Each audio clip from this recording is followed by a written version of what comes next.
There's something profoundly spiritual about riding waves. Water is transformative, healing. You're at the mercy of Mother Nature, the ever-changing movement of water. The ocean is the great equalizer. You don't need to belong to a certain race, religion, or gender to surf. The pursuit of these fleeting walls transcends sport. It's a way of life. And surfing has the power to change the world and has now taken its place on the world's greatest sporting stage, the Olympic Games. The International Surfing Association is the world's governing body of surfing, recognised by the International Olympic Committee with member nations around the globe. This is the International Surfing Association. This is a better world through surfing.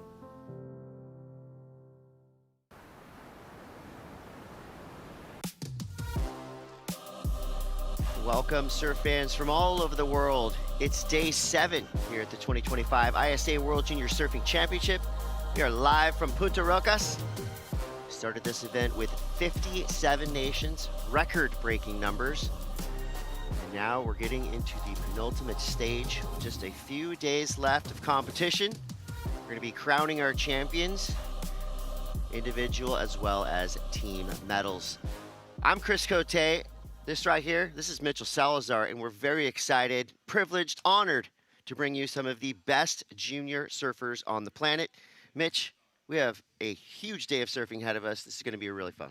Yeah, starting with the boys U18, 9 heats of that, and we're in a meaty round right here, round number 4. So points on the line, obviously, for certain teams, for individual medals. People are looking to go back-to-back. Dylan Donegan out there going to be in the first heat. He's our returning gold medalist in the U16s, now graduating into the U18s. Got a tough one to start off this morning, Chris. Big heat. We're going to start today with a bang. Dane Libby, Massimo Biens, Dylan Donegan, and Elias Smith.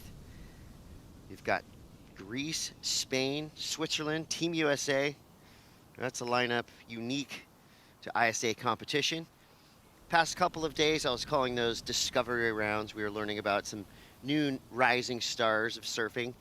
And I feel like today, you could call this the Cinderella story round. This is where we're going to see surfers rise to the occasion. Make or break moments. You know, potentially some lesser known names taking out some big names. Who knows what's going to happen? Swells 2 to 3 feet. Water 65, air 65. Yep. Tide's going to be dropping out, which is a good thing. So low tide will be about 7:05 a.m. It's not that low, but at this size, we like a bit lower of a tide. It just tends to pump things up a little bit, especially through that inside section. You need a lower tide when it's this small out here right now. It's really the only place that's breaking in the air, and that just goes to show you how big of a swell magnet it is right here at Punta Rocas. Yeah, and even though the waves are small, we have some serious small wave weapons in these opening few heats. I mean, at this level, if you're a junior surfer, you've surfed every type of condition, and you've thrived in every type of condition. Round 4, so these surfers surfed 3 or 4 times. Some of them have come up through one repechage round, but for the most part, these are surfers that have either won or got second place in their heats leading up to today. And we want to know where you're watching from, who you're cheering for. Post it up there. Give us the hashtag ISAsurfing. Of course, isasurf.org is where you can get all the information you want to know about these teams. Great shot of our host nation after a big heat win. Yeah, right there, Lucas Skinner. Keep having fun. Back-to-back U16 silver medalist. Looking for his first gold medal, now graduating to the U18s. Same thing, hashtag ISAsurfing. Tagging them on every post that I have here at Punta Rocas. And of course, around the area too, there's a lot more to discover than just the competitive aspect of things right here at the ISA World Juniors, Chris. Absolutely. But here we go. Let's start our day. Massimo Biens. One turn. Gonna get a little grindy today. Wave selection, obviously paramount to achieve success in the heat today. And also positioning. I mean, this lineup is kind of scattered now. When it's bigger, it's just one defined peak. It does shift around a little bit, but at this size, it almost has a beach break feel to it. Dane Libby, no stranger to beach breaks. Encinitas, California, Seaside Reef local. Part of that powerhouse SDA surf team and the Encinitas board riders. You can see how steady he is on his feet. Bashes the end section. Wow. Another big wrap. So that was an impactful start to Dane Libby's heat. Great surfer. I'd rather be on the high end of this. I know it's the first heat of the morning, but you got to establish your criteria, really your judgment so far and your scale. I think, in my opinion, you couldn't have surfed that wave any better, Chris. Well, we'll see what Dylan Donegan has to say about it. He throws the tail in his opening turn and just, I mean, that's a simple one. Caught a rail, went down. Happens to the best of them, but that's not how you want to start your heat. Definitely not, and he's going to go down in the priority rotor right here. It seems like he's going to be outside of Libby, so going to be able to establish priority 3, and, you know, that's where that offer of BNs is going to matter. You go down in priority, it's slow out there, and I like what you said. You got to approach today like it's a beach break. Don't go out there thinking that you have one certain peak. Move around. You got 20 minutes to do so. And get busy, like Dane Libby is here. This wave under priority. You know, it's not an easy wave to surf, but he's definitely made the most of it. So comes through to the inside, just getting himself a quick backup. Dylan Donegan, a little revenge right there. Nice slash. Really smart. So, Mitch, you know, obviously I'm an expert, but not everybody watching is. When we talk about setting the scale in the morning, what exactly are the judges looking at to set that scale? Yeah, combo major maneuvers still. There's, you know, a few quality waves out there every now and then, especially in 20 minutes. I'd say you get at least 2 to 3 waves that offer that excellent scoring potential. Me personally, though, on a day like today where it's smaller, you see one big section and it's critical and somebody throws something big, you want to reward that. And I think people like this, Will Dean on screen, has that capability coming from beach breaks in North Carolina. You know that a lot of these beach break surfers are going to thrive. Geez, every heat is hectic today. These are some of the biggest names in junior surfing. Waxing the nose of the board, Wax too. the whole thing. Yep. Not that they're going to be hanging 10, but a lot of times these guys are landing airs, and they need the whole board to complete these big rotations. Elias Smith now from Team Greece. He goes vertical on his forehand. Great start to this wave. He's got to compose a story for the judges. Setting things up to the inside. Little speed burst, come around the section. So he's mixing up his turns. It's that combination of major maneuvers you were just talking about. Whipping things back around. He likes it. He should. That was well surfed. Very smart surfed wave. Under pressure with priority. Everybody else had caught at least one wave up until that point, too, and he needed to get a good answer back. What a heat to start off the morning, Chris. Everybody rips in this heat. And you go out there, Greece, Switzerland, 2 nations that you probably don't think have outstanding surfers. They do. They're in round 4 right here. Like the delayed takeoff. He was waiting to see, should I even go on this wave? He hadn't stood up, so beginning of the heat, unless you block somebody or stand up, you're not establishing priority. And this combo right here with that carve, that is just pristine stuff, Chris. We're talking about high-level surfing from the kid out of San Diego. And then Donegan on the outside. I think this is the turn that he fell on. It is. So that's going to be incomplete. That was his opener. And then the backup here for Dane Libby. Inside, paddling out. Slow paddle just to be able to get something that nobody else wants, a wider one. The one carve into the lip for the second one, and, you know, smart backup. Ain't going to be anything huge, but at least you got 2 scores on the board already. Yeah, gave the judges something to chew on. Donegan now recovering from fall in his first wave. Yeah, repetitive. Great surfer. But still, a lot of speed. I think, to me, that's the most important factor today. Are you able to maintain the speed throughout the entirety of the wave? I feel like the consistency is here. You know, these surfers are finding the sections that are giving them kind of options for the maneuvers that they're doing. Well, we just hit the low tide, too. 7:05, so... Perfect timing. Yeah. Everything's up from here. Tide's going to be coming up. We're going to get that swell push in the afternoon. I feel like, especially in these heats, these rounds, you want it to be pumping, obviously. You want to see people present themselves, but if you're a good competitor, if you're an excellent competitor, these are kind of the rounds that you hope for. Small waves, grindy stuff, Go out there, post a couple of fives, do your thing. We talked about it a little bit yesterday. You know, small waves have a way of magnifying your strengths and also your weaknesses. You know, you can clearly see someone's style come through in smaller waves Yep. because you have to use more of your body to generate speed.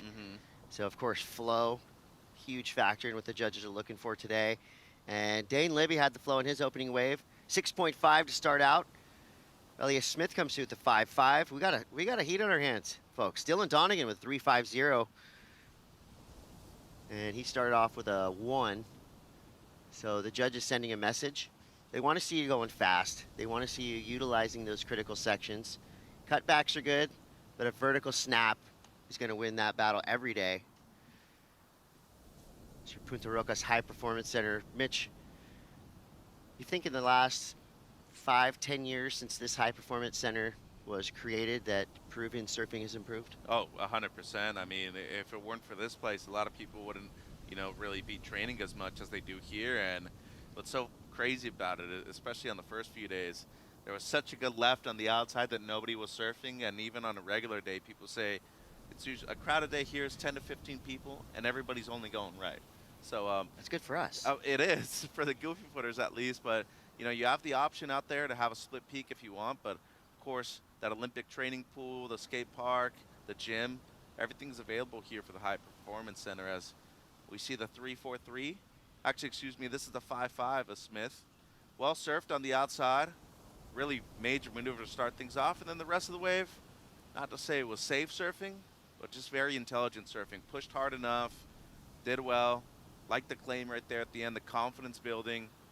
And we're talking about top of the food chain kind of people out there right now. All 4 of these kids could easily be making the final. Yeah, this is feeling like a medal round, and we still have 3 days of this contest left to go. So with 10:25, Massimo Bienz needs to get things going. Pace was set early by Dane Libby, who's currently in the lead. But here goes Massimo through to the inside. He finds a pretty good section to work with.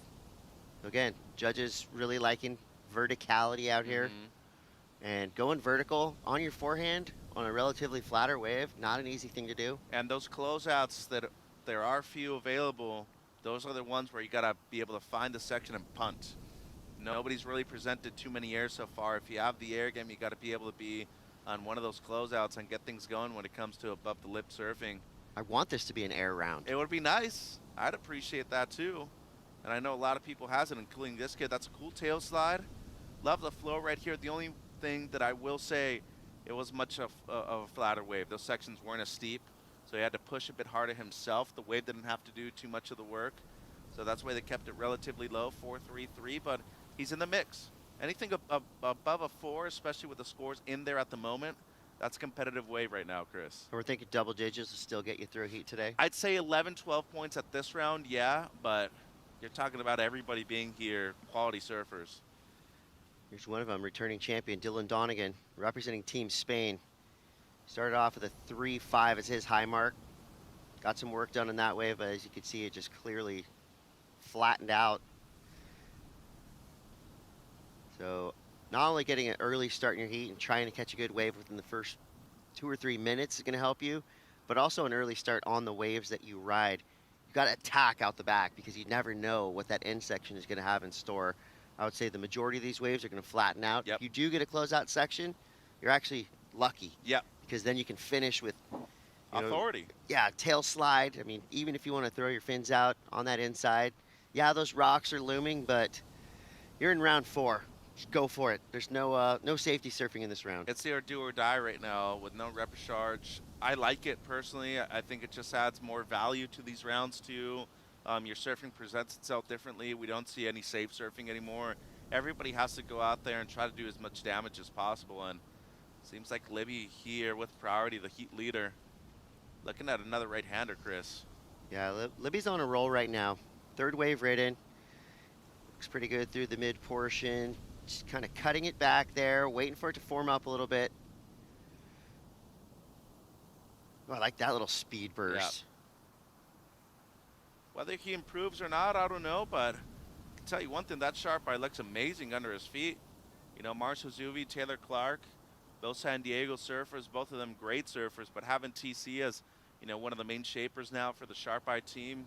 Been making a big difference. I know Ellie Timpany has a really close relationship. Same thing with Jake Marshall.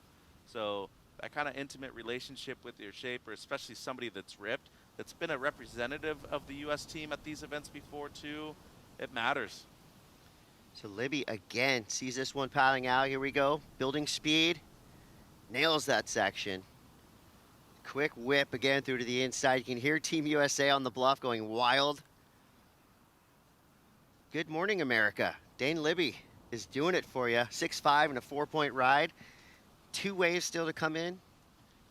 There's a team fired up. There's his dad with the headphones on as always. Getting hyped. I'm pretty sure he's way more nervous most of the time than Dane. I mean, Dane right now, you can tell, just nerves of steel. He hasn't made any mistakes yet.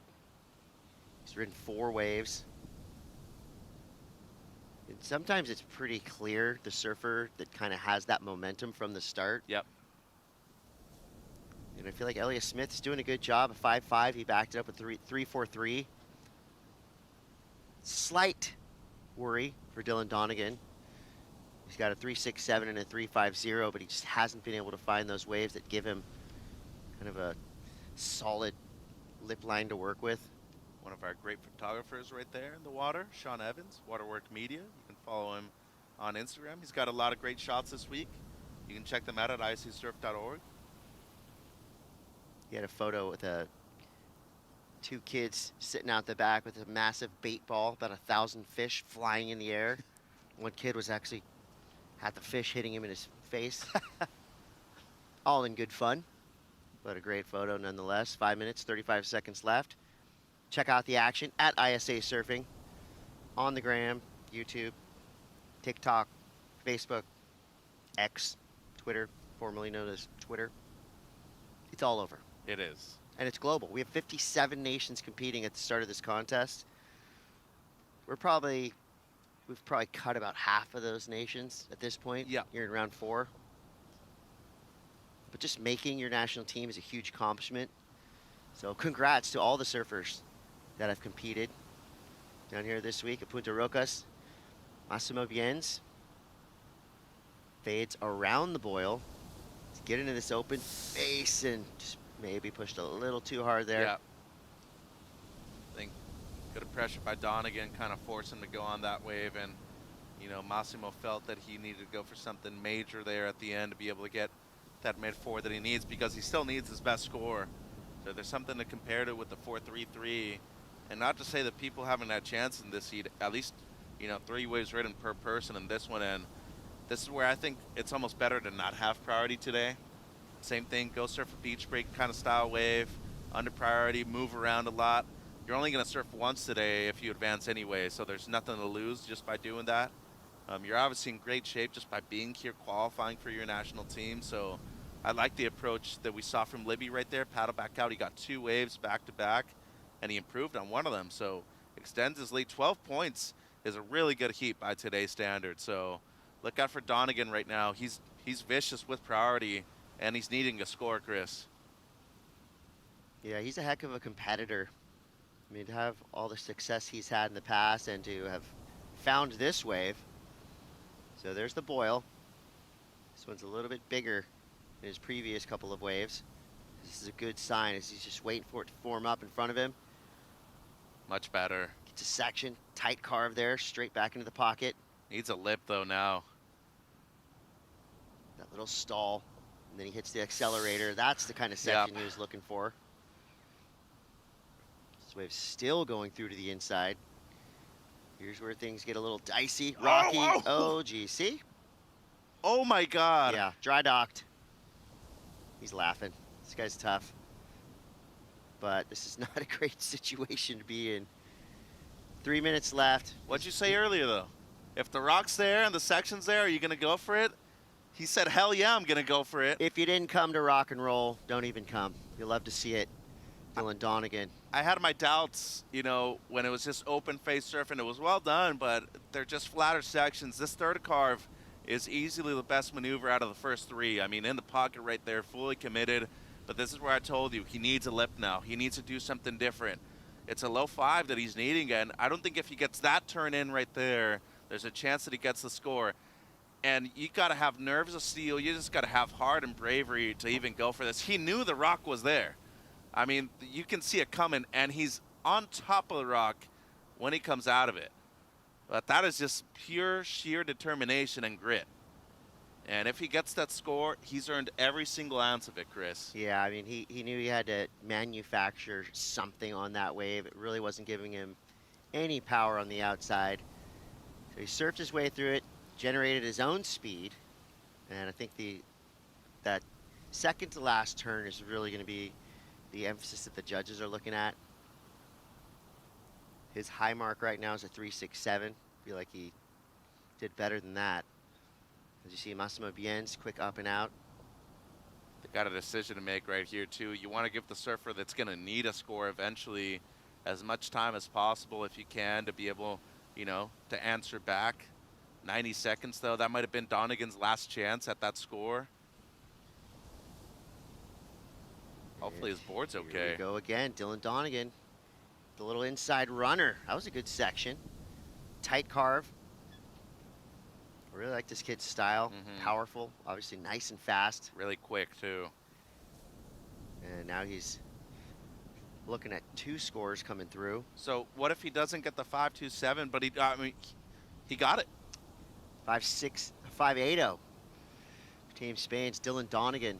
And he might improve the 3.67 on this last one, even if it was a smaller insider. The first carve had a ton of impact. This heat's gone by quick. 45 seconds left. Elias Smith now needs a 3.98. Massimo Biens needs a 5.15. Will a wave come through in time? There you see Massimo, or Elias on the bottom of your screen, making a break from the crowd. He is in that top priority spot. Maybe seeing something down the line. He's hustling. He's paddling hard. Yeah, this is potential for a buzzer beater. Do have a line coming through with 23 seconds. Might have to be the first one, though. I don't think the second one's going to get here in time. There's the boil.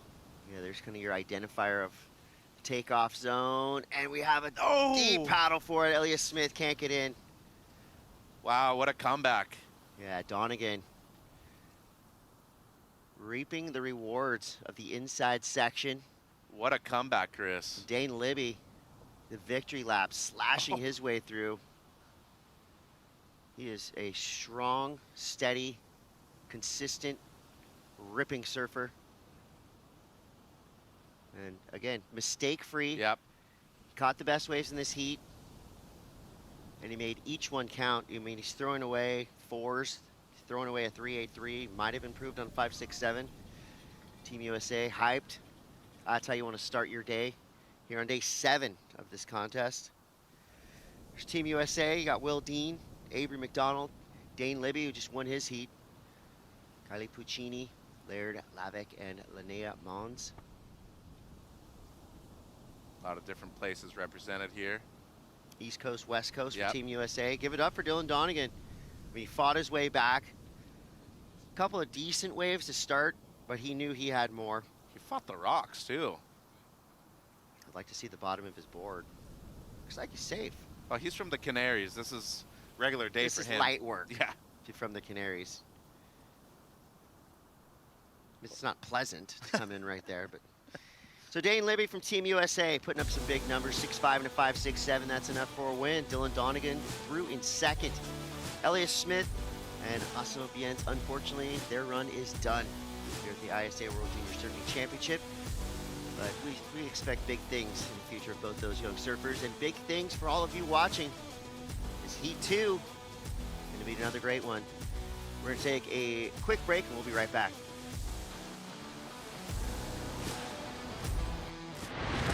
¡Bienvenidos a Perú! Hello everybody in Peru for the ISA World Junior Surfing Championship. I'm sure you guys are having already an incredible time with the beautiful waves in Punta Rocas. I'm very, very happy to see this record amount of countries, record amount of competitors, and record amount of participants. Between surfers and their support team, there's almost 700 people in Peru. This is amazing. So I wish everybody the best time in Peru. I wish they enjoy, reconnect with people they already are friends with, and find new friends. Of course, that's the key of the ISA World Championships. Finally, I would like to thank our host, Fenta, the Peruvian Institute of Sports, and in general the government of Peru and the people of Peru for such an amazing hosting of this event. Thank you everybody, good luck, and enjoy the competition. Goodbye. Muchas gracias a todos.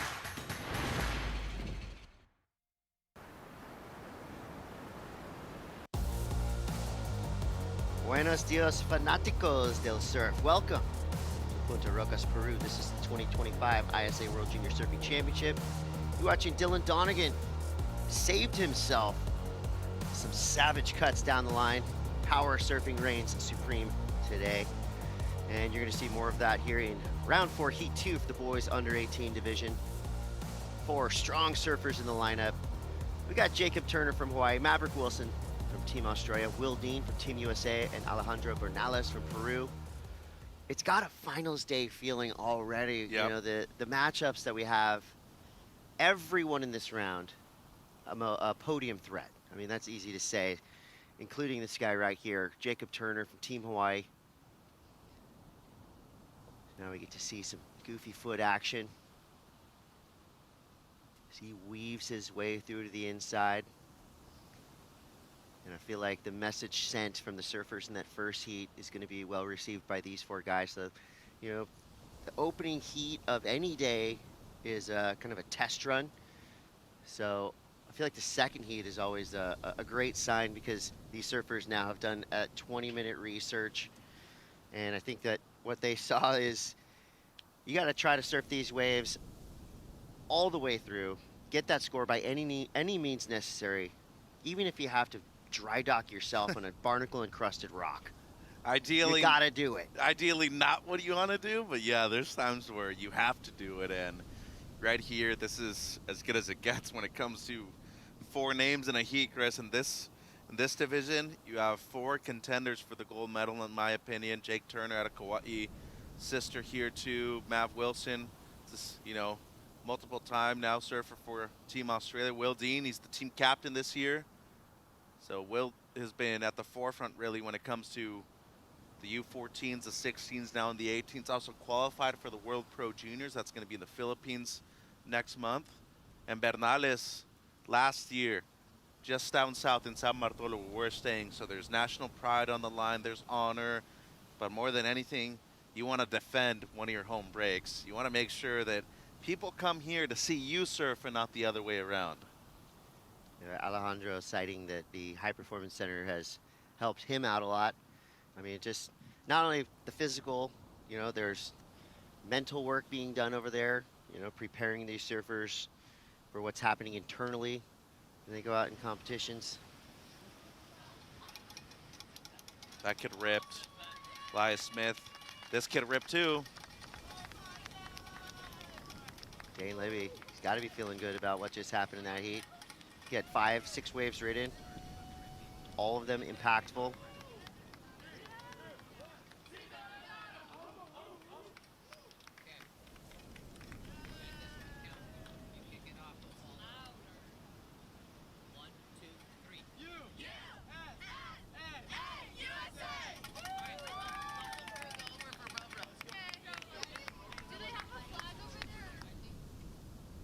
You hear what Simo said right there before they started to chant, make this one count.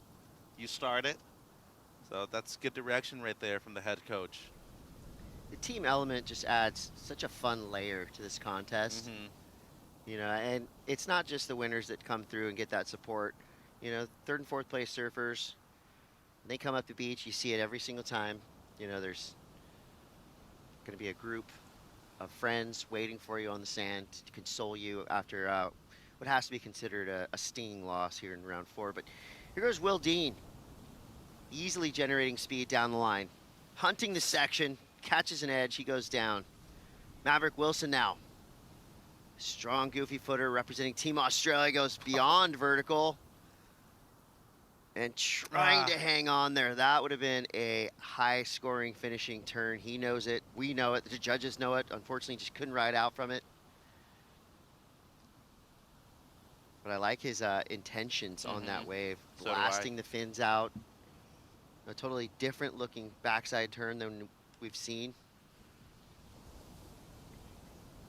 Seems like Jake might have gotten a wave 2, split peak with Mav. Don't know if Bernales was able to get much out of his opening wave, and this is what I'm talking about.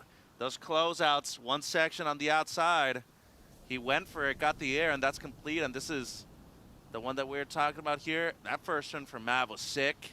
Then the second one was so much better too, and fortunately just not enough strength with that whitewater right there behind him. I feel like I'm watching Timmy Curran. A little similar Good call style. out, yeah. Whippy, super fast. Lanky. And, I mean, incomplete, but I can tell he's got an air game. 13:57 to go. Judges have some catching up to do, scores to come through for red and blue. While that happens, let's go down to the glass. Our first interview of the day with Rachel Tilley. Thanks so much, team. You're right. Our first interview of the day, our first heat of the day. Dane, a great start. Starting with a 6.5, bookending the heat with that 6.23. Talk me through that heat. Yeah, I was happy to get another early start. It's always a confidence booster when you get a good score off the back, so that was nice. And then, yeah, got the last score right at the buzzer, so yeah, it was nice to get another one. Well, we're starting your first heat of the day. Would you rather be first heat of the day or last heat of the day? Obviously, there's strategy differences in preparing for each. Honestly, I'd rather be the first heat of the day, just get it out of the way. And yeah, I haven't been free surfing in the morning. I just kind of put on my jersey and then caught a couple before the heat started, so it's been kind of nice being the first heat. Yeah, well, that sounds like a great strategy that you implemented well. Getting comfortable in this wave, Punta Rocas now. This is the third time you guys have competed on the main podium. You've also been going over to the El Bosque wave as well. Which one do you prefer? They're both really fun, but honestly, I kind of prefer the left. That wave's really fun. This wave gets a little slow, and yeah, so the left for sure. Well, it's nice to hear that both of our podiums have good options. So congratulations, and moving through to the next one. Yeah, thank you, and shout out my cousin, Braden Belden. Shout out Braden. Back to you guys. Great kid. Obviously a really good surfer. Wow. Put Dane Libby on the list of contenders to be on that podium at the end of the week. So he's gone out and ripped, what, 2 days in a row or a couple days in a row out here and saying that the other podium is still better, even just, despite showing that good of a surfing out here. It's got talent. I like that he said he likes to get out there early, just get it out of the way, get your work done. And now he goes into the support crew. And obviously the information that he's bringing in from that first heat is going to be vital for their team. Excellent point. So it's like he's going to get, the download from the coaching crew, from Ryan Simmons. Now they're going to talk about what transpired in that 20-minute heat, but he's also going to give them information as well. Yeah. I don't think that he really had time to cross paths with Will Dean to give him any tips, but Will Dean got to watch and see exactly what you need to do to advance through a heat. Jacob Turner, air comes through at a 5.83. Good scoring. Yeah, like that left has a ramp on it. It does. And the closeouts, even on the right too, you have an air game or even one big blowtail, it'll score well. I mean, the judges just want to see those critical sections. It's cool. Like, everybody loves a good cutback or a good rep. But how many times have you seen that so far in this event? Present something different, go for it, and especially in these rounds, you got to go for broke to be able to make it through these heats. Difficult surfing pays off. Oh, 100%. Doing hard tricks, it's a simple equation, not simple to do in practice. As we see Alejandro Bernales, he's got a really strong backhand, nice placement on the third turn. And I just want to give surfers so much credit who can make backhand surfing on relatively flat-faced waves look really good. That is a underrated attribute to a really good surfer, is being able to ride a flat wave on your backhand and actually make it look impactful. Yeah. Which is what we just saw from Alejandro Bernales, and which is what we're probably about to see here from Jacob Turner. He's on a roll, 5.83, 4.33. Could have a good section here on the inside to work with. What? Slidey back three. Throwback 90s trick. I see Love you. it. That was cool. Being creative. That's going to be an interesting one for the judges. I'd rather see that trick than, a cut back on that flat section. I don't know what they're going to give out number-wise, but it was creative. It was cool. It shows me that Jacob has a lot of tricks in his bag that he can pull out easily. And he's an entertainer, too. Yeah, that was fun to watch. So different. Shibata's like, man, I used to do those in NSSAs. It's so funny, too. I appreciate that. You know, they don't get scored high, but he used it as a transitional turn, and it was efficient. It was effective. Like, There's risk, too. And it served its purpose, you know? So if he improves on the 433, I wouldn't be surprised, but I also wouldn't be surprised that they don't get that elevated with the score either. But it's one of those maneuvers where it just happens, and it's cool. It's fun. It's entertaining. And props to Turner, man. He's going out there and putting on the show for us. Yeah, it's a slidey kind of on-the-face 360 that you used to see in videos in the early 90s. And Kelly's the best at him. yeah, The backside, like, deep bottom turn ones that he does on larger waves. those are, I think there's more of like a carving 360. Mhm. I remember, you know, Shane Dorian had a couple 360s like that in early momentum videos where he would just ride backwards for like 10 feet and then let the fins engage and whip it back around. This is kind of video part stuff right here. Well, he has been in a video recently. Remember the Snap 5 crew? Also really cool, and it's such a fun conceptual maneuver too, because you have to be able to use your body very well to be able to, like, make sure that your weight's balanced over your board. Then, I mean, for how flat the wave was, he pretty much ripped the heck out of it. 490, the judges appreciating it as much as us. And what I like here is he does that sliding back 3 and then straight into a cutback. Yeah. So a fully functional maneuver. But see how he doesn't lean far forward on it. He makes sure that his body weight is distributed over the board the entire time. And it's so difficult to do it on a wave that offers up no speed like this. I like that. I think that's a great idea. Be creative, you know, stand out in your heat. Yep. And it was, you know, a subtle move, but it just kind of got you fired up on Jacob Turner. But you got to be different. You got to be different. That's the major concept of today. Be bold. Yeah. Be creative. All right, here goes Surfer in white representing home team Peru. Big backside smashes through the mid portion of this wave and nothing else available, but he made it count. And he's moving to second now with this. Yeah, so he's sitting on 5.73, just needed 1.60. There's Team Peru. I would say, even though they are the home team, tied for largest fan base on the beach. Team Australia brought all the aunts, uncles, grandparents, everybody. So they have a huge squad as well. Here's your under 18 team for Peru. Super talented surfers. And spread out from the country too, some from the north. A lot from here, from Lima. Wow, Blue decided not to go on that. Turner, he's just like, all right, you guys don't want these waves. I'll go. I mean, I'm in the lead. I have an air game. You guys give me a little closeout, I'm going to go on it and potentially throw another air.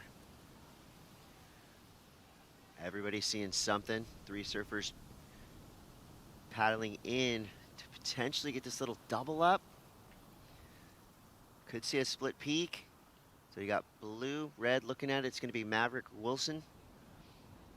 Ooh, he uses that boil section to his advantage. Ripped up into it. Here he's waiting for the wave to formulate.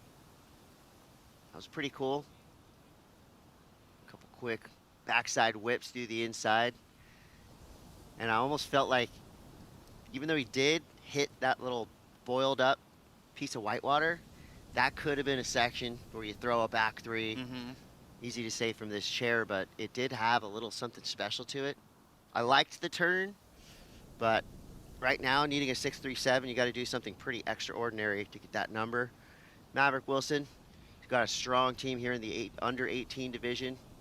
Mia Brown, Sammy Lowe, Isla Huputz, Mitchell Peterson, and Ziggy McKenzie. Unfortunately, Ziggy out due to injury. That was a bummer. She was our returning champion. Yep. So get well soon, Ziggy. And I'm sure she will. I mean, these kids are so tough these days, resilient. They bounce back quick. We got 5 minutes left. Jacob Turner in the lead, albeit precarious. You got Alejandro Bernales now, who just dropped a 4.47 for his backup, so he's right there behind Turner.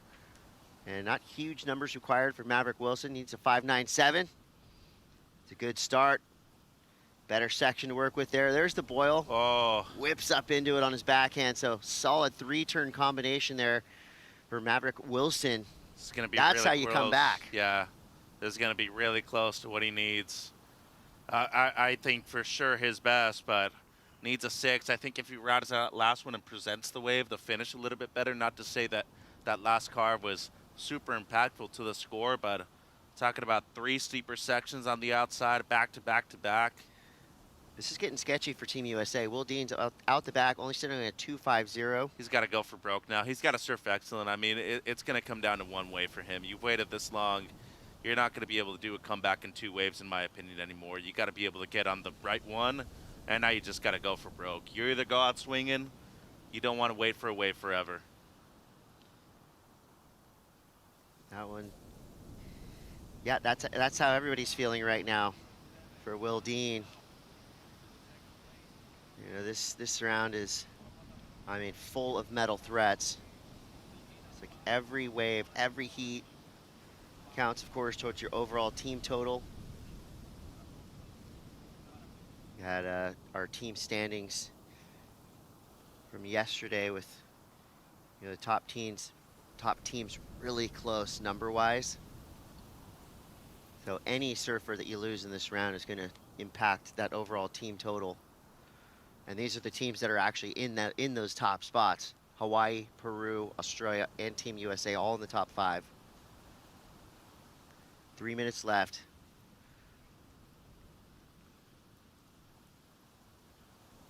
Two surfers Ooh, paddling. lets him go.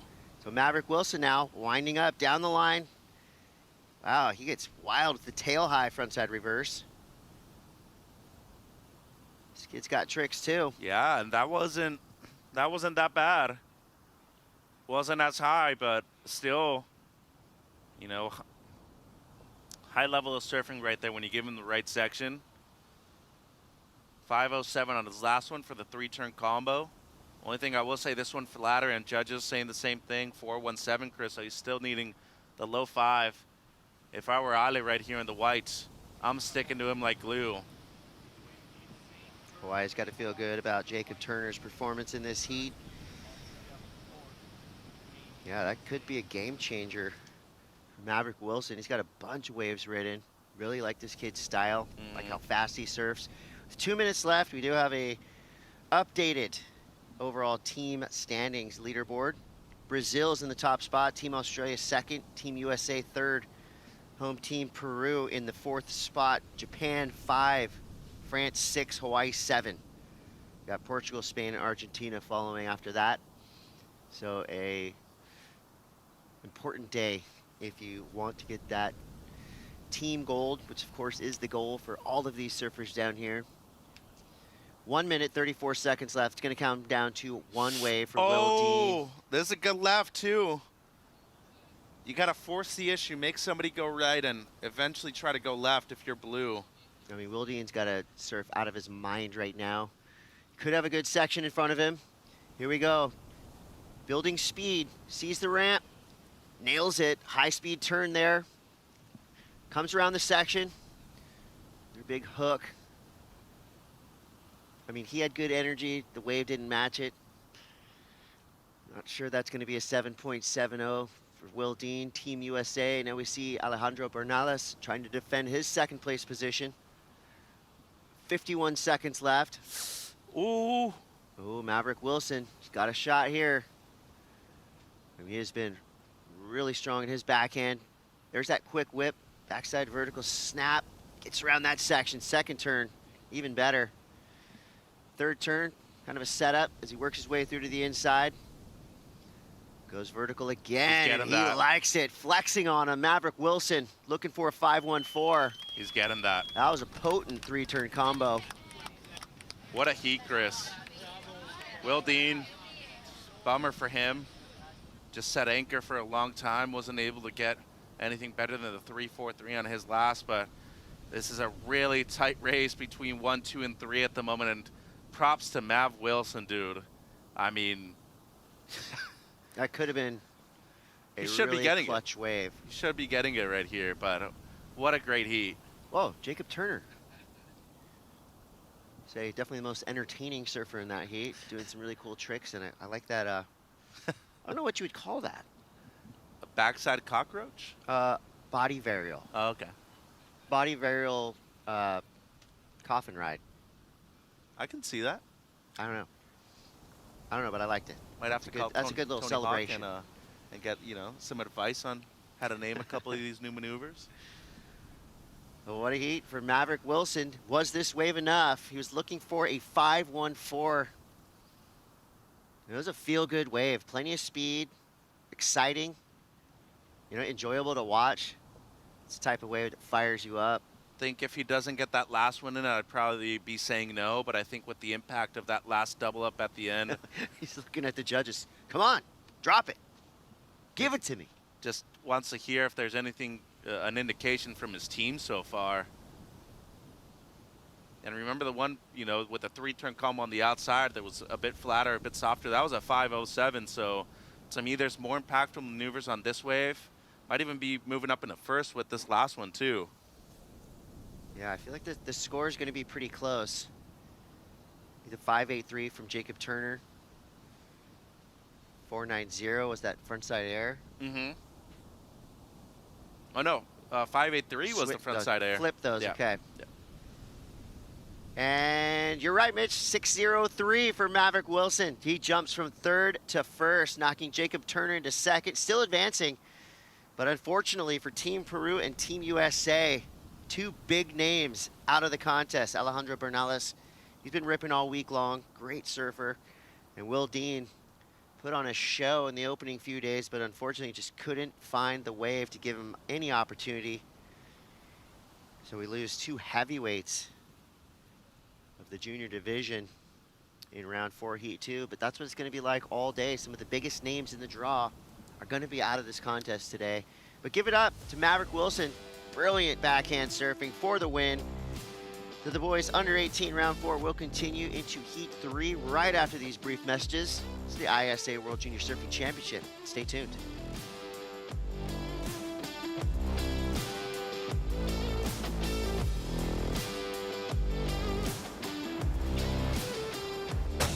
After yet another incredible day of competition here on day 6, let's take a look at your top performers. High speed, big score. Aisha Rato with an 8.50.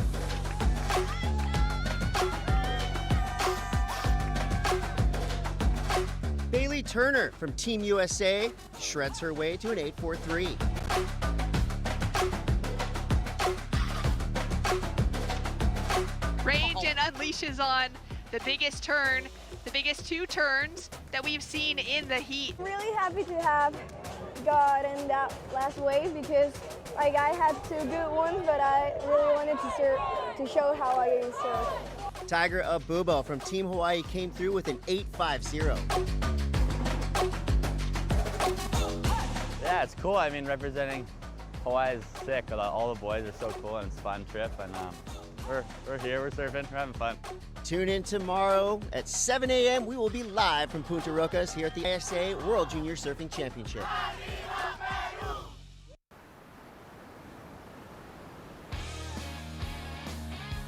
Welcome back. We are live from Punta Rocas, the ISA World Junior Surfing Championship.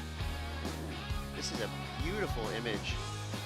Thank you to our awesome drone operators for not only covering all the action, but giving us just a moment. Beautiful nature. Ocean is very alive here in Peru. I could watch this all day long. ASMR. Thanks, Tony. Mesmerizing, isn't it? Okay, well, back to business. Things are escalating in the lineup. That was a cool moment there. But we have scores coming through. This is Alberto Barzan, Team Italy. They have fielded their strongest junior team that I've ever seen. Like that, confident look into the beach, signifying he wants a good number for that last wave. And you see now Kasaya Dachi, super stylish surfer representing Team Japan. Jay Phipps is out there for Team France. I mean, every heat is a final. Like, this is crazy. Yeah, and Rio Ono also dropping already what seems to be a pretty significant score in this one. Yeah, so you do have some friendly fire between teammates. You got Rio Ono and Kasai Adachi, 2 strong surfers representing Japan. They're in the top 2 spots right now. Of course, that's how they want to finish. Japan's in the top 5 picture. Jay Phipps, you know, Team France always comes correct to every competition. Goofy footers are looking sharp today. Yep. You know, when the waves get smaller, sometimes on your backhand, you can actually fit in more impactful turns. Yep. Because you can just stay tight in that pocket and just whip that board up into the lip. Shorter distance on your backhand from the bottom turn into the lip for the majority of times. You can do a quicker pivot. Yeah. You don't even necessarily have to go that deep in your bottom turn. Of course, the bottom turn, that solid fundamental maneuver that you need to do well in order to achieve greatness. There's a 617 for Rio Ono. And on the left, too. Beautiful combination on the outside by Rio. You know, he goes up and over the whitewater in the first one, and it just sets him up so well with the speed that he needed for the rest of the wave. Much flatter there at the end, but really scoring the outside maneuvers. 617, good score. It's going to be Alberto Barzan now. So a couple more lefts activating in this heat. Finally. So 15:43 to go. Rio Ono in the lead. That's 617. I didn't know much about this young surfer representing Japan, but I've become a huge fan this week. Team France, Jay Phipps, looking for a ramp, building some speed. Give him the section.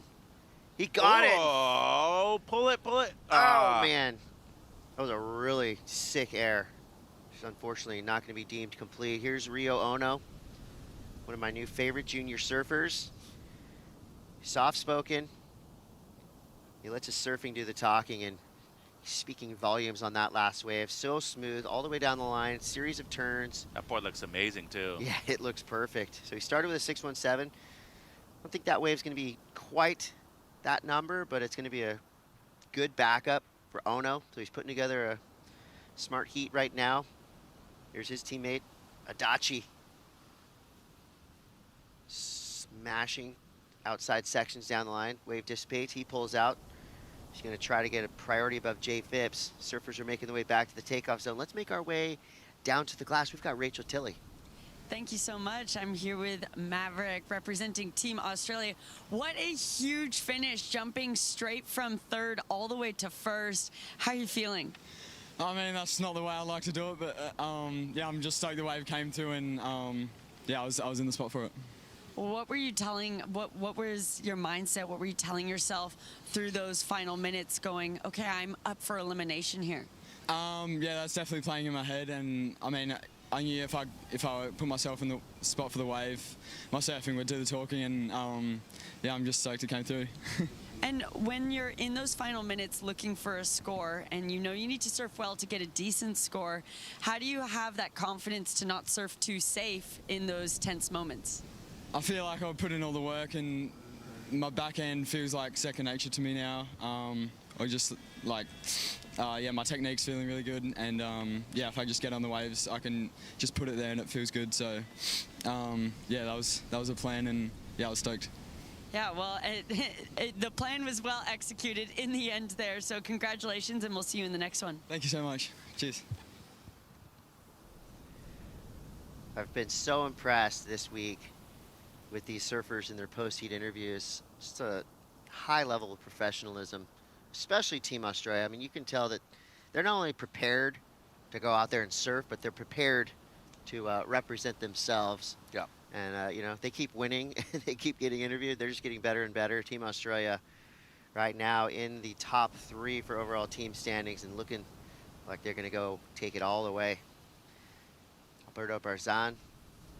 Couple turns. Just nothing too flashy. I don't think he'll get much affection from the judges after that wave, but straight back out to the drawing board. With the smaller swell, one good element of that is the surfers getting back out to the takeoff zone super quick. So we're just going to see potentially more waves ridden today than we saw on those giant days. You know, and these junior surfers, this is pretty much the waves that, you know, most of them would be surfing every other weekend in junior events around the world. They're oftentimes, I'd say like, 75–80% of junior events are held at beach breaks. I'd say so. At maybe even more. I mean, you think about Huntington Beach, there's always a contest there every weekend. You know, in Japan, Chiba would be probably where the hub of junior surfing.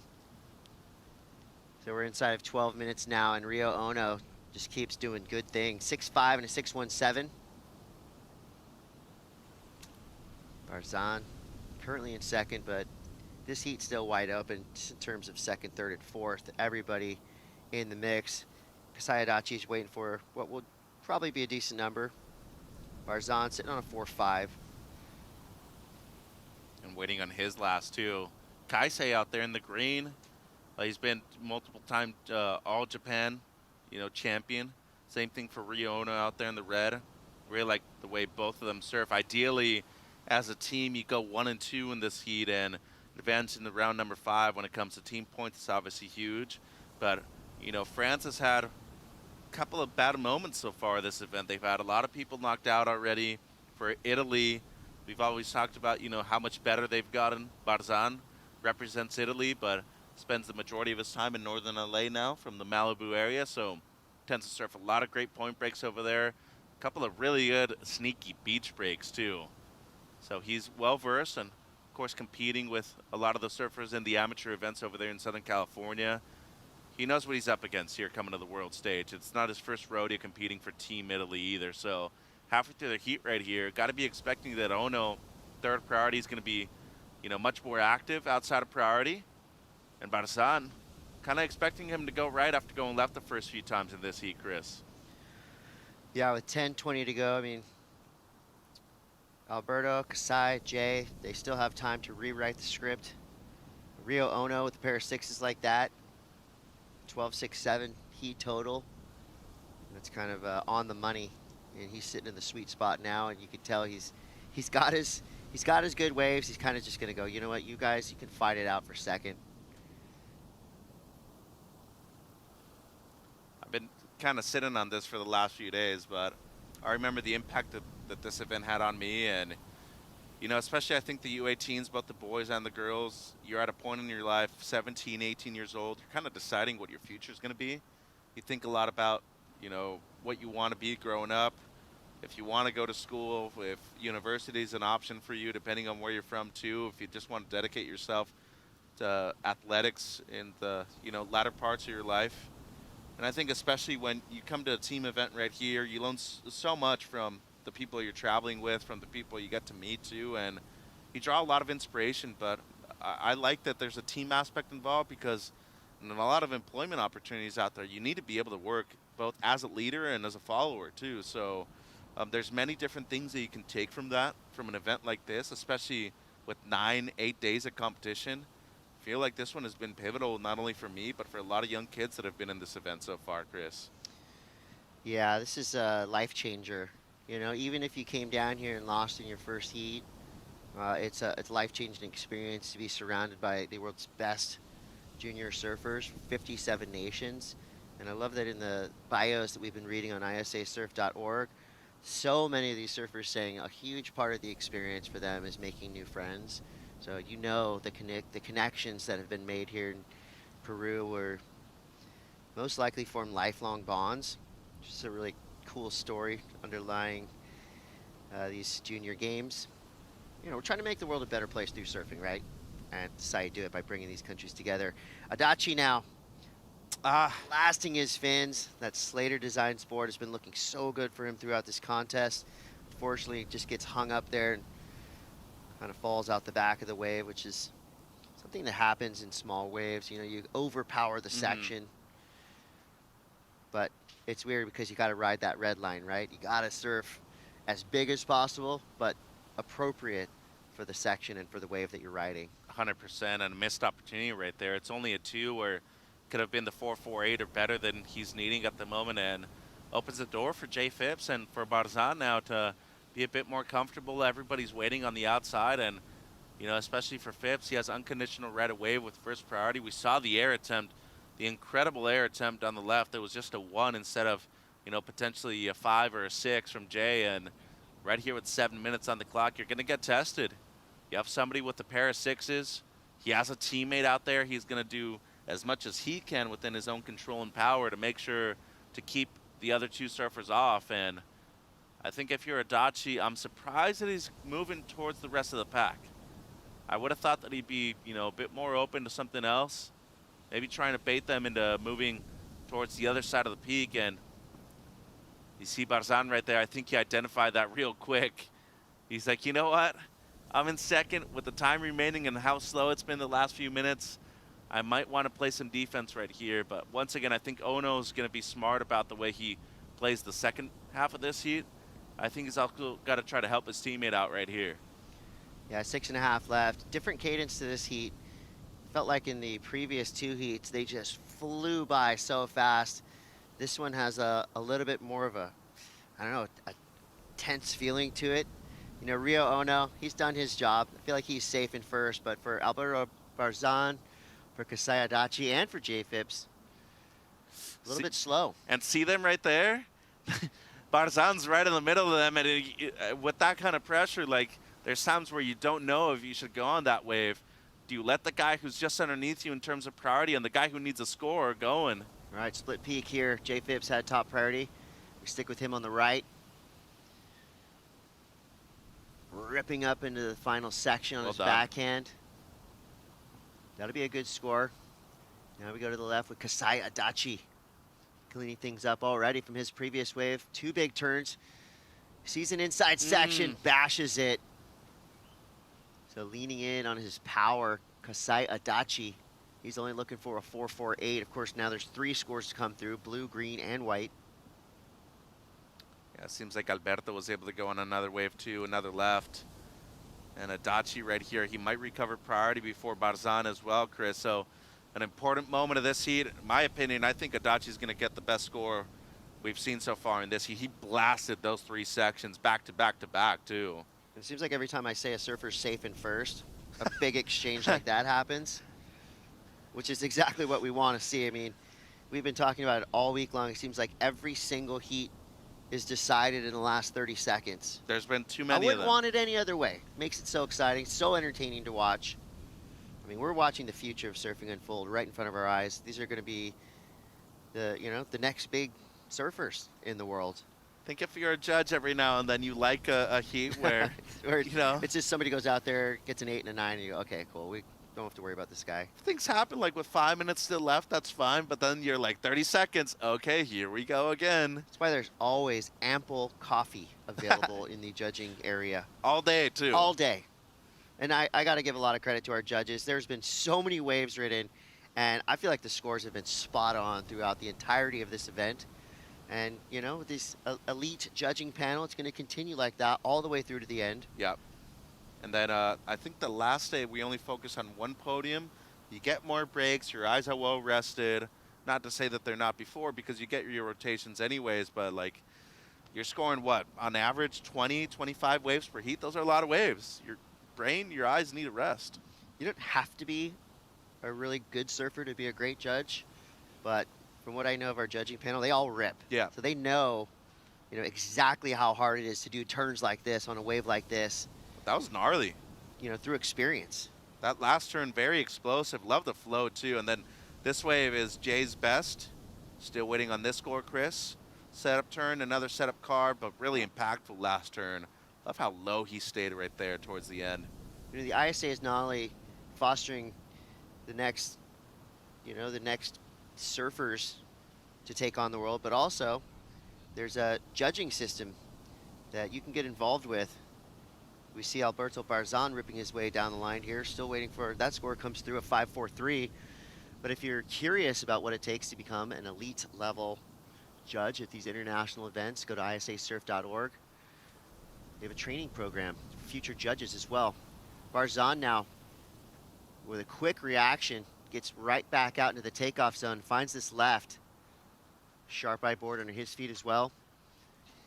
Ripping down the line for Team Italy. So he put himself in second place. Score came through at a 3.87. Jay Phipps dropped to 4th. He needs a 6.76. We are still waiting for his previous wave score to come through. That wave's not going to help him. Kasai Adachi, this is an important wave. Last one was a 5.90. He's winding up, building speed and momentum. 3 turns already. Wave dissipates, pulls out. Might be better than a 3.60. Is that a 4.03 though? I think Alberto might have dodged a bullet right here, Chris. He went on that left, which I don't know if it was necessary for him to go on that wave at that point of the heat. I would have liked to see him play some more defense. Oh, just enough. 5.90 for Kasai Adachi. And that wave felt good. You know, he packed 3 turns in super quick. They're all powerful, stylish, plenty of flow. Nothing looked forced. And there's who we've been calling the best dressed team of the draw. Matching sneakers to the uniforms. Trying to figure out a way to work some deals to potentially get one of those outfits, but I think I got to qualify for the Japanese junior team, which my level of surfing is going to be impossible. They're all so good. We could maybe work some things out. I got a couple connections. I will say though, I have no idea how those things are still as white as they are. It's dusty out here. There's a lot of dirt flying around too. Everybody's walking. They are pristine. Yeah, I don't know if they're washing them every day or what's going on. Maybe they have multiples, making my chances higher at copping one a little better. Well, here we go. Jay Phipps needs a 4.81. First turn, sharp. So a couple placeholder turns as he makes his way through to the inside. He's got to hope for a big finish. He's got to be smart too. I mean, did everything he could have on that wave. He likes it. Looking for a 4.81. Dream scenario as it stands for Team Japan right now, being in those top 2 spots. I like this wave though from Phipps. Ooh, that could have been the last wave ridden. And as expected, the last 30 seconds, leaving us on the edge of our seats. Did Jay Phipps do enough to get a 4.81? Well, his 5.33, there was really only one major turn. Remember, it was the last one, the good poke at the end. I feel like he needs half a point less. I don't know if this was before or after the buzzer. So, seems like after, this one won't count. It's going to come down to White's last wave, and I'd be saying there's a really good chance that he's getting it right here. All right, as we wait for scores to come through, it's a nail biter.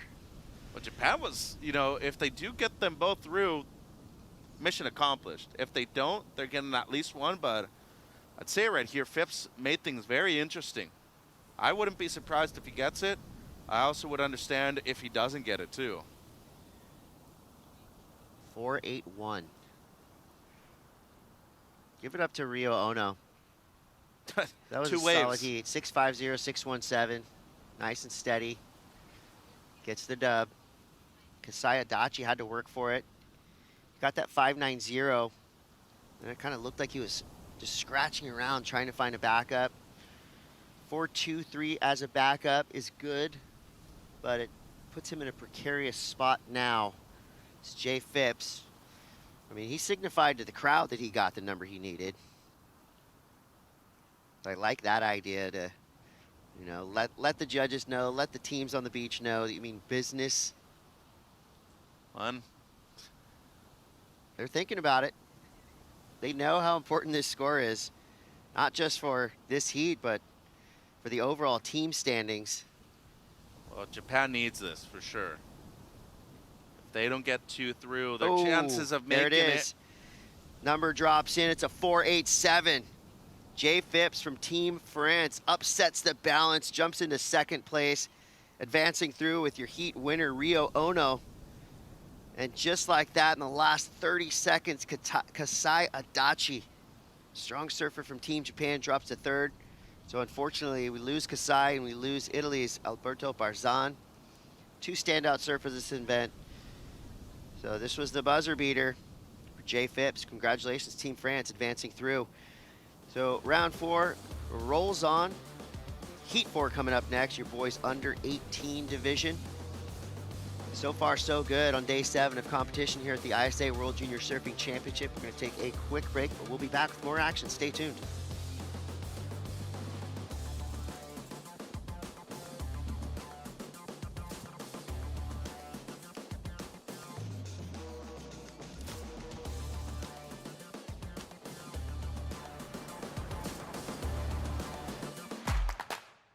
Welcome to day 1 of the ISA World Junior Surfing Championships. From the host nation of Peru, Paul Huguet with an 8.83.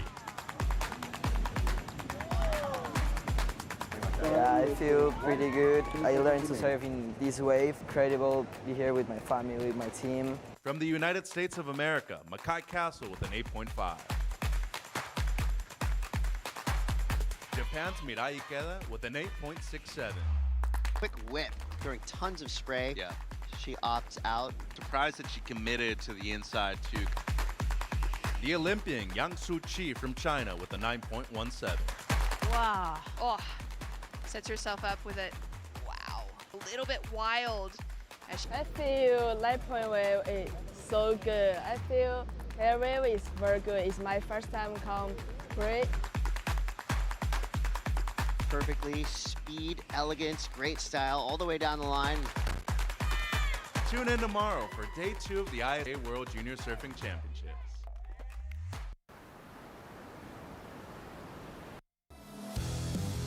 The action here for the ISA World Junior Surfing Championships. We're in Punta Rocas in Peru, and the surf has been so fun throughout the entire week. That decreased swell has offered a ton of scoring potential still, as this wave just runs right over the rocks and provides a lot of scoring potential. Portugal, Japan, Hawaii, and Costa Rica with surfers currently in the water, as we're in our under 18 boys round number 4, heat 4 out there, with Salvador Vala for Portugal, Romeo Stone of Costa Rica, Ren Okano of Japan, and Tiger Abubo for Hawaii. Taking a look now at some action from our commercial break. Shannon Hughes alongside Sofia Milanovic, and so here's the opening ride for Romeo. Yes, this is the first ride for white. The wave kind of really didn't help that much, but it's good to just, you know, get that first wave and get the nerves out. 2-point ride on the board for the opener of the Costa Rican. And now he might just sit off the inside, pick off a couple of smaller waves under the rest of the pack. Today we can already see that that wind is coming into factor. Yeah, pretty early today, huh? Yeah, really pretty much right off the start. It's only 8 o'clock in the morning here. We have been having that bright and early 7 a.m. start every day to capitalize on those clean conditions. Although for our last 2 days of competition, we really didn't have much wind come into play at all throughout the entire day. Yeah, like there's been a few days that the wind didn't really affect that much the waves, but there's also been a couple days that it's been pretty windy. I think today is the day that has picked the wind the earliest. So let's see what happens. Maybe it's gonna clean. Yeah, hopefully it just cleans up a little later in the day. That morning sea breeze. As we take a look at Romeo on his forehand. Into that opening turn, throws the fins free, wraps it around in the pocket for the second. Sets himself up now down the line. Couple pumps here, trying to gain some speed. Just waiting to see. I like that intention too of like, if it's gonna offer something, he's ready to go on the inside. If not, he's in control to kick out. Beautiful wave by white. Couple close elbows in the situation now as Ren is able to get into his opening turn. Nice smooth style, pacing it out here as he looks down the line. Took off on that inside positioning here for the left, and it's gonna pay off for that opening score. Getting his campaign underway and offers just that one last opportunity to hit the inside section. Unfortunately, he fails on that last turn. The wave was kind of like a little bit weird.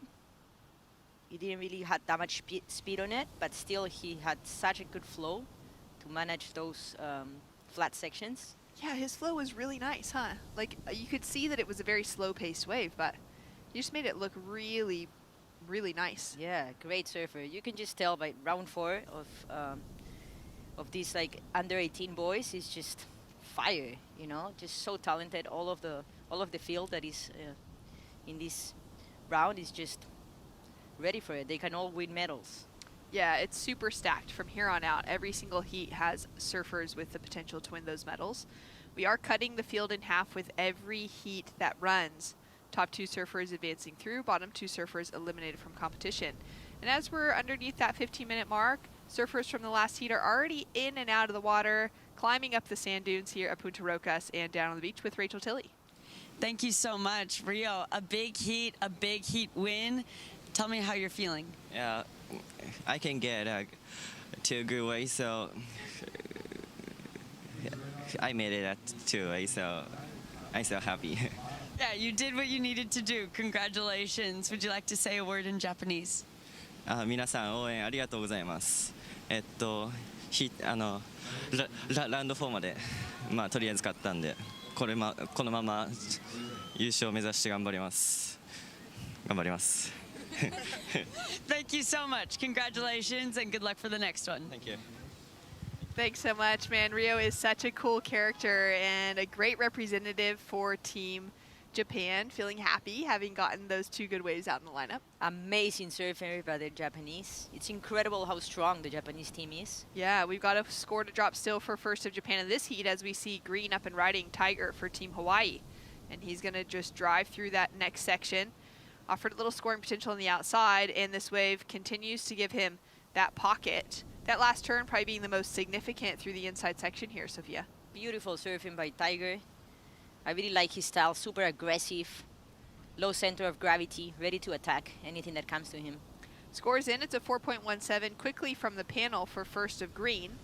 First of white was a 2, followed by a 6.5 as we take another look here at the 4.17. First good turn by Tiger Abubo, second good hack. Looking for those sections to stand up for him. Then he does a third nice turn, another wrap around, and he finishes that wave. Super aggressive surfing style of Tiger Abubo. I think it's really characteristic of the Hawaiian style, you know, like super aggressive and ready for it. Big hacks, throwing lots of water. Tiger Abubo. From a full family of great athletes, but we'll get back to that in a moment as we see the replay here for first of Salvador. We haven't had eyes on this wave yet. First nice wave of Salvador from Portugal in red. Oh, that was a nice hack, throwing lots of water. Unfortunately, the wave didn't really offer him that many sections, but still he was able to manufacture an okay score for him. Second good turn.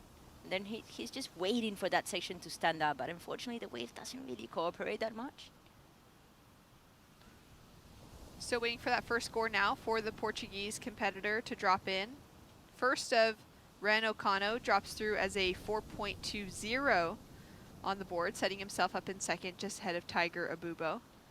And with 11.5 minutes on the clock, it's Romeo Stone sitting in that leading position, a 6.5 on the board as the highest wave of the heat so far. That first wave of white was a beautiful ridden wave. I really liked that wave. He got a 6.5 for that, but the wave offered better sections than any other wave in this heat, and he fully took advantage of those sections. And great surfing by Romeo Stone, super aggressive, on point.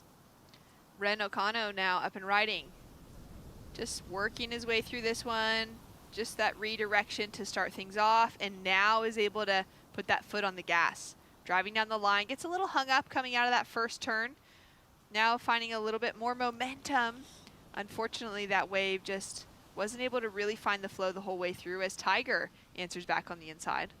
And Romeo now with the opportunity as well. Great looking pocket on this wave. 2-turn combination looking sharp to finish. All the surfers looking really good. That last wave by Blue, unfortunately he fell in that last move, but he had so much speed on that wave. And then we see Romeo's last wave. He's ready, huh? You can tell he's feeling confident after that 6.5. Yeah, even just with that hustle in the paddle right after this last wave, can tell that he's really got his mindset. As we take a look at the outside section, this is what we missed from last of Tiger. This is this last wave, this last left of Tiger Abubo, finishing really well. I think that's gonna really help his campaign. And then we see this last wave by Blue. He's trying to figure it out if he's going left, right, and then he decides to go right. This first turn is the money turn for sure, throwing lots of water.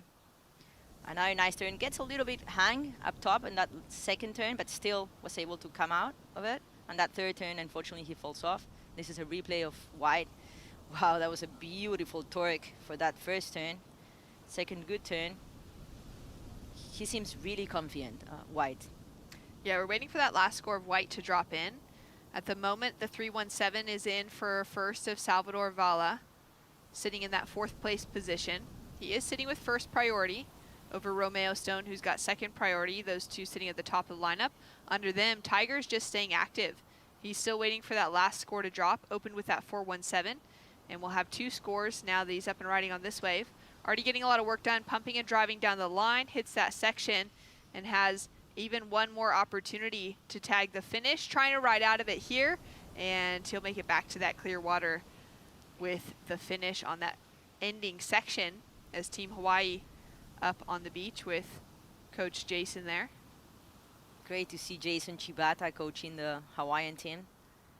I love to see all these ex-professional surfers coaching their team. It's just so good to see because they carry so much experience, and being able to pass that experience to the new generation is priceless. Yeah, it's really incredible. I love seeing that as well, and to see men and women back in those team dynamics, passing things on to the next generations after having many years on tour themselves.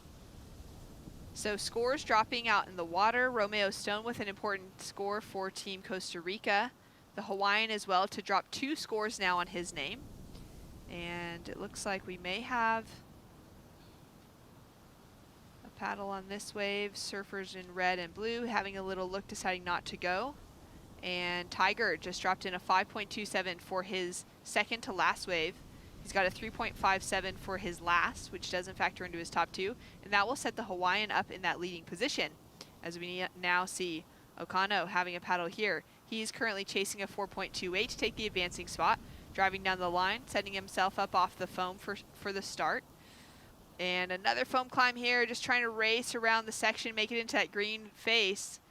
3 decent foam climbs to start, and then finally puts that board on rail, wraps it around. Tries to put that finishing touch on, can't get there. Put a lot of effort into that wave, chasing down the 4. Yeah, that was beautiful surfing by Blue. Unfortunately, the wave kind of runs from him. So he never really was able to find that section to do like a wraparound or a good turn. But still good surfing from Blue. He's chasing that 4. He knows he doesn't need much. And that was a great wave by Tiger Abubo, 5.27. That was that left. Beautiful surfing by the Hawaiian, and he goes to the lead. Actually. As Romeo just steals it back from him as you say that. The 5.07 has dropped in for the last wave of Romeo Stone. And that sets him up in that first place position. Tiger now chasing down a 6.31 to take first away. And speaking of, those ex-pros turning into coaches, Tiger's auntie, Megan Abubo, surfer that you would have competed many heats with through the years. Oh yeah, so many heats. I love Mex. She was one of my really good friends on tour. She's still one of my really good friends, and I admire her a lot. Great person, amazing surfer. She's probably watching, so shout out Mex. Yeah, such a beautiful person with beautiful character, and she's been doing a lot with More Aloha, Carissa Moore, the Olympic Gold Medalists Foundation, putting in some coaching with the next generation. As we take a look now at Romeo Stone, up into the lip. He'll drive back now and just have a quick kick out. Unlikely to improve on the scores that he's currently holding on to. Tiger with second priority would be chasing down that 6.31 to take the lead. And then Ren and Salvador in 3rd and 4th place positions, chasing scores in the mid 5 and 6 point range. As Salvador has the opportunity here for Portugal. It's been a quiet heat for him so far. He's only caught 1 wave. It's been that 3.17. We've seen some great surfing for him up until this point. And now we've been waiting for him to have a wave that he's really been able to unleash with. Just gets a little hung up on that last turn. Yeah, unfortunately, that was a pretty hard wave to surf. It didn't really carry that much speed, so it was hard to find those sections on it, that speed that he wanted. But he's ready for it. You can tell he wants it. He's paddling hard back to that takeout position and ready to get another wave. Salvador from Portugal. 18 years old, out of Carcabelos. And he's in his last year being able to compete here in the juniors for the World Junior Championships. Has had some incredible results throughout his junior career, starting all the way back in the under-12s divisions across the national championships, taking out victories or those runner-up finishes. He also took out the perfect chapter or capítulo perfecto, which is a new generation category, was introduced back in 2022, and he took that out in its opening season, which was really exciting to see as him kind of being picked out of the pack as that next talent coming forward for Portugal. Now a few years on, continuing to hold on to that expectation on him, his surfing performances continuing to grow through the years as he's been able to maintain his position here on the national team for the ISA event. As we take a look now at Tiger. On his forehand, setting it up on rail with a great looking wrap to start into the whitewater for that second turn, the oncoming section, and now back into the green face. This wave is looking really nice. The shape on the outside was perfect opportunity for him to capitalize on a few big turns. Beautiful turns by Tiger Abubo, attacking that wave. He kind of reminds me of a young Joel Centello. Beautiful style by the Hawaiian. Yeah. Really aggressive style. Yeah, really on the attack with every turn. Taking a look here. Ren setting himself up down the line. Just tossing a bit of spray with that first maneuver and then hits the oncoming section. Great speed, power, and flow in that wave. Beautiful surfing by Blue, the Japanese. He doesn't need much. He needs a 5.22 to go into that second place. With that, though, we are waiting for the last score of Tiger. Chasing down that 6.31, he had that 3-turn combination on the right, then answered back with the 2-turn combination from Ren on the left. We'll see where the comparison comes through from the judges as we take another look here at last of Abubo. This is the replay of Tiger. Beautiful wraparound on that first turn. Then he attacks this second turn. Eyeing that last section right there. Another beautiful turn. Beautiful surfing by the Hawaiian. I think he's probably going to improve on that backup wave. And this is the last of Blue on the left. Setup turn. And beautiful vertical turn to finish that wave. He's pumped. He's ready for it. He's showing the passion. He's telling the judges that he liked that wave. Yeah, that's the moment he's been waiting for. Chasing down that 5.74. The potential for that requirement to increase is likely, as Tiger just needs to improve on a 4.7. And there it is. So actually, sorry, last of Tiger's was the 4.7. It improved on the 4.17.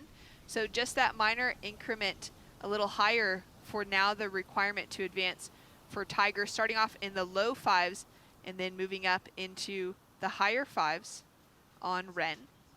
He gets a 5.53 for that last left, and now the requirement is a lot lower. It's a 4.44. With 1.5 minutes to go, this heat's starting to get really interesting. Yeah, it's really starting to open things up. 1 minute, 30 seconds on the clock. Again, another day filled with the potential for some buzzer beaters as we see those dolphins just starting to enter the lineup. And Salvador Vala being the only surfer who just hasn't found that rhythm out here in this heat. His requirement is a 6-point ride. He's sitting in second priority, so there's every potential as we see those couple of lines coming through. But it's going to need to be a wave that facilitates the potential for the highest score of the heat so far. Currently in a higher priority is green over blue as this next left comes through. And Tiger flares the tail out on his last maneuver. Unable to ride out successful, the situation will remain the same on Okano, who's going to stay underneath white and red as this next set approaches.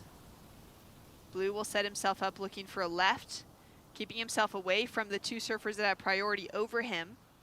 At the moment, Romeo Stone has been able to control this heat as we see the dolphins just surfing through the water on that last wave. And Ren is now up and riding, but he's going to have to duck out of this because Salvador has higher priority. It's going to leave a final opportunity begging for the Portuguese competitor. Connects with that first turn, but really feels like there's not enough on that wave to continue with it. Ren now with the opportunity on his backhand just up before the buzzer, connects with the foam, and that wave is going to race away. And it just seems like from a wave selection perspective, it's working in favor of Tiger to hold on to that advancing position. Yeah, for sure. I mean, we didn't really see that wave that left from Ren, but just by his body language, you can just tell that he probably was not feeling that happy with that last chance. So I think it's going to be Romeo and Tiger going through this heat. Let's see what the judges think. We've got a score to drop for blue, a score to drop for red. At this stage, red is chasing down the largest score of the heat. And for Ren Okano, just a 4.44.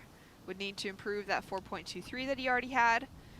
Was able to get a little bit of work done, but you know, had that real dead section, had that finishing turn on the end. That opening section was more just that foam climb rather than having that open wall for him as well. So it's feeling unlikely, but we'll see, leaving it in the hands of the judges, if Abubo is safe to be advancing through for Team Hawaii. Romeo Stone of Costa Rica holding on to that leading position. He's also got a score to drop, so it looks like he was able to get himself into something, though he's got still a decent paddle on the way back in. So not a wave connecting through to the beach for his last. And it's just a 2.5 for last of white. And he'll be on his way in, sitting in that victorious position for the Costa Rican. Great to see as we take a look at the real locals in the lineup. Wow, they're coming to say hi every day. It's amazing. Little National Geographics to finish out this heat here at Punta Rocas in Peru. We really have had a large pot of dolphins coming through day after day. And that last score has officially locked for last of red. It's a 2.63. And for Ren Okano, that will be the end of the story here at the World Junior Championships. Alongside Salvador Vela eliminated from competition, it does officially mean that Tiger Abubo of Hawaii holds on to second, and Romeo Stone for Costa Rica holds on to that leading position. We'll be back. In the meantime, the Dolphins will have the lineup to themselves. Heat number 5 when we return.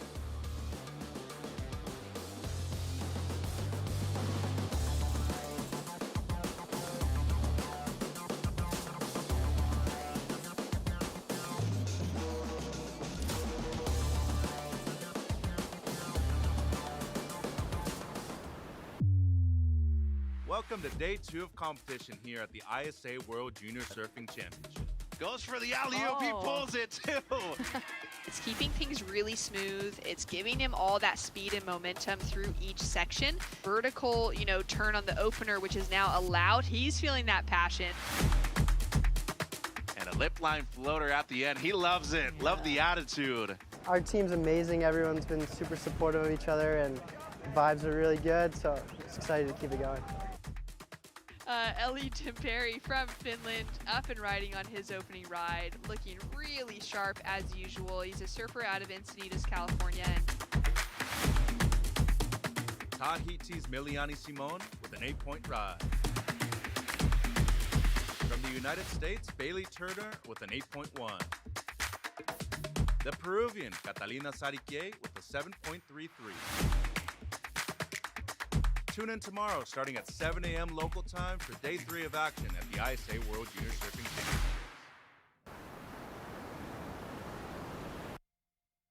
Welcome back to the action here for the ISA World Junior Surfing Championships. Boys under 18s in the lineup this morning with 2 more heats to finish out the round. As we take a look at Aaron Bacon for Team France with a quick in and out, and he'll have that first score to drop on the board. Sammy Lowe for Australia also up and riding. He's already dropped in that 1-point ride, now setting himself up with the opportunity to build significantly on the one. Nice corner opening up in front of Sam as he finishes off on the inside section here. And those two in the lineup up against Spain's Mateo Vasquez and Brazil's Kailani Reno. Shannon Hughes alongside Sofia Milanovic for the call, and although that wind has come into play a little bit this morning, there's still some clean faces when that wave connects to the inside section. For sure, there's still some opportunity out there. There's many waves, and we saw Sammy Lowe in that last wave. What a great surfer from Australia, Sammy Lowe. Son of the great Mick Lowe. Amazing surfer, shout out to Mick. Good day. And yeah, so good to watch the younger generation of the Lowe family representing Australia here. I remember when Mick won the Snapper Rocks, he's the first goofy footer to ever win the CT at Snapper. So yeah, so good to watch. Yeah, and what an iconic event to take a victory at, to then set up for a future of great surfing in the family, with his son Sammy taking out the Australian national titles back in 2024 to qualify for this year's team. That event actually just ran at his home beach in Thurul this week, or this last week before the World Junior Championships ran over. I do believe, though, there was an overlap in actually the dates taking place. And for Sammy, he was able to get that victory surfing just like 2 beaches down the road at Winuna. So still really, his home local area, would have been sleeping in his own bed as he was able to walk away with that victory, qualifying him for this year's event. He's had an absolute role for Team Australia, as has Kalani out in the lineup for Team Brazil. There we can see the rest of the under-18s specifically for their boys and girls. 2 of their girls were in the same heat together yesterday with Aisha and Maria out in the lineup, and wow, they had an incredible victory for the 2 Brazilians to take out the leading positions in that last heat, and it's kept Brazil in a strong position in that top 4 conversation on the point side of the draw coming in towards finals weekend. Taking a look now at Romeo Stone. The Costa Rican took out the victory in that last heat and put together a nice heat. He didn't have to really rush anything, only surfed a couple of waves, got the requirements that he needed. Great surfing by Romeo, the Costa Rican. He seems really confident, really comfortable in this wave. 18 years old. Sad to know that it'll be his last year in the juniors. He's been such a great face for many years now. And he'll be representing Costa Rica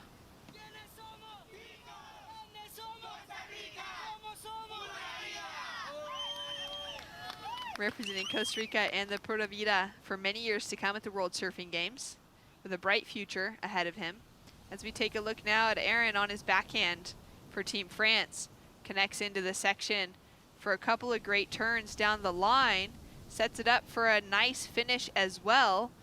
The surfer who now resides in Cabreton, and that region that has the famous beach break at Hossegor, originally from Bayonne, which is such a beautiful little town with a river running through, and it's just as picturesque as you can imagine a French coastal town to be. Such a beautiful place. I love it there. Just the lifestyle is amazing. And he got a really fun left. That last turn was the money turn. Throwing lots of water, the Frenchman. So this heat is going to be, you can just tell, it's starting to be a really good heat. We get a 4.5 for that first wave, second wave of Samuel Lowe. Yeah, that sets him up in that second place position. The 5.5 of the single wave score of Kailani for Brazil sets him up in the lead, although he's got an equal heat total with Sammy. Anytime that situation unravels, and we'll have that change completely through this heat specifically, but at the end of the heat, if there were a tie, it would go to that single highest wave score that would take out the higher positioning. 14 minutes on the clock. Let's go down to the beach to check in with Romeo and Rachel. Thank you so much, you guys. Romeo, congratulations. This heat win means that you are now going to have your best result ever so far in the ISAs. How are you feeling? Feels great. Feels like I worked so hard to get to this point, and it just feels like it was meant to happen. And I'm just stoked to be here. There's only 3 of us left on the team, so I really just gotta do good and get our team higher up in the rankings. Well, yeah, surfing like that is doing that. Now, when you're paddling out into a heat and you know that if I make it through this heat, I'm going to have a personal best, how do you manage those nerves? I don't really think about it. I just kind of think about it like, all right, another heat, I got to pass. I think if you get too ahead of yourself and focus on, like, what could happen, sometimes, like, in a heat, you get a little distracted. So I just try to do my best in that moment and just focus on those 20 minutes, and what happens, happens. Well, I was reading what you said in your athlete bio as well, that you felt like you've had a lot of personal growth this year, grown as a person in your surfing. What are those ways that you think are being demonstrated here at the event?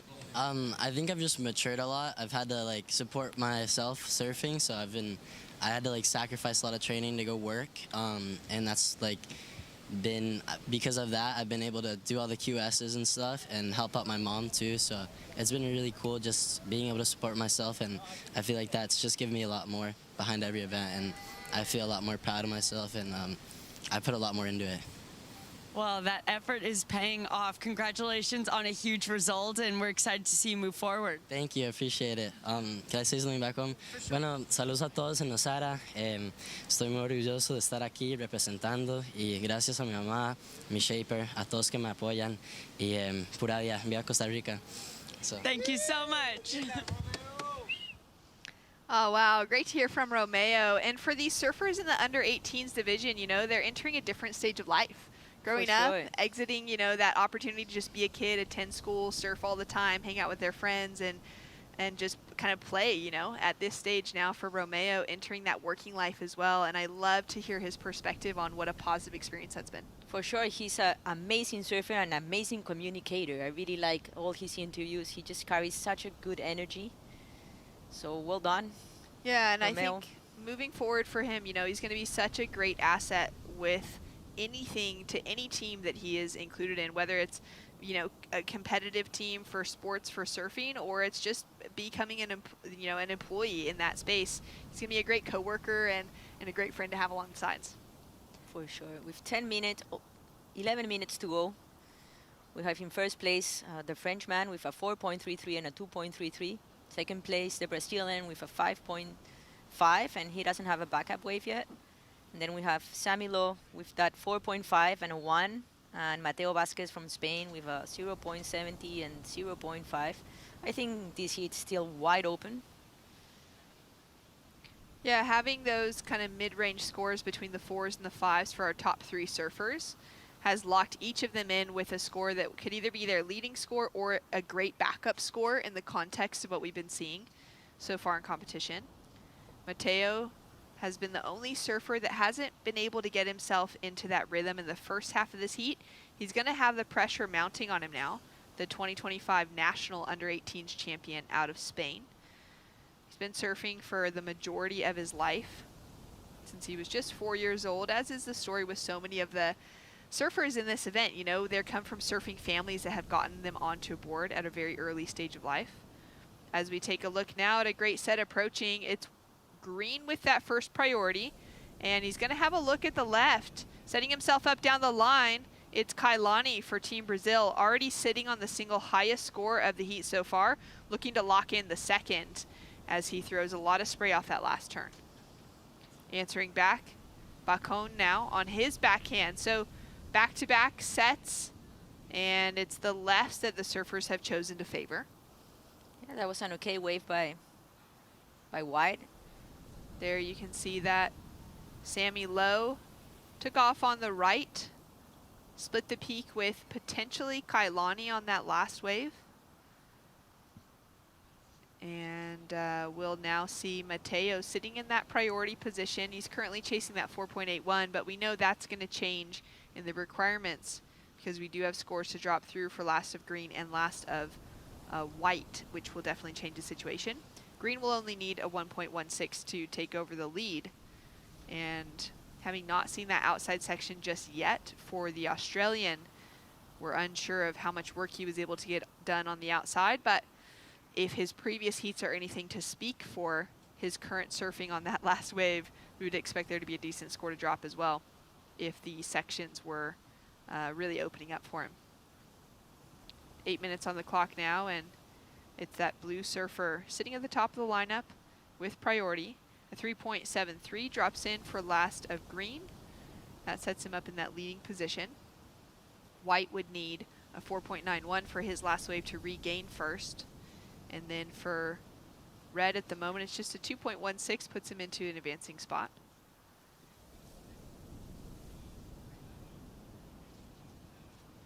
There hasn't really been a wave with much potential in this heat yet. We see Samilo. Having a look here on the inside. And just opting to take off on this corner. Goes really soft for him here. Few heats have had those opportunities on the paddle back out to lock into something with some good scoring potential.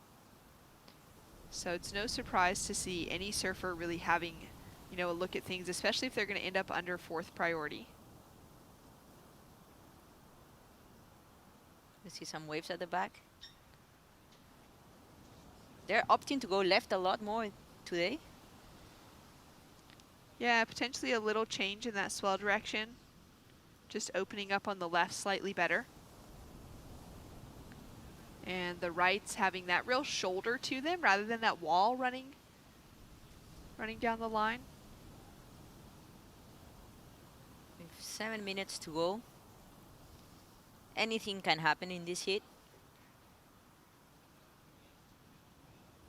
That set just being a little bit small, hardly breaking still underneath everyone as we can see those next lines coming. Scores starting to drop in now from that last exchange. And it was the 3.73 for green, took him into the lead. Last of white drops in as a 3.3, and it's not enough to regain that leading position, but it does increase the requirements just a bit. As we take a look at now at the last wave of Bacone, this was a 3.30. Yeah, that first turn he gets a little bit stuck. And this then the one from red. So finding that first opening section, he was able to go vertical. After that, the wave didn't offer very much scoring potential.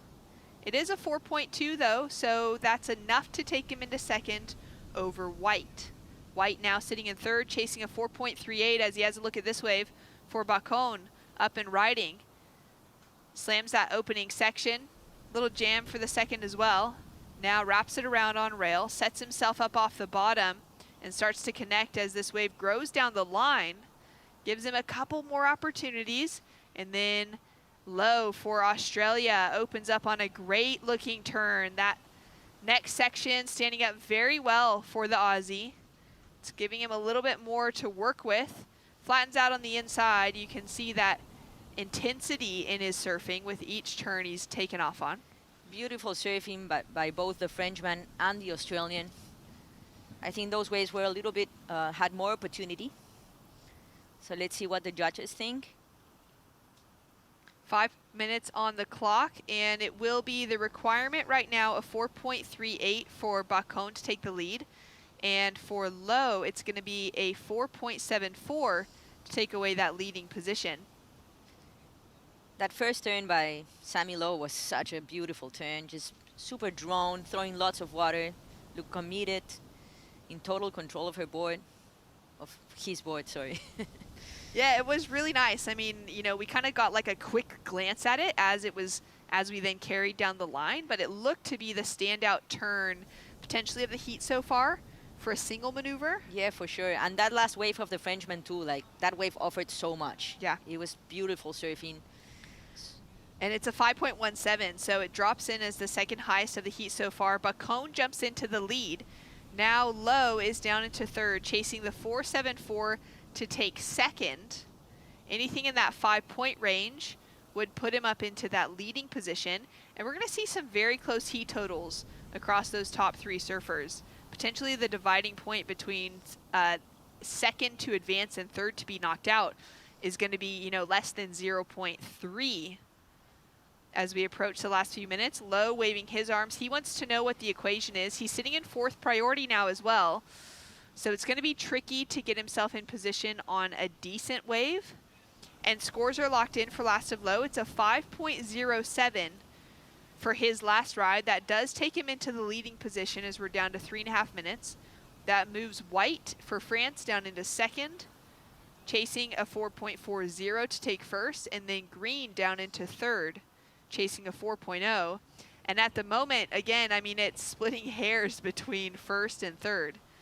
Mateo Vasquez for Spain, unfortunately, just hasn't found himself at all in this heat. With 3 minutes on the clock, it's not counted out. It's still a single score that would take him to that advancing position, but that's now going to be an 8.8. And so far, we haven't seen anything of that magnitude this morning. Wow, it's so close between red, white, and green. Kailani doesn't really need much. He just needs a 4 and has second priority. When there's 2.5 minutes to go, this heat is gonna come down to the wire again, I think. We got so many great juniors that have competed in this heat in this event over the years, like the gold medalists of Carissa Moore and Caroline Marks from the first 2 Olympic experiences for surfing. As we take a look now at a little paddle battle on the way out, Sammy Lowe does not have priority, but he kind of forces the situation here on Kailani. Adds that pressure as the Brazilian takes off into that first opening turn, sets himself up with an opportunity down the line, and he's chasing that 4.00. That first turn, you know, he had control. He had a nice section open up for him. Yeah, that's gonna be close. Can hear the Brazilian team shouting at the finish of that wave. Vasquez now sitting with priority, just waiting it out. At this stage, he knows, you know, he's got one chance. He's gonna have to take off on a wave that offers an excellent score or nothing. Exactly. He needs a 8.8. That's a big score. But anything can happen. You can never lose hope. That's right. He's the reigning national champion for the under-18s. He's got what it takes if the waves facilitate the opportunity. However, we just haven't seen anything come through that's really given the potential for something like that. It would maybe take some major innovation on a single section at this stage to drop a big score. As we take a look at Lowe. So under priority for the rest of the pack, he's able to pick off this wave. Wow. And he's getting a lot of work done on it. Incredible opportunities as it just bowls up and draws so well off the rocks. That was an incredible finish on the inside with 45 seconds to go, considering that he was in 4th priority and really got into that wave because these two are just on top of each other. Kailani in that 3rd place position.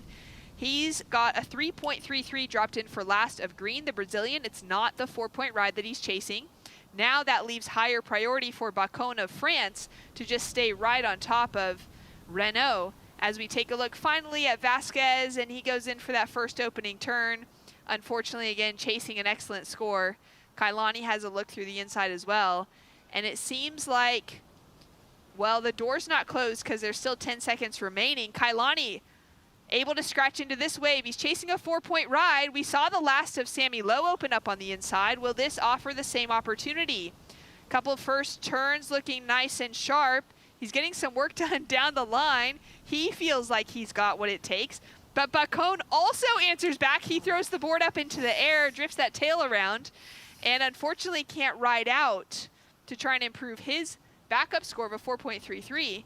And scores are in for last of Lowe. It's a 6.4, under priority from the rest of the pack, able to improve that leading position for the Australian. That was such beautiful surfing by the Australian. Wow, well, we don't know what happened on the outside of Bacon.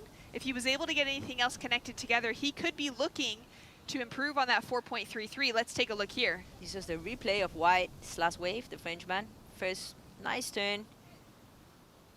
Waiting for that section. Unfortunately, he fails on this last turn.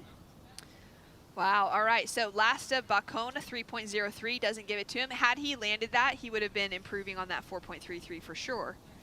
And now the question on Kailani, was his wave enough to get that 4-point ride that he's chasing? This is the last wave of Kailani. Smaller wave. But he gets it. He gets the 4.23.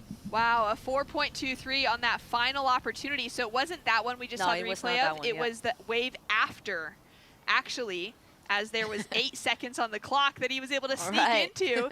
And it just drew so well off the bottom. The shape of that wave, same as Sammy Lowe, offered so much scoring potential in comparison to those bigger sets out the back. Yeah, you can just tell, like, Kailani just really pushed through his turns in that last wave.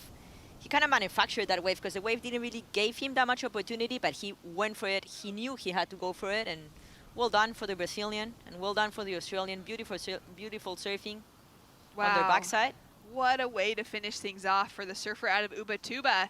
Finds himself in an advancing position over Bacon from France. This was that wave, a 4.23 on this last chance, this last-ditch effort, and all that excitement carrying him through for an advancing position. So good to see, so much passion, and you can just tell he wants it. He's ready for it. He certainly does. We're going to go to a quick break. When we return, we'll be hearing from Sammy Lowe, the Australian, taking out a victory in that last heat.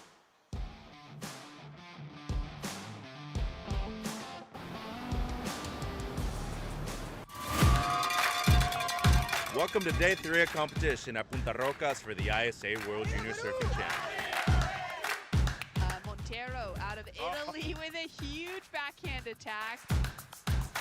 Already incredible performance, and he tags the end. And he's got some power to his surfing. Driving hard off the bottom into that next turn, setting himself up just turn after turn, throwing so much spray. And Bastian Arevalo for Peru is already up and riding. The local surfer can see within every ounce of his surfing that he knows this break like the back of his hand. The waves are absolutely pumping today. Like, couldn't really ask for better waves. Yeah, there was a lot of build up to the first heat, a lot of nerves, so really happy to get that one out of the way. Australia's Mila Coco Brown with a 6.67. That's it for day 3. Tune in for day 4 tomorrow, starting at 7 a.m. at ISAsurf.org.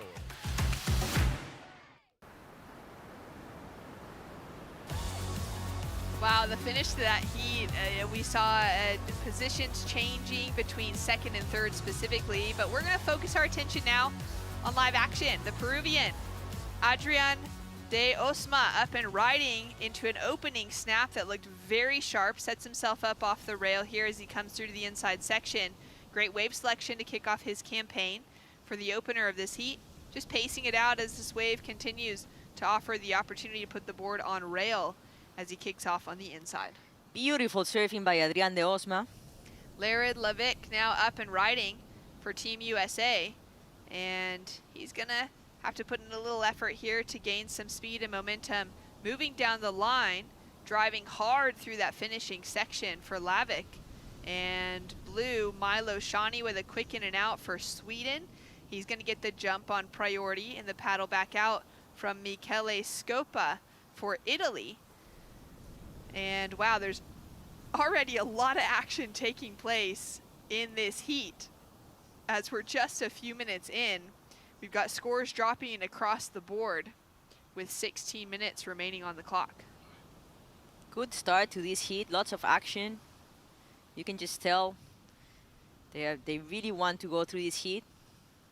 That first of red was a beautiful wave. He looked really confident in that wave. I liked how he did that first big turn, then kept looking for that second section. Well, Larid currently sitting in that leading position with a 3.83 on the board in white. We do have a second score to drop through for him. As we take a look at this opening scenario, and well, there's definitely going to be some kind of interference called.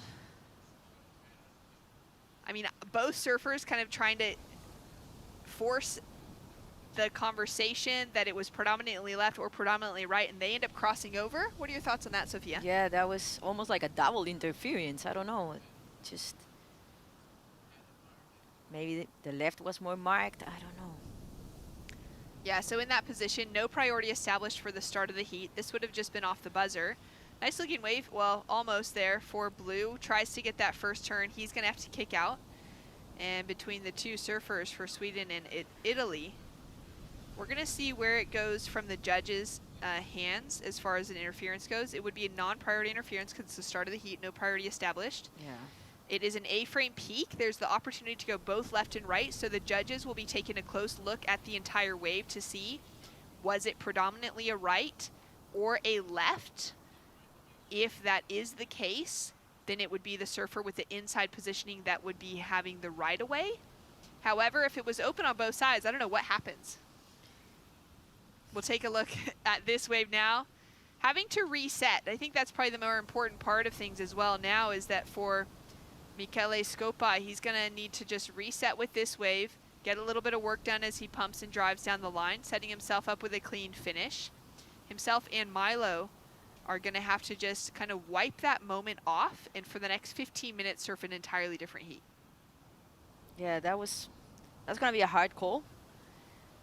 Just seemed like the left was a little bit more, just seemed like it was more of a left, but, yeah, you know, we don't really have the whole view, so.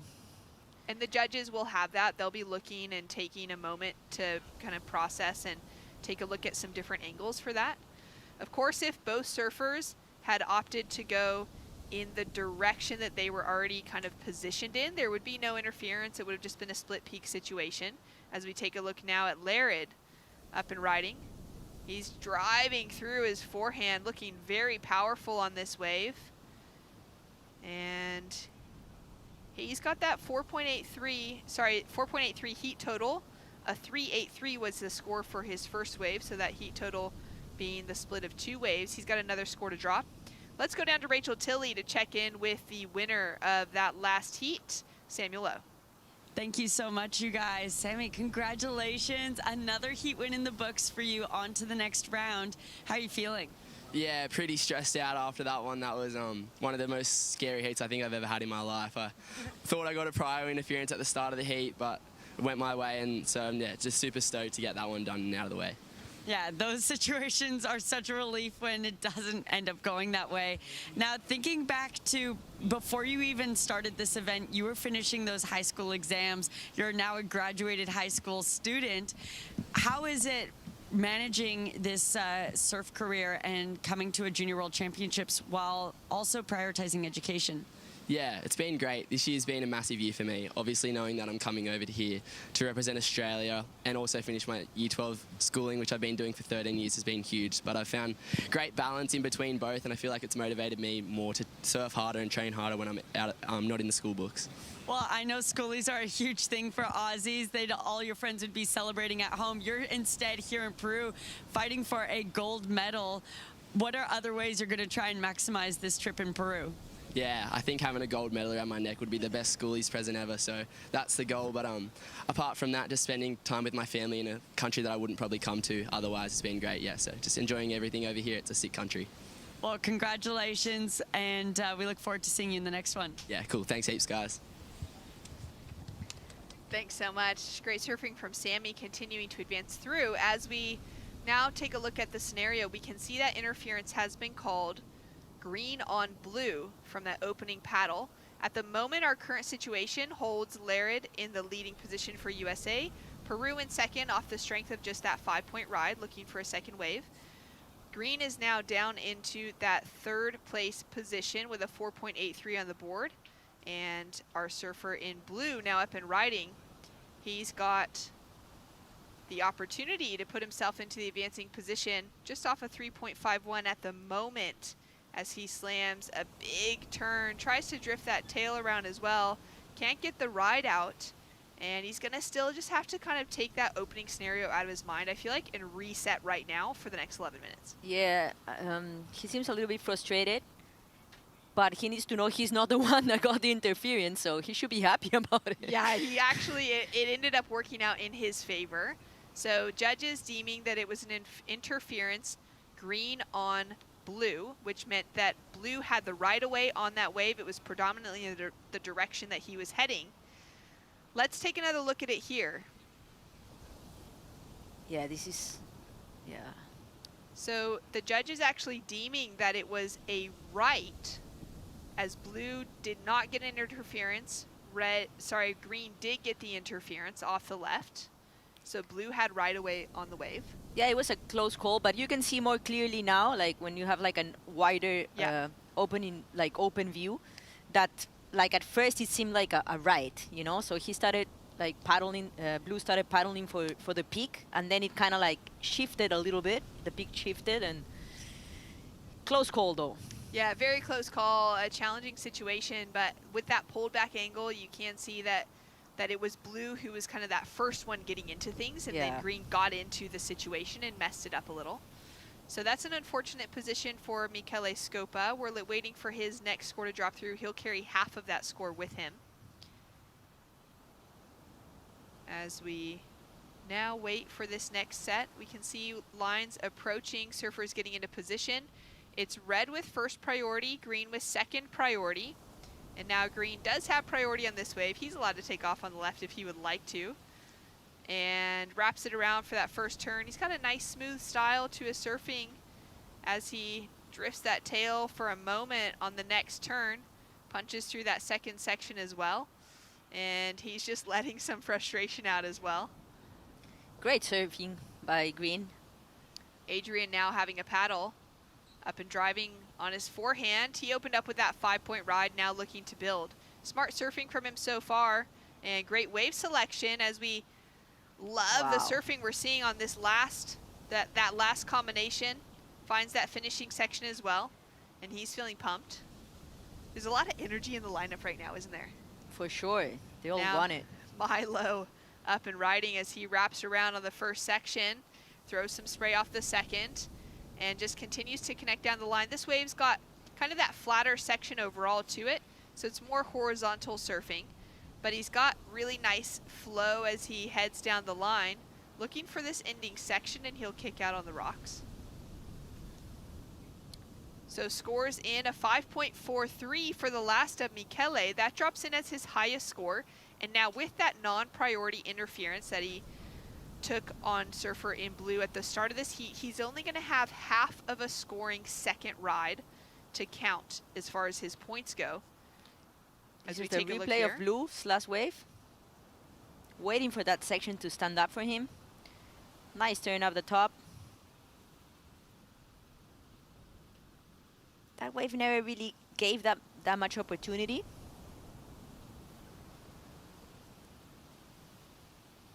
Yeah, really put in a lot of effort, but it was just that flatter sections available. Beautiful turn by Red in that replay. Wow, he looks so confident in his surfing.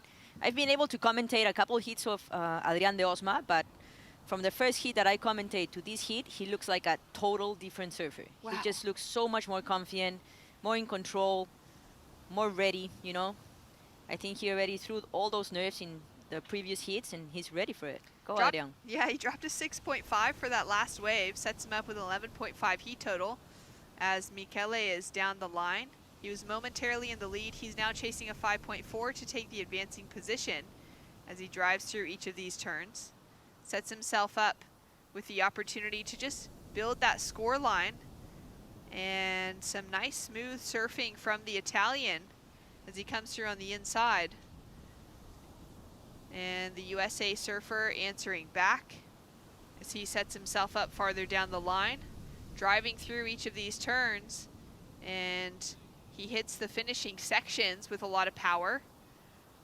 Looking to try and gain the lead, he would be chasing down now a 7.33 as the Peruvian's been in rhythm. Let's take a look at this opening turn. White, first nice turn. Wow, right there, that was an amazing wrap around, throwing lots of water. Beautiful surfing by White. Great surfer, super smooth. He's really good on his rails. Wow, that was beautiful surfing by the competitor of USA. Great turns down the section as we see this wave. That section off that opening boil for the rights can really shape up to offer so much critical nature. Yeah, when that, I think the wave kind of gave him one big good section, and he totally took advantage of that section in that wave with that wrap around carve that was beautifully drawn. All right, so current situation out in the lineup, we're approaching that 5-minute mark. It's the Peruvian who's holding on to the leading position. Scores are in across the field for everyone except for our surfer in white, Larid Lavic out of the USA. He's waiting for that last score. It would need to be a 7.33 for him to take the lead, but anything above that 3.83 increases the requirements on the rest of the field. Last of green for Michele was a 4.43. That doesn't help his situation. It's his third highest score, so that won't count and factor in to anything for him. For Milo, however, he scored a 4.5 on his last ride for our surfer out of Sweden, chasing now only a 3.5 to move into that advancing position, though that requirement will change and grow a bit with this last score to drop for Larid. Still waiting for last of white. And there it is. It's a 7.83. Judges loving it. That outside section looking really sharp, and it's taken him into the leading position over the Peruvian. Requirements now completely changed across the field. An 8.79 needed for Michele Scopa to take the advancing position, and a 7-point ride for Milo in that 4th place position. With 4 minutes to go, the requirement is really high for both surfers, both green and blue. I mean, it's possible, but they are in a hard position right now. They're going to have to pick their waves right. And we see priority number 1 is with blue. Priority number 2 is with Adrian from Peru. And priority number 3 is with white. That last wave of white was such a beautiful wave. Just his surfing was so on point, and like such a good rail work in all his moves. Beautiful surfing by the American. And that opening section offered him so much potential. Yeah, that carve he did was so nice to watch. The rights have been those big scores in this heat so far, aside from that 5.43 for Michele, which was the left, but the 6.5 and the 5 for Adrian, both those rights that just drew off the rocks really well, and then Laird was able to find that same wave to get himself a score. Yeah, for sure, both white and red have caught the best waves of the heat, and you can just tell by their scores that they have done really well on those waves, on those opportunities. Well, we're down to 2 minutes, 45 seconds on the clock. A little quiet in between the sets here for day 7 of the ISA World Junior Surfing Championships. We're currently in the under 18 boys. Round number 4 out in the lineup. We've got 9 heats in total. After this, there's still 3 heats to finish out before the end of this round. After that, we're going to head into our girls under 18s, round number 4, which has 6 heats, and then finish out our day with our girls under 16s, round number 4, which also features 6 heats. Competition today will be ending out a little bit earlier than we did the last few, maybe around 2:30. And here we go with Milo having the opportunity to chip away at that 7-point ride. Goes up into that opening section, and this wave starts to get away from him, but he does well. He just seems a bit rattled by that first call, like by that first incident that happened. I just feel like it kind of took him out of focus. Yeah, it's unfortunate. He hasn't been able to kind of put it to the back of his mind. It still stayed at the front, and it's just affected his opportunity to really loosen up on his wave selection and his surfing. 1 minute, 30 seconds on the clock. Driving down the line for Michele. First opening wrap looked nice, that second one as well. The difference though between those lefts and the rights is that critical section on the opener for both Laird and Adrian was really sharp. For Michele now, he's gonna have to really do everything he can on this inside section, which offers a little bit more. That second to last turn looked very sharp. And again, he's chasing that 8.79. The reason is because he has a non-priority interference from the start of the heat. He would need a larger score because he's gonna drop half of his second scoring ride. So whatever his highest score is, he'll keep the full score. But then his backup score, he'll only get to keep half of the points of it, which puts him in a much more challenging position. Still possible to take the advancing position, which is good. But it would need to be some, you know, well and truly the highest wave of the heat so far. Laird having a look through the inside section. He's done well to stitch up that leading position. It would take a 5.5 right now for Adrian out of Peru to take away first. And he is sitting with priority, so there's the opportunity as he's now having a paddle here with 10 seconds on the clock. He's gonna have the chance to take off on this last ride. Paddles doesn't get into it. That will change the priority over to Milo in favor, but the time is going to run out against our Swedish surfer. And in an unfortunate scenario for both green and blue involved in that opening paddle and interference situation, neither of those surfers will be taking the advancing position. It's going to be USA's Laird Lavick taking away the win, with Adrian de Osma for Peru advancing through in second. Great heat we just watched. Beautiful surfing. And Laird with that 7.83 to finish off the heat, looking very sharp moving forward. We got more action when we return. Chris and Mitch on the call.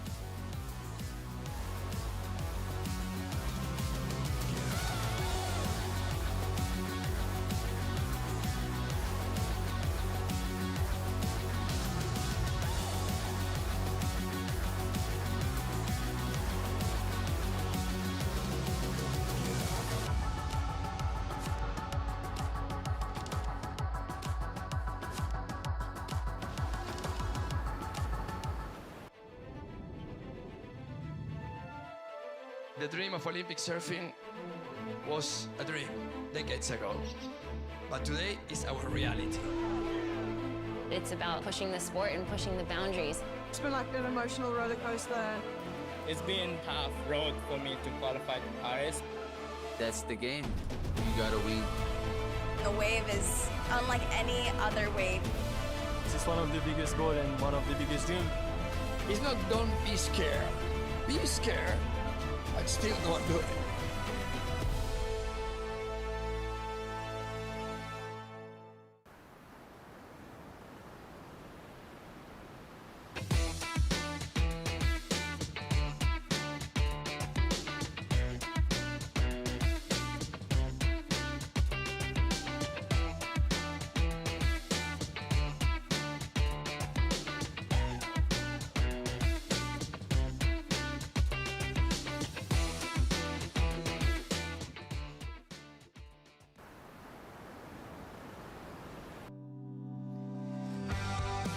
Frank the Tank. Fill it up again. Round 4, Heat 7 here at the 2025 ISA World Junior Surfing Championship. We're live from Punta Rocas, Peru. Swell has dropped, but the action has actually risen. Huge heats today, including this one. Will Pedro Ferreira and Mateus Neves make this a Brazilian blowout?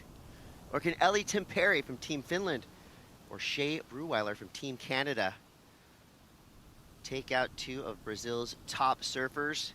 Here's your lineup: Ellie Timperi, Pedro Ferreira, Mateus Neves, and Shea Bruweiler.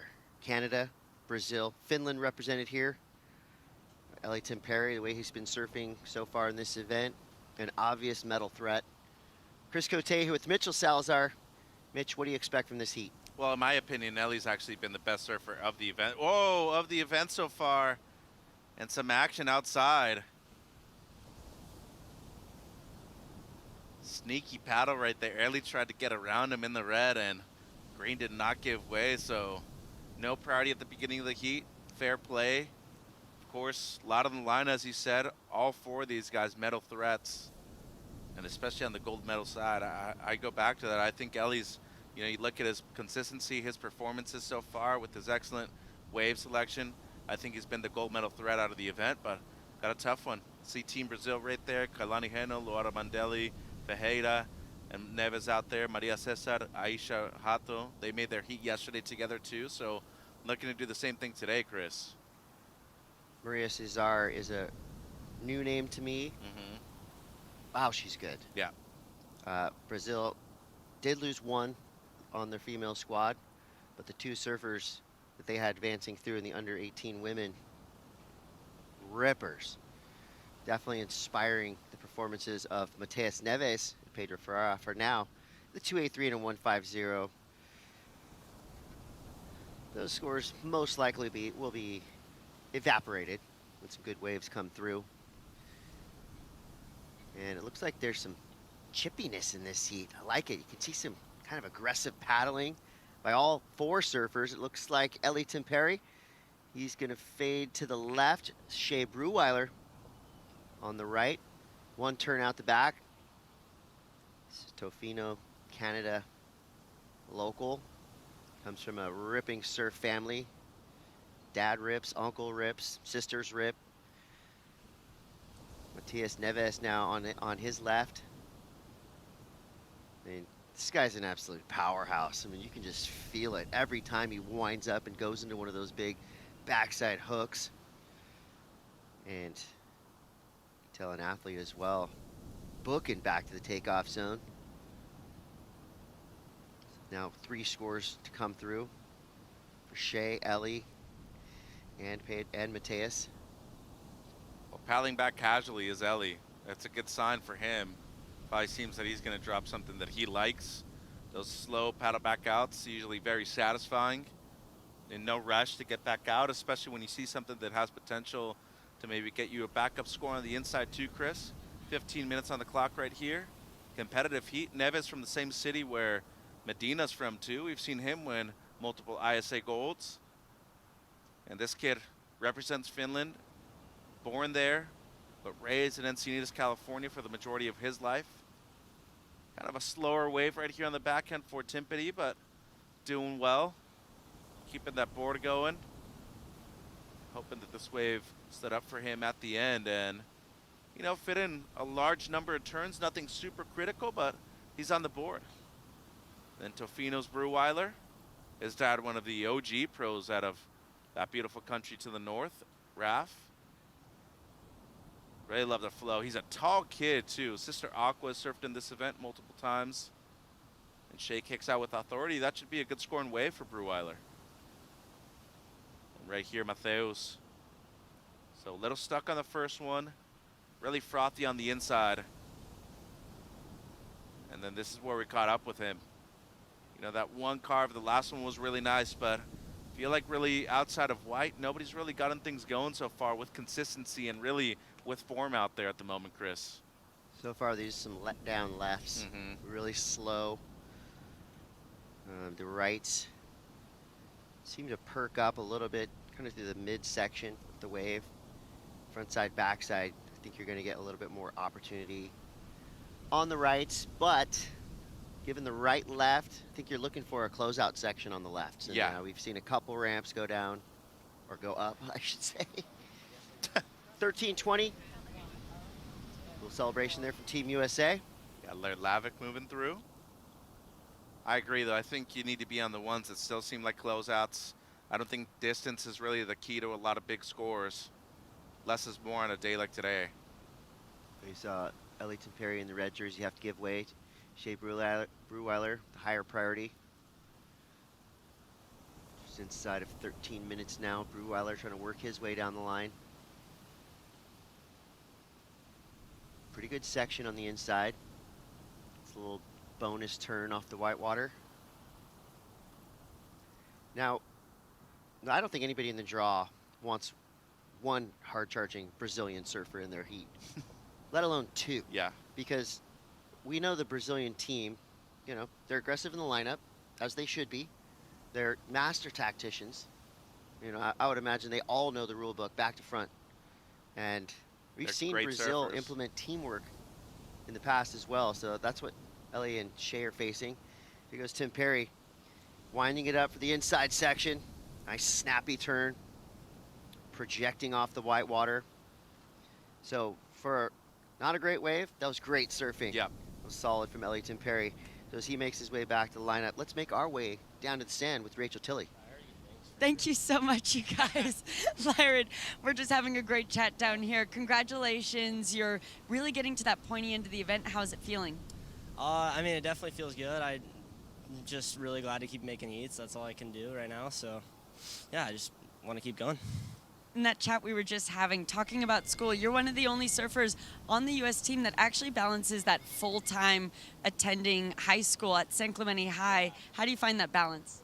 It's definitely really challenging. I am taking a lot of difficult classes too, and my teachers aren't very happy, so they're like a little frustrated with the amount of like work they have to do to keep me doing this, but I think they're glad in the end because I get to do stuff like this, and it's really cool.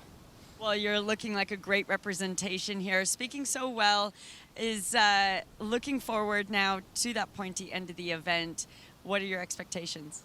I didn't really come in with any expectations. I just want to do my best, and I know my best can take it as far as I'm willing to go. And if I can just keep getting lucky and getting good waves, and I think I could do really well. Well, I think we think so too. So congratulations and good luck on the next one. Thank you so much. Have a good one, guys. Great surfing from Laird, Team USA, representing himself well in the post-heat interview. Yep. Seems like a great kid. Well, stay in school too. I mean, Me? well, you go to school every day. You get to work with all your great colleagues. Well, I'm studying all of this right now because by watching these incredible surfers, I feel like I'm already learning how to surf better. So this is kind of schooling for me and for all of us out there watching. I mean, these are small wave wizards we're seeing all day long. And these are the type of conditions that, you know, most of us would be surfing day in, day out. It's getting harder, though. It's head high, you know, crumbly rights and lefts. And we're really seeing the R&D and the training paying off for these surfers who are making it look real easy out there. I promise you it's not. With 9 minutes and 42 seconds to go, you got Neves in the lead. Was in the lead. Ellington Perry just dropped a 4.63, add to a 3.60. So he just jumped into the top spot. He's super consistent. You know, and he's been in a bunch of events this year. You know, he's competing at the QS level. Yeah. He's competed in other junior events, mostly focusing on those kind of high-ranked QS events around the world. It's like every time I look at his Instagram, he's in Puerto Rico for an event. He's over here. He's in more. You know, he gets around, and I think he's brought his best self down here to Peru. Yeah. You know, I think he's a standout for a reason. He puts in the work.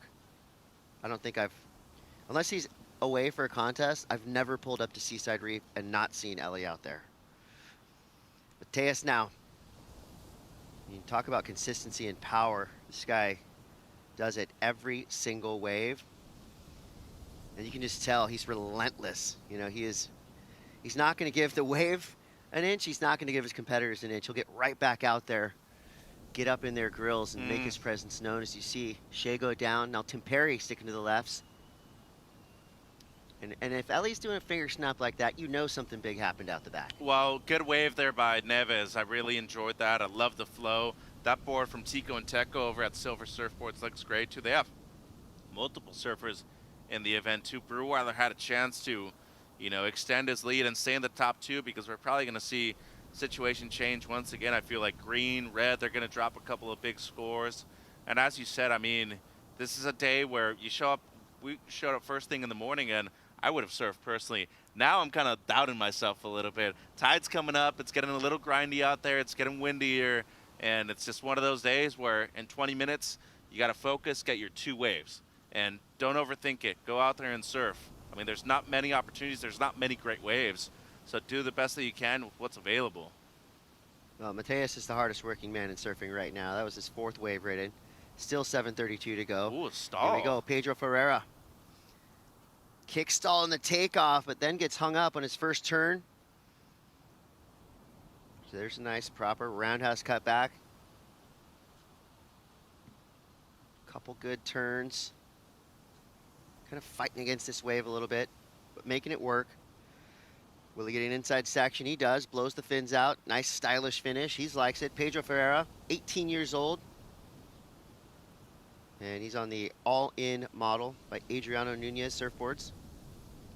He did get third place in the National Juniors event, which is incredible because we know how many good surfers there are in Brazil. Yep. His hobbies is foot volley. So basically a ping pong table, and you use a football or soccer ball. You can't use your hands. You kick it back and forth. You can use your head, your knees, anything but your hands. It's a really fun, tough sport. It's definitely difficult, though.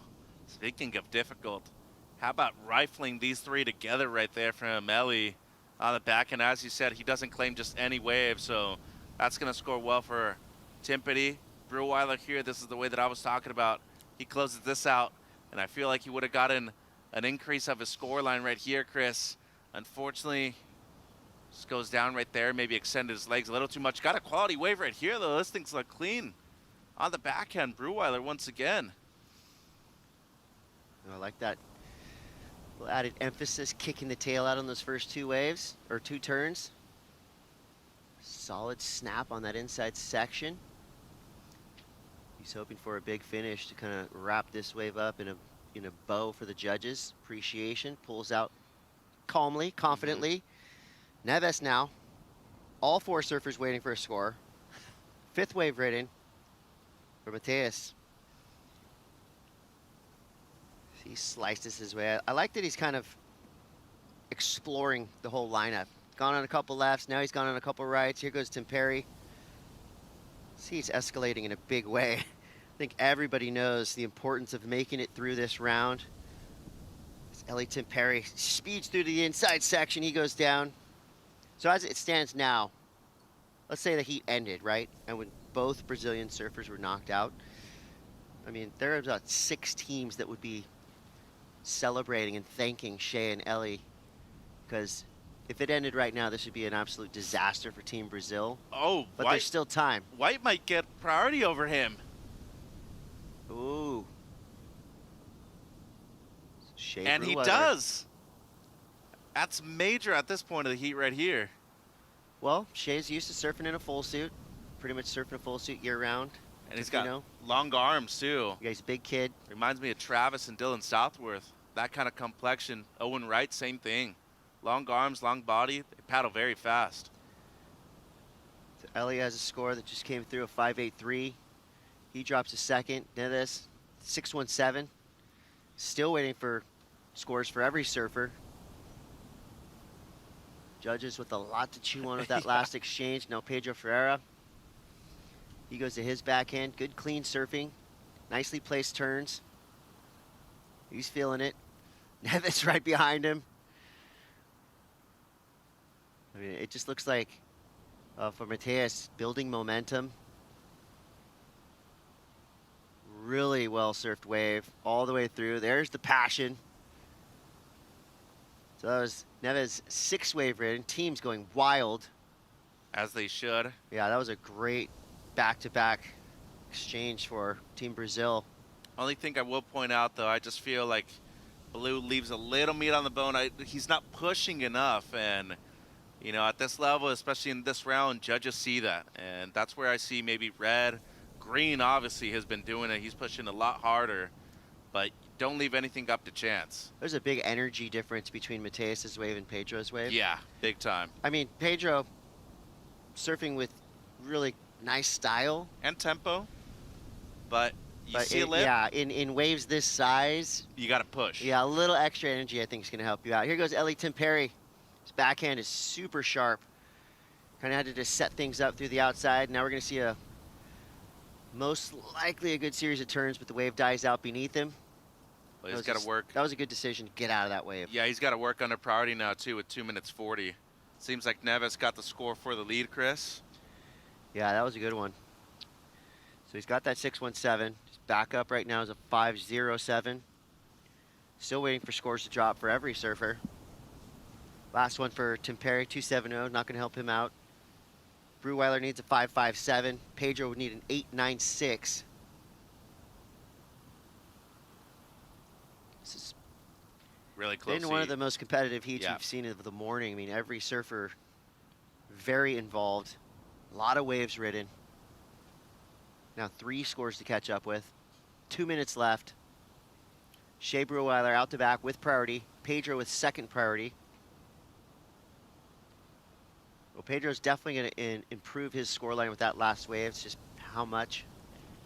Breweiler looking for a 5.57. Oh, this wave is looking real slow. He's sticking with it, hoping for something big on the inside. And we'll see if that materializes. He's just kind of been doing work.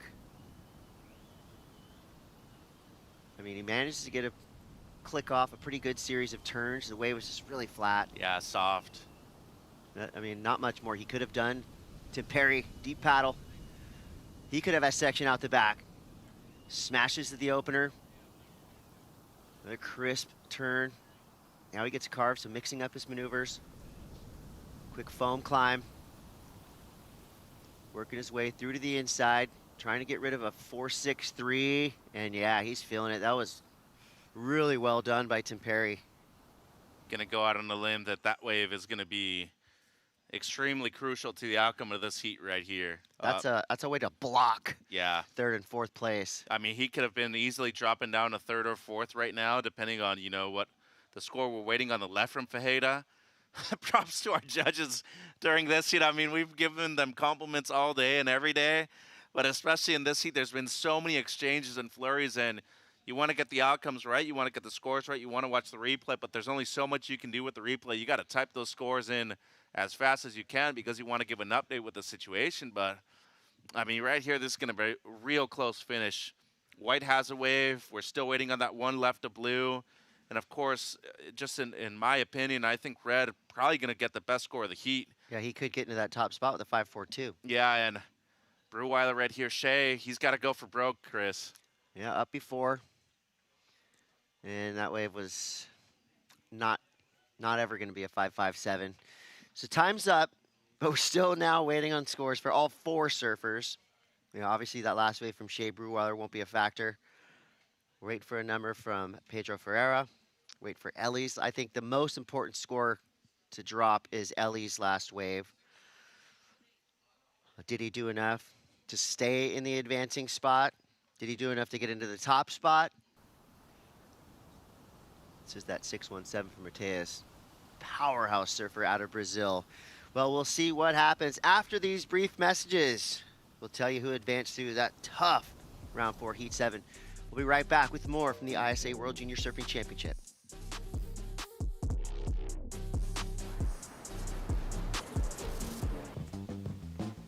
The main objective of the Women's Leadership and Coaching Program is a focus on gender equality, as well as women empowerment. So the purpose of this program is to be able to uplift female surfers within the Latin Americas, to see them become leaders within their sport and see them be able to become decision makers within their federations, and really just playing a positive role in creating even more change for the sport of surfing. It's not just the technical aspect of surfing, it was also focused on leadership, and so kind of teaching the ladies different styles of leadership, being able to educate them on how to be decision makers, to be change makers, to be problem solvers. And then we really elevated it a bit with the fundamental side of coaching, but what it means to lead a national team. There was also a massive empowerment as a community. We were able to include the local community here in Dominical. We were able to have these ladies work with both males and females, young, old, locals who have never competed, to some surfers that have competed on the international stage. But what kind of meant the most to me was to see these women come together. And I know it sounds a little cliche, but there was a lot of girl power.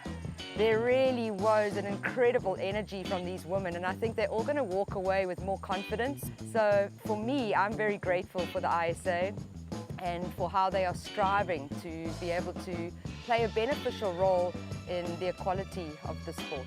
And I think we're going to see some incredible stories come out of this, and we're also going to see women that are going to be a part of decision making for their country and hopefully globally for the sport one day.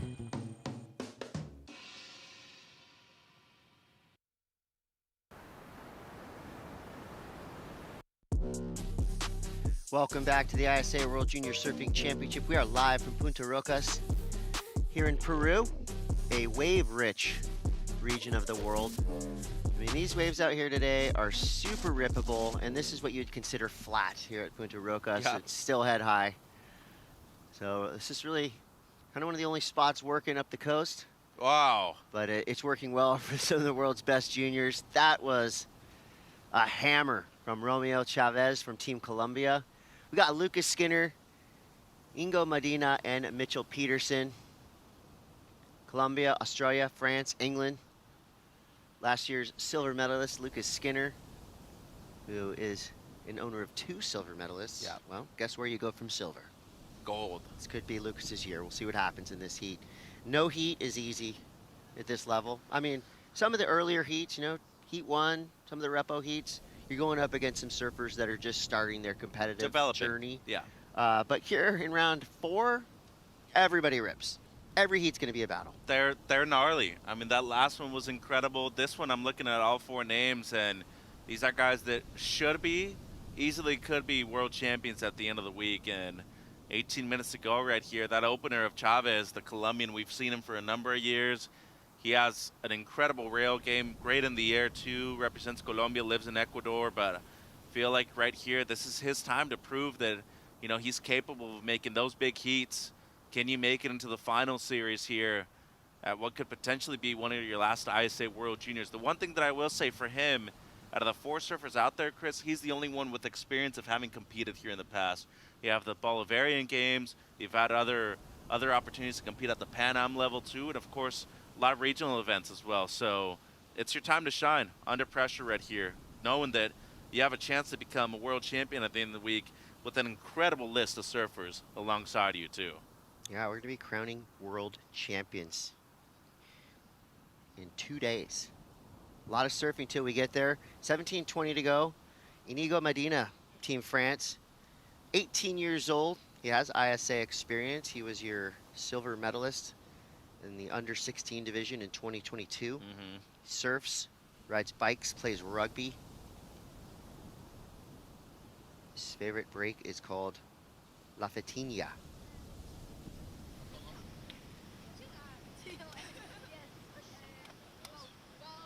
So, great heat from Pedro. Just unfortunately, the energy was with Neves. And, I mean, I like that the team coalesces together. You know, they celebrate the win, they console the 4th place finish. They got to be very proud of what both of those surfers did in that lineup. That was a really heavy heat. All 4 surfers had a shot. Yeah, and in the end, it's competition. You know, you either win, you learn, and right here, it's going to be a valuable lesson for Ferreira. Major victory for Neves. You know, Ferreira's a really good surfer. We have not seen the last of him. He will definitely be on the international radar for a long time coming. But Neves, he seems to have the total package. Power, precision, consistency. I mean, athletic. You saw how he was paddling. He was all over the lineup. Yeah, really fast surfer too. I'm writing his name down. Potential medal favorite. And not just that, you got to be careful for him. Regional QS maybe making the Challenger Series pretty soon too. Yeah, that's another cool thing that we're seeing here. So these juniors who are in that 18 age range, they're going to be going up against each other a lot in the future. So this potentially their first kind of scouting report for the surfers they're going to be going up against in the not so distant future. You graduate ISA juniors, you know, if you have strong results here, most likely you'll make it onto the World Surfing Games team. But then we're talking about surfers like Gabriel Medina, Felipe Toledo. So getting named to the World Surfing Games teams for your region is, I mean, that is huge, especially in an Olympic qualification year. With the CT surfers on tour, unless there's a 3rd spot open like we saw in Puerto Rico last year, it's really difficult to be able to get there. You have, you know, you have to prioritize the people that are already there. But in the future, definitely an option if he makes it to the championship tour. See what happens. 14:50 to go. No waves coming through. Gives us the chance to catch up with the winner of that last heat with Rachel Tilley. Thank you so much. A big heat, strong scores, a total of 13 points. How are you feeling? I'm so happy for winning this heat, and I'm very bad too for lose my brother, and this is it. Yeah, that's a tough one to share a heat together and to not have it go that way that you wanted. What are those expectations that you're going to go do for the both of you moving forward?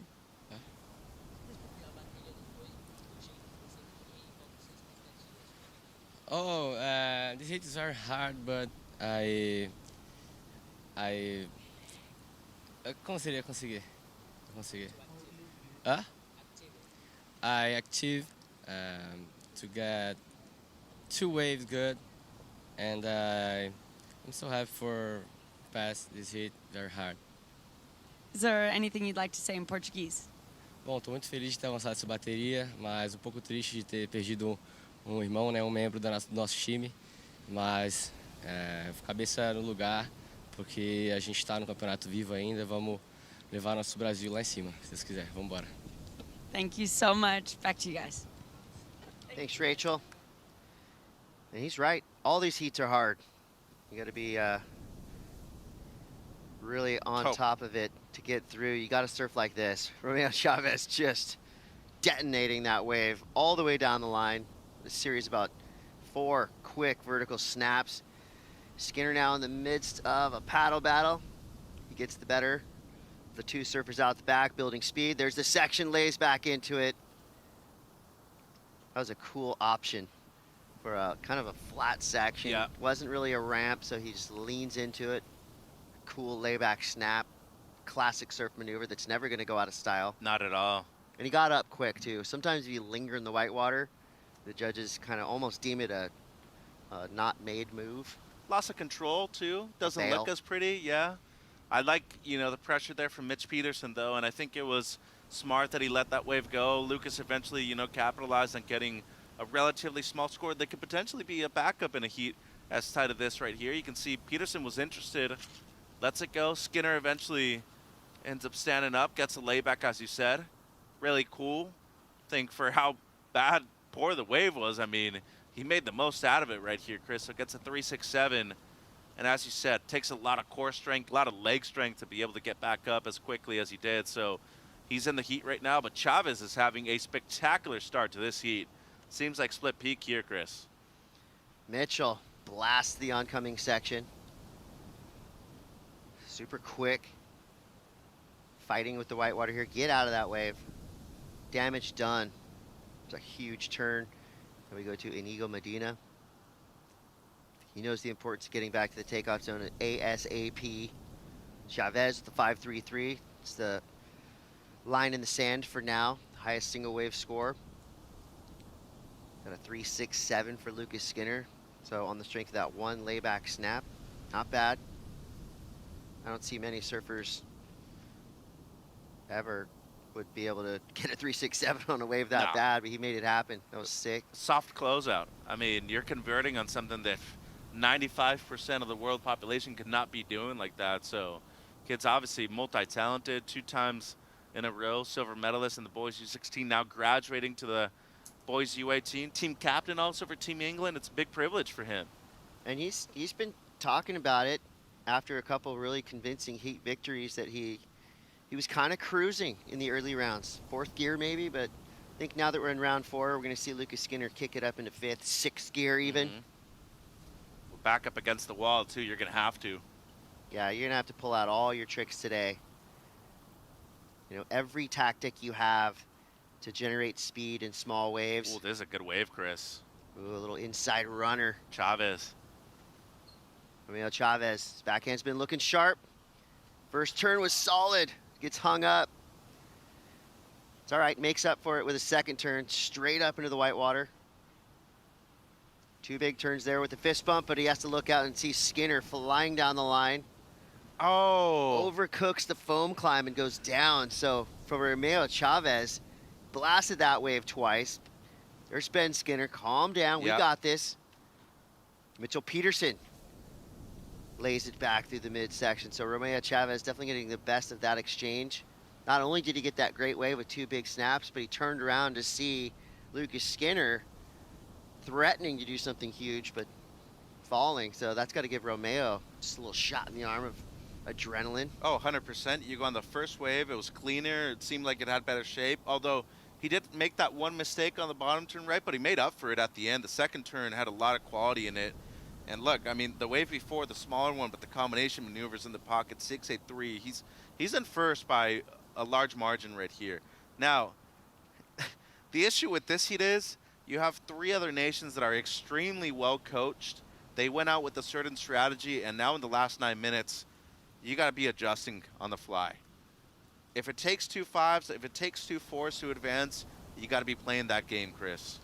We'll see what Mitchell Peterson can do on this medium-sized insider, but a good section there. I mean, that's all you can hope for. Oh, he goes down at the end. All you can hope for is that little whitewater line with the little steepness on the face. Yep. You could do a turn like that, and that turn's been rewarded all week long by our judges, as it should be. You know, it's definitely, it's not easy to find the section and make that split-second decision to go up and attack. And at this wave that's kind of flat, it's almost better to have a little coping, isn't it? Yeah, and you want to close out at the end. Dude, I am so impressed with everybody at the event, but this round is just phenomenal. Yeah, this is a new level of junior surfing that we haven't seen before. 8 minutes left. Chavez in the lead. Peterson comes through with a 4.33, adds to a 4.10. He's in second place now. Skinner needs a 4.76. Right now, he's not matching the pace being set by Chavez. Nico Medina, 4.23. He's got to get rid of that 0.83. You know, what's so crazy about Chavez flying this test at the moment, at least with flying colors, you got to consider him the one person out there that you least expect to be in the lead at this point. You know, coming from Colombia, they have great surfers. Everybody knows it. They have great waves. But you're coming up against 3 names out there, 2 nations in France and Australia that are 2 gold medal threats. England always has a couple of great surfers, but Lucas Skinner just ain't anybody, you know? It's a world-class prospect, somebody that they see in the future as a European world champion. So Chavez has gone out there and just blasted his way through competition so far. He's throwing away a 5.13. So Lucas Skinner with opportunities here. A little messy on the opening section, cleans things up. Nicely placed carve there. Throwing a lot of spray, gets around it. That's the turn the judges wanted to see. So after a previous wave that kind of had a glaring mistake on it, Lucas Skinner now back in action. That's what we expect from Lucas Skinner. Sharp, fast, powerful, progressive surfing. I mean, you can't see names when you're going out into a heat like this. You just can't pay attention to the hype. I think Romeo Chavez kind of got these blinders on, and that's a good thing to have when you're going up against guys like Mitchell Peterson here on this left. Yeah, this wave unfortunately seemed like a little mistimed. Bit of hesitation on the bottom turns the entire time from the surfer in blue, and then right here, Skinner. Well, start of it, I thought this wave was going to continue to be flat. Much better wrap right there in the pocket, and fortunately for him, it stands up. That's a big blow tail on the inside, so major point of difference. It's a major maneuver, and that should be his best wave by a large margin, so he should be moving up into second place with this last one, Chris. Combo's cool, but as we've said before, it's these waves that are just flat. It's so complicated to surf them and surf them well. That carve's nice, and it kind of sets up this inside track too. Beautiful blow tail, and that's it for Lucas. So seems like with his last moves up into second place, Chris. Yeah, I love the line he drew at the end of that wave too. It was like a 3 for 1. Foam climb, cutty, and then one little more snap. It was all one good, clean serpentine path under the inside. So Skinner, 5.53, rewarded for that good, clean surfing. He is now in second place. That means Mitchell Peterson is hoping for a 4.88 on his last wave. It comes through at a 3.93. Inigo Medina has been relatively quiet in this heat. He's got a 4.23 and a 3.93, but he only needs a mid-range score to get into one of those advancing positions. Yeah, he's been a bit off in this one. Chavez has priority, controlling the lineup for now. Inside of 5 minutes to go. It's like a heavyweight boxing match, or those ones with lower class or featherweights. You have bantamweights out there. Everybody's so fast. There's times that you lose, you know, sight of those small technical details, and they're just moving at such a faster pace. And then everybody, these U18s, and Chavez being one of them too. He's up again, going left. Forcing the issue to get into this wave. Big slash there. So real flat on the face. He's gonna have to hope for a good inside section. I mean, well surfed, but I don't think it's gonna do anything for his score line. He's got a 6.83 and a 5.33. I'd put it as a priority mistake right there too. He had unconditional right away. He had a first priority with still over 4 minutes, and as you said, struggled to get into it.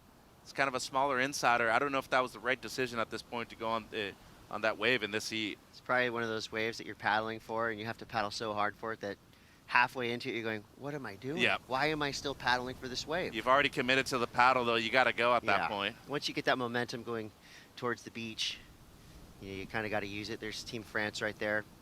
Like a little bit stressed. You think? A lot stressed. But it's hard. I mean, when you know how good your surfer in the water is, but they're just not getting those opportunities. 3 minutes, 15 seconds left, still time. And, I mean, these guys don't need that big of scores. A 4.88, a 4.98. We've seen Mitchell Peterson and Inigo Medina get those in their sleep. Yep. High-level stuff right here, though, in a heat like this. And as I told you, 8, 9 points, it doesn't matter how you advance, as long as you advance. And that is a great view of probably one of the most spread out lineups we've seen yet. All 4 of these surfers trying to be just alone in this lineup. 2 minutes, 45 seconds to go. Well, the thing about nowadays, too, so many amateur organizations worldwide, they include a priority in all of their events. You're typically competing internationally when it comes to a lot of these events that are regional. The Europeans over back in Oceania and Asia Pacific, of course in the Americas, you have the Pan American Games, different other ones.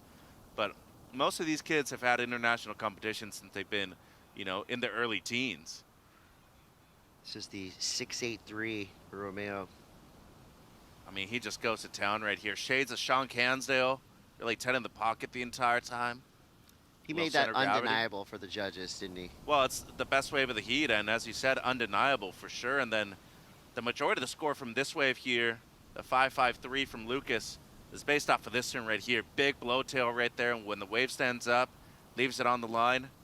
And as we said before, there's just no wiggle room right here to not risk it. That's making me want to order a Ben Skinner surfboard. The board looks great. You might just surf like Lucas. Skin dog shapes. Yep. Father-son, shaping, ripping duo. Peterson on a medium insider here, looking for a 4.88. His body language tells me that's not going to be it. Chavez now keeps applying pressure. Blast the fins out. High-tech surfing there for Romeo Chavez. I don't know how he did that with so little speed, but he just popped the tail out. Almost got inverted, so a tail high, front side reverse.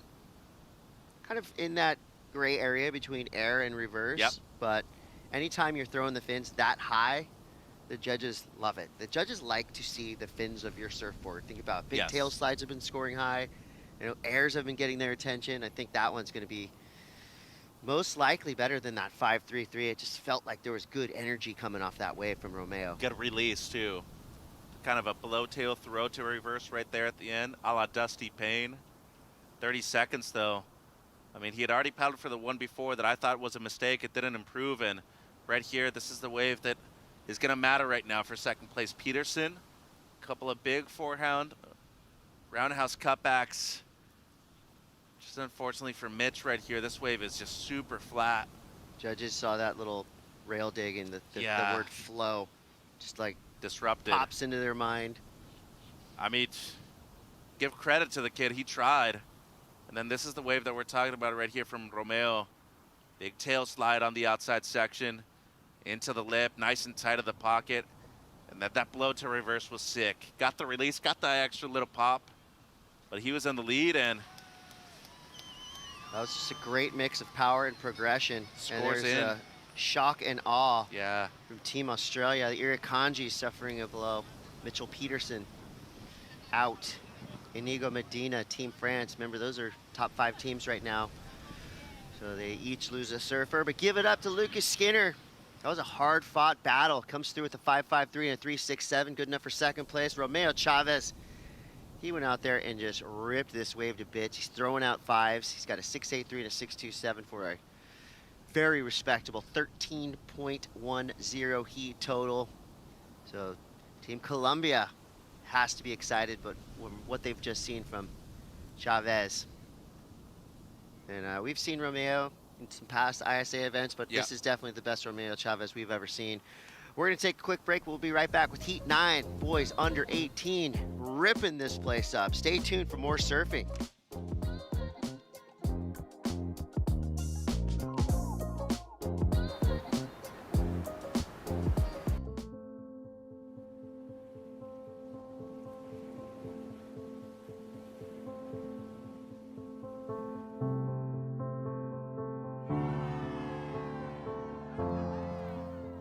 There's something profoundly spiritual about riding waves. Water is transformative, healing. You're at the mercy of Mother Nature, the ever-changing movement of water. The ocean is the great equalizer. You don't need to belong to a certain race, religion, or gender to surf. The pursuit of these fleeting walls transcends sport. It's a way of life. And surfing has the power to change the world and has now taken its place on the world's greatest sporting stage, the Olympic Games. The International Surfing Association is the world's governing body of surfing, recognised by the International Olympic Committee with member nations around the globe. This is the International Surfing Association. This is a better world through surfing.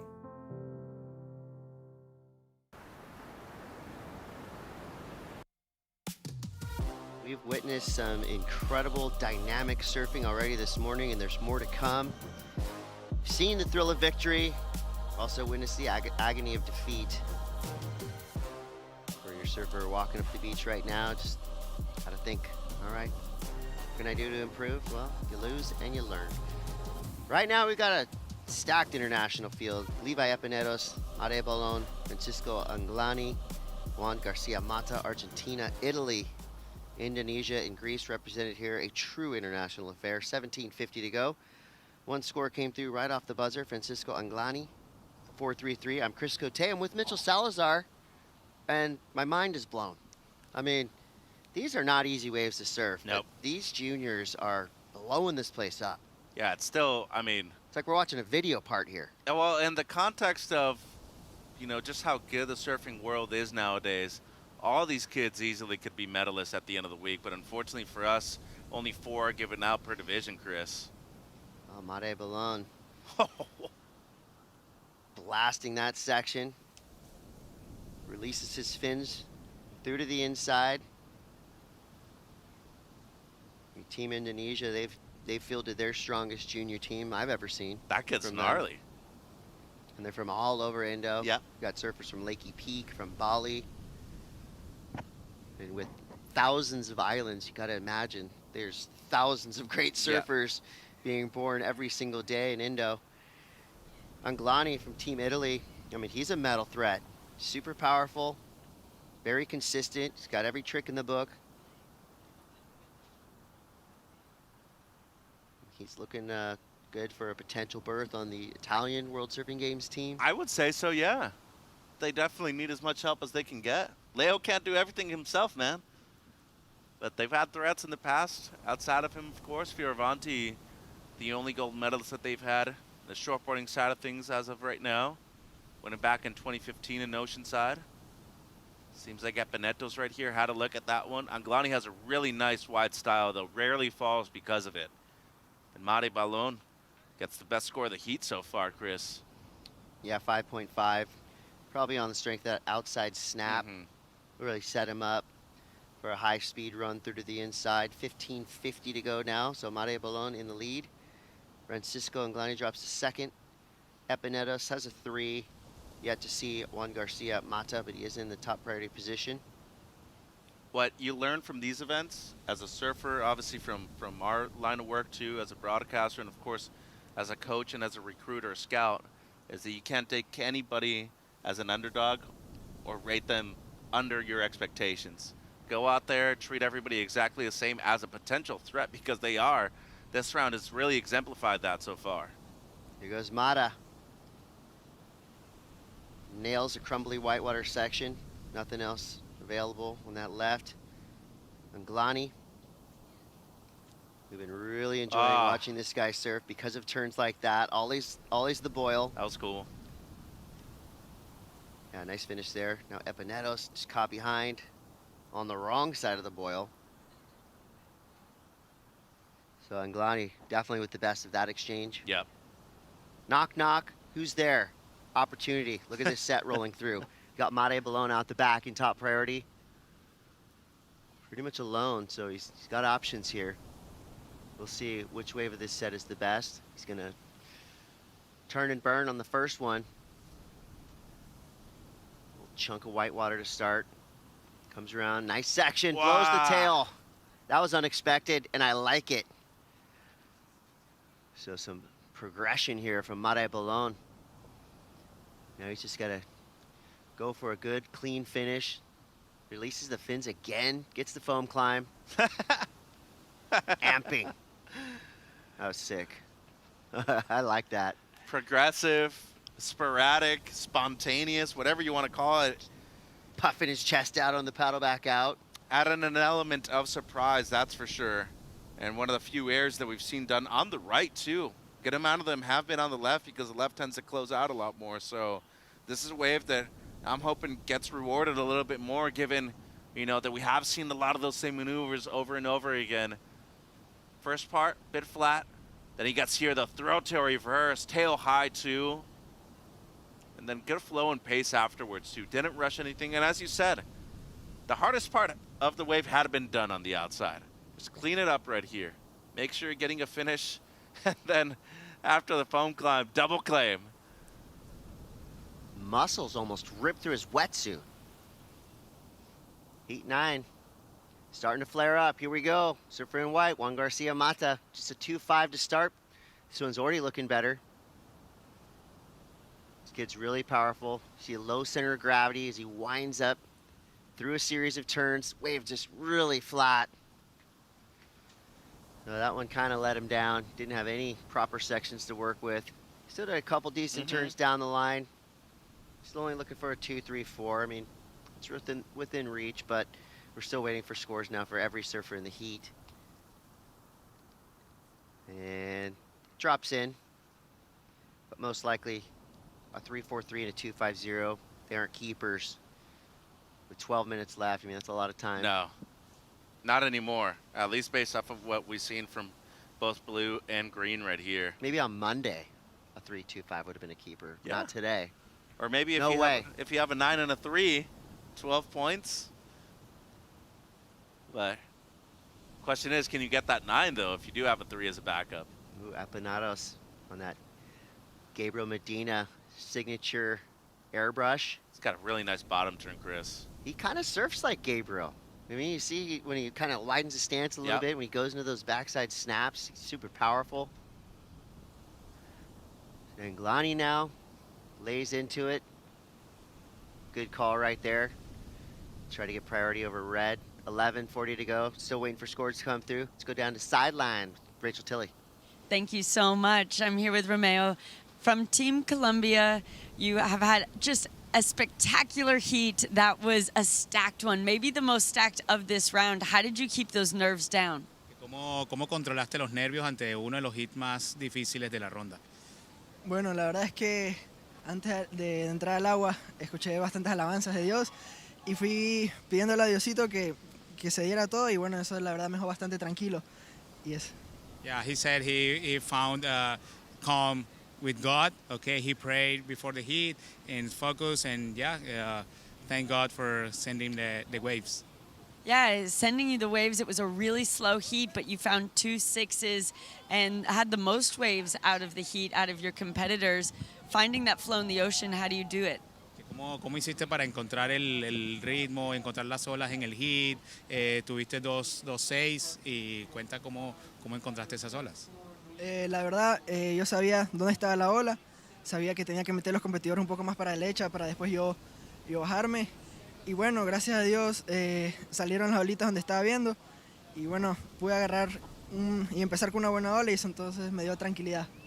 Yeah, he said his strategy was like sitting like open and looking for the open ones and push the competitors deeper to catch that open ones. And yeah, he can find the beginning of the heat 2 waves good, and that's given like more calm, and then got a set one was good too. But yeah, he was so happy. He's happy. The strategy perfectly executed. Is there anything you'd like to say in Spanish for Colombia?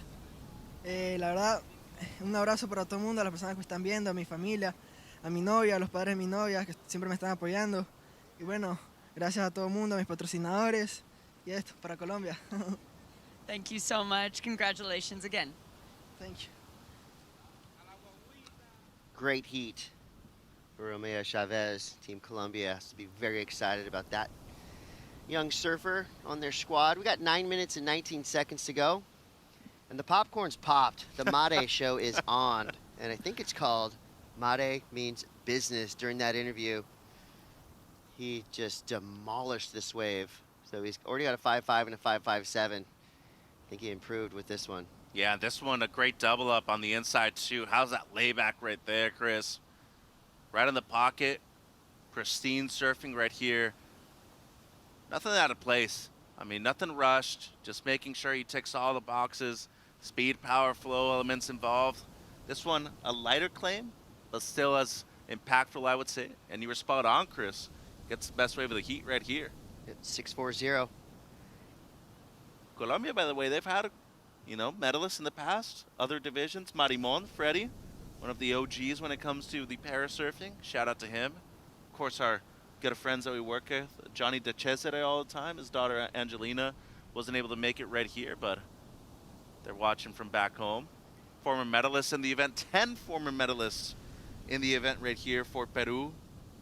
Fortunately, Zegeloja Mackenzie, she had to bow out of the event due to an injury. Dylan Donegan still in. Wow, look at that, Chris. This stat is shocking. 72 surfers have competed at the Olympics so far. And of those surfers, most of them have come through the ISA World Junior Championship. 32 have earned medals, too. It's crazy.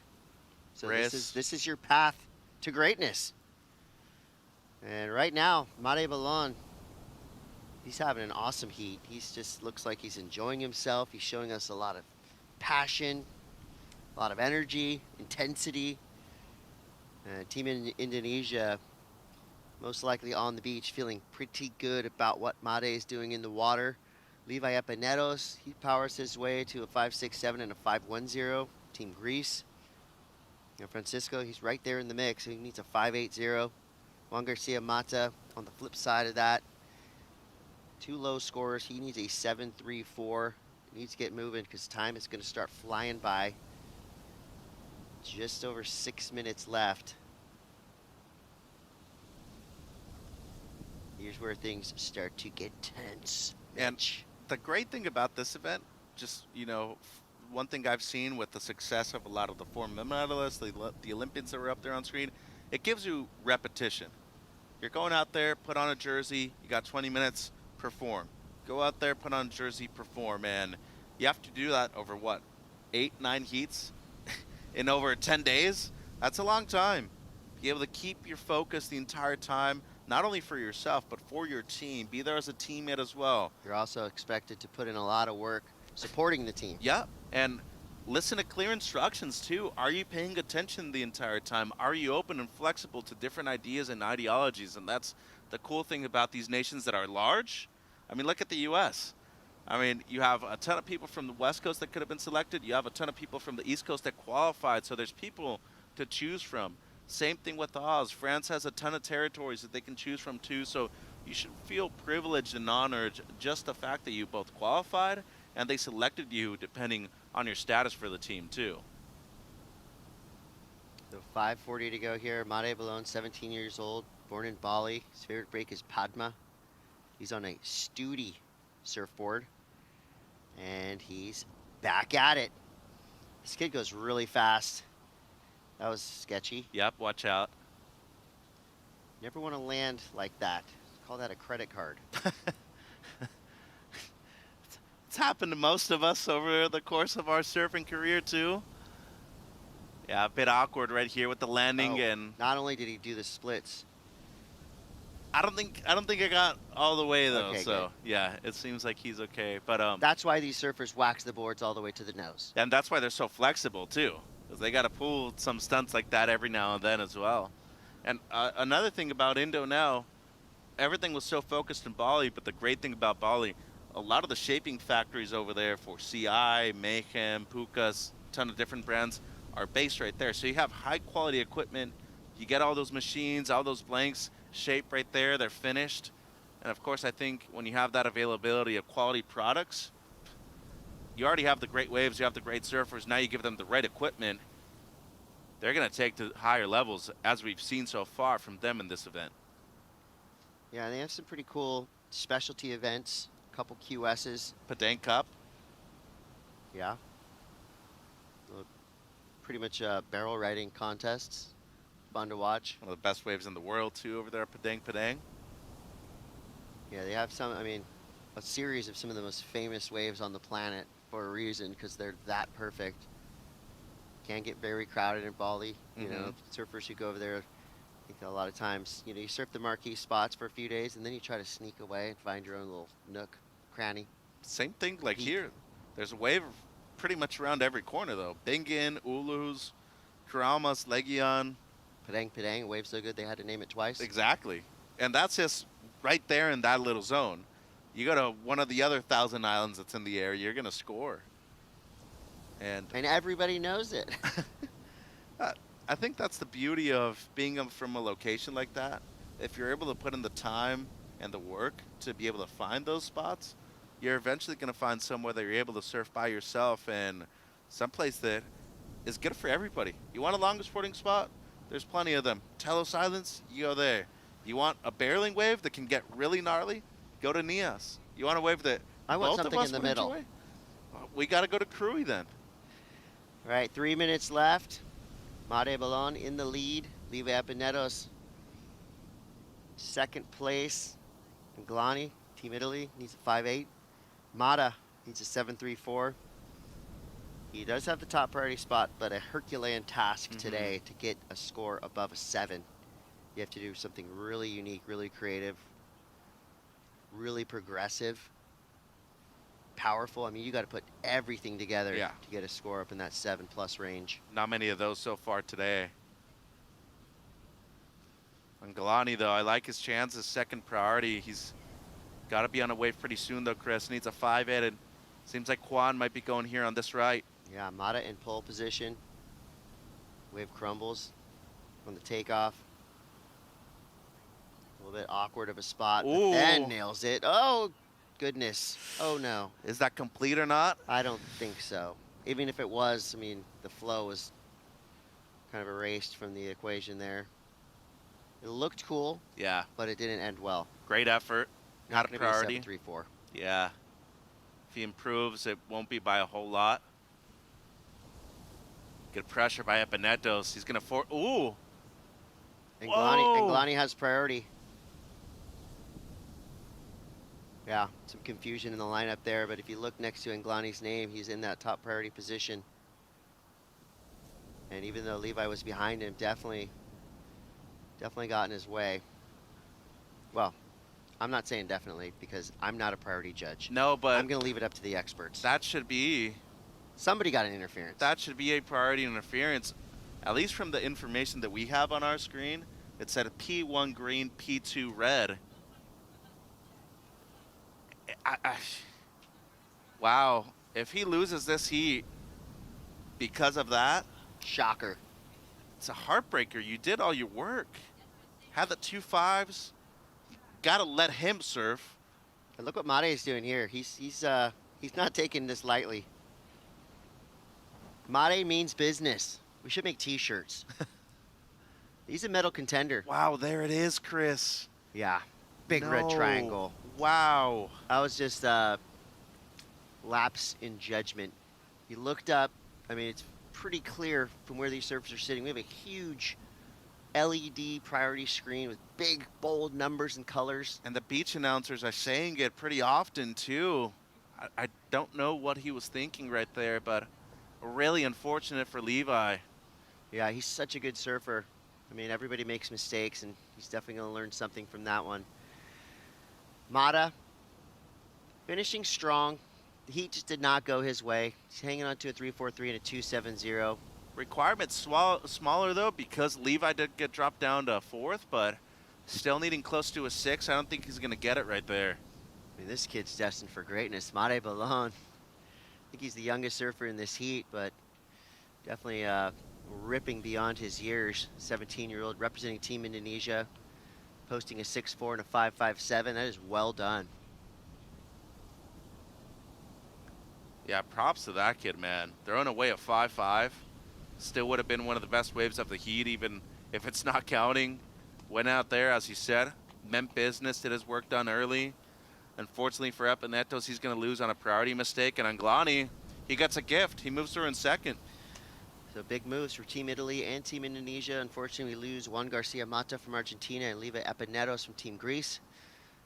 More wins, more losses. That's what's going to happen for the rest of the day. The boys under 18 round has been just incredible. Surfers are showing us that the future of surfing is in great hands. We're going to roll on through round 4 into heat 10. And we can see one more big whip from Made. And then we're going to take a quick commercial break. Don't go anywhere. You're watching the ISA World Junior Surfing Championship. We'll be right back.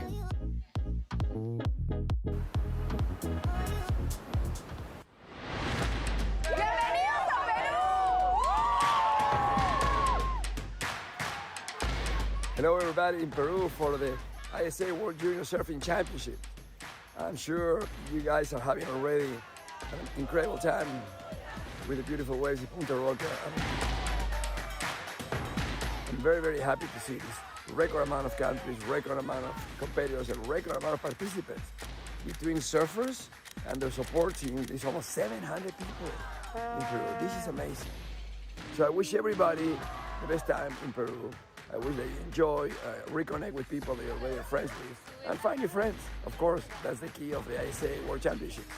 Finally, I would like to thank our host, Fenta, the Peruvian Institute of Sports, and in general the government of Peru and the people of Peru for such an amazing hosting of this event. Thank you everybody, good luck, and enjoy the competition. Goodbye. Muchas gracias a todos.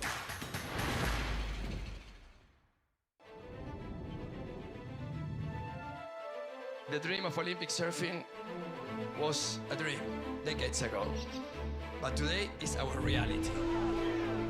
It's about pushing the sport and pushing the boundaries. It's been like an emotional roller coaster. It's been a tough road for me to qualify to Paris. That's the game. You gotta win. The wave is unlike any other wave. This is one of the biggest goals and one of the biggest dreams. It's not don't be scared. Be scared, but still go and do it.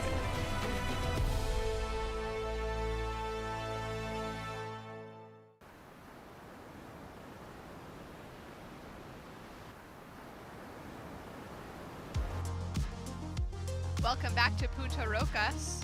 Here at the High Performance Center, located at one of the best point breaks in the world. We are running the ISA World Junior Surfing Championships. It's an incredible venue to be able to see the world's best juniors attack a high performance break with this sort of facility behind the scenes to host 424 athletes, as well as all the staff, the team coaches, managers, the moms, dads, and grandparents that are here as well. And out in the lineup, we're switching gears into our girls divisions out in the water with Australia, Japan, Spain, and Tahiti. For our girls under 18s, top 2 surfers will be advancing out of main round 4 into main round 5. As we take a look now at Henri Matsuno for Japan on her opening ride. First wave by Blue, nice hack up the top, another nice turn.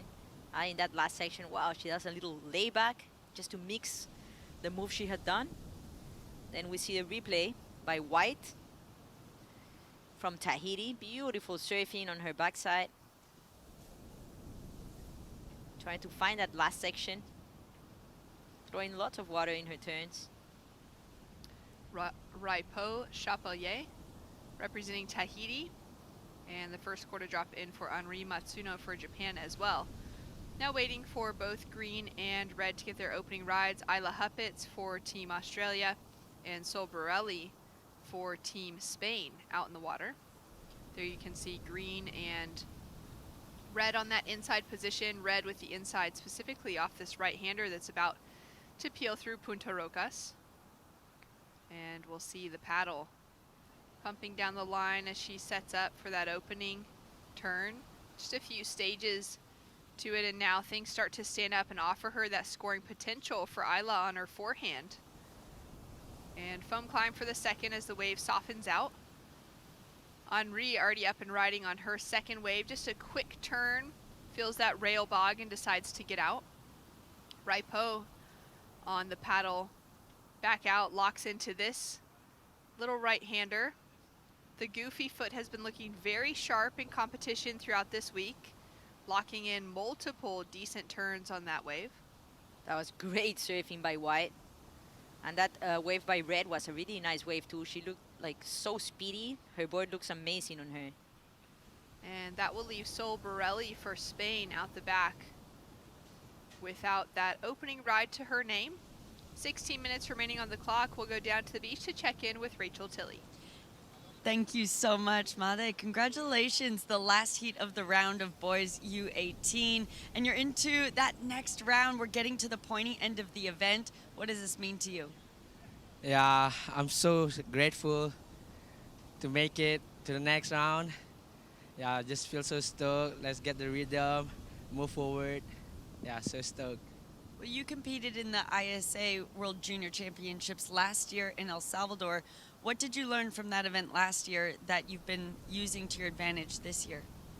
Yeah, last year I learned a lot because I lost in the repechage 5 last year, and then it was so painful. And this year I came back stronger, train more harder, get motivated. Yeah, hopefully this year this is my time. So this is the farthest you've made it in an ISA event so far. Then how amazing does that feel? It felt unreal for me. Here, back in ISA in Peru, this place, beautiful, good people, and everyone rips. Yeah. Well, thank you so much. You've been ripping, and it's been great to see you moving through, so good luck for those next ones. Thank you so much. Thank you. Thanks so much, Rachel. Well done to Made. And at this stage, making it into round 5 means there's 3 more heats to surf to make it into that grand final, to have that opportunity to take away an ISA medal here for Team Indonesia. He's well on his way. Yes, exactly. 3 heats is not that much. They're going to be stacked heat for sure, but she's close. He's close to that big final. Yeah, it's really coming down to the wire as we're getting deeper and deeper into the draw. We've had a lot of situation changes off the buzzer as surfers have stayed really sharp until that final countdown. There's been some scoring potential. Out in the lineup, though, we have a decent start to this heat. Taking a look at scores as we can see this next set approaching. It's Sol Borelli, who still doesn't have a score on the board, but she's sitting with first priority as she has a look at this wave with 13.5 minutes on the clock, now getting her campaign underway. Great opening turn to set things up, finds a second locked in position, and a 2-turn combo to kick it off. Looked very smooth, through a lot of water with it. Beautiful surfing by Sol Borelli. Actually, Sol Borelli used to live in Peru when she was younger. I saw her the other day walking, and she's like, "Hey, Soph," and I'm like, "Oh, Sol, that's you." I didn't remember her till I saw her, and she's such a great surfer, such a great girl, and she's surfing amazing in this contest. That was a good wave for her, but that first wave of the Tahitian, that was such a beautiful wave. Really well ridden. A 5.43 for the first of the Tahitian, and she already has improved the situation by dropping a 6.5. Sitting on nearly a 12-point heat total in the first few minutes here, as she looks to put herself in position with that 3rd priority to her name. Isla on the inside position, just kind of moving herself across the lineup here. She's sitting on a 3.93 for first of the Australian. And then Sol Borelli for Spain drops in a 4.43, which has her sitting in that 3rd place position.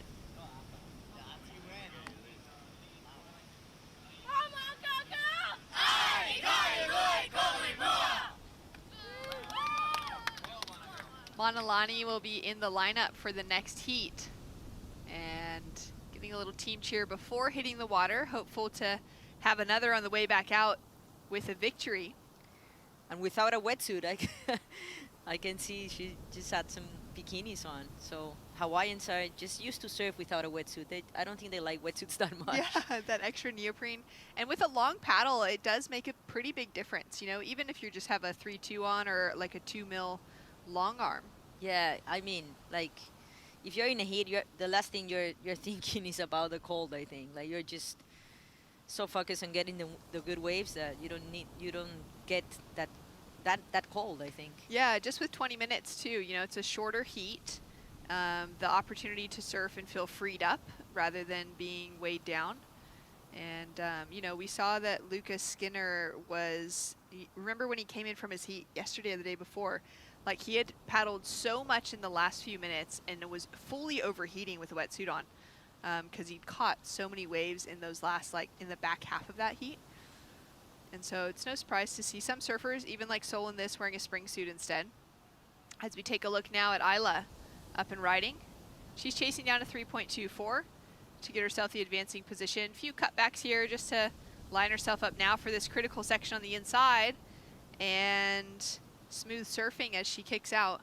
Now at the moment it's Henri Matsuno from Japan who dropped in that 4.83 as her opener, backed it up with a 2.33, who was in that advancing position and had the requirements on the rest of the field. Isla's able to get that requirement now with a 3.77 on the board, and she'll move up into that advancing spot. Yeah, that was a good wave by Red. The wave didn't really offer that much, but she surfed it really well, was able to get that last turn, and she got the score to get into that second place. So 10 minutes on the clock, and Henri having a look here. It's kind of a little slower pace through some of these heats we've noticed this morning. Still plenty of potential throughout the entirety of the 20 minutes, but waves that offer that good scoring potential. Some of those surfers holding onto priority have waited for a really long time. Yeah, it's not as those two consistent. waves. Henri out of Japan is 18 years old. Her goal, she says, is absolutely to take out the wins here at the World Junior Surfing Championships. And her surfing up until now has been looking really incredible. She's already got that 4.83 on the board, and now finding some speed down the line. Board looks good as she connects with that opening section, just pumping and driving. Unable to gain some speed to really drive through that last carve, but needing only that 2.87 to take the advancing position. She'll get that. Yeah, for sure. I think that the turn was a nice turn. She'll probably get that score. She has a narrow stance, beautiful style. When she's not surfing, she loves being in the arts world, specifically playing the piano, and she's got an incredible voice as well. She loves to dance and to paint. And it's so cool to be able to see more of these surfers, you know, finding out what their interests are behind the scenes when they're at home, not wearing a wetsuit, not with a board under their arm. And last to blue was just enough for Henri. A 2.93 takes her up into that advancing position for the surfer who spends a lot of time out in the water at Shita Shita. And Isla now with the paddle, just moving herself into a different position out in the water. Priority number 1 is with the Tahitian, Raipoe. Priority number 2 is with the Spanish, Sol Borelli. Priority number 3 is with the Australian, Isla Upats. And Sol's having a look at this wave. She does have higher priority than Red, so although she's farther down the line, she's going to be able to take off on this. So the Spanish surfer out of the Canary Islands, who has spent a lot of time here in Peru over the years, showcasing her knowledge of this break here at Punta Rocas. Although she would have had a long flight, jet lag to battle with returning to Peru, her surfing looks like she's still just been living here the whole time. Isla now up and riding on her forehand.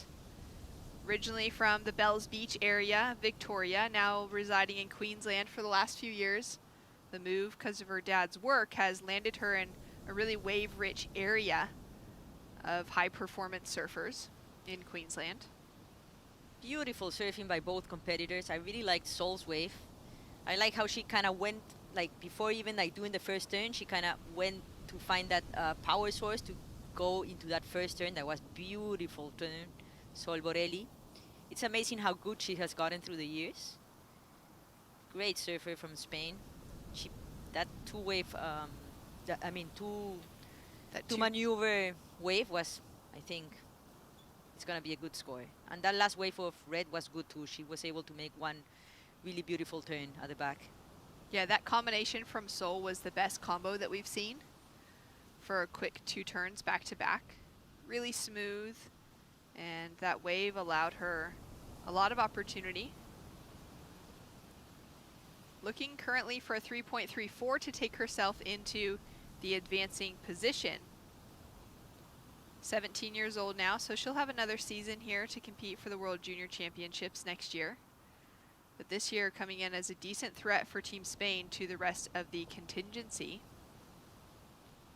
And across the entire event here for the ISA World Junior Surfing Championships, it's pretty big teams that the different nations around the world are able to put their support in behind, with 3 surfers per gender per age. So you got 3 in the under 16 girls, 3 in the under 16 boys, and equal on the under 18s as well, which is really awesome to see that inclusion. It's been a number of years now that the ISA has gone to equal numbers on the number of competitors entering into events. Changes from the early days where there would maybe be 4 boys on a team to a single girl, adding in that second girl and officially being equal as the run-up to the Olympics was coming into play. And it's really given that opportunity for the growth and progression of these young women to have this opportunity to compete on a world stage at such a young age. So good to see. And still waiting for that score to drop through for Sol. The judges taking a little bit of time with it. This is the first heat of this round as well, so it's starting to set the scale for the under 18 girls. It's that adjustment in the mindset of the judges in comparison to a different division that they were watching just before.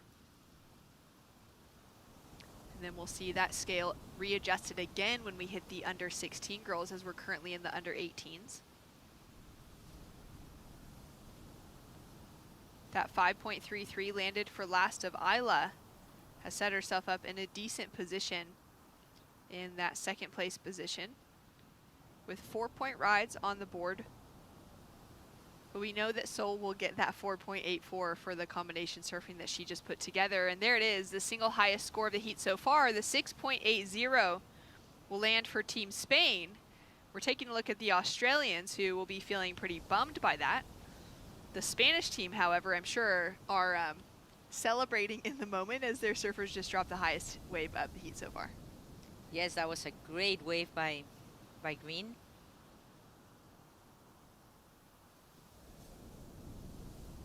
We're surfing here at Punta Rocas, which is our main podium for this year's World Junior Surfing Championships. And our second podium has had the under 16 boys competing through this morning. Just a short day of competition at El Bosque, with 12 heats in total to complete the under 16 boys round 3 on the second podium. And there we can see those increasements to the requirements on 3rd and 4th place positions.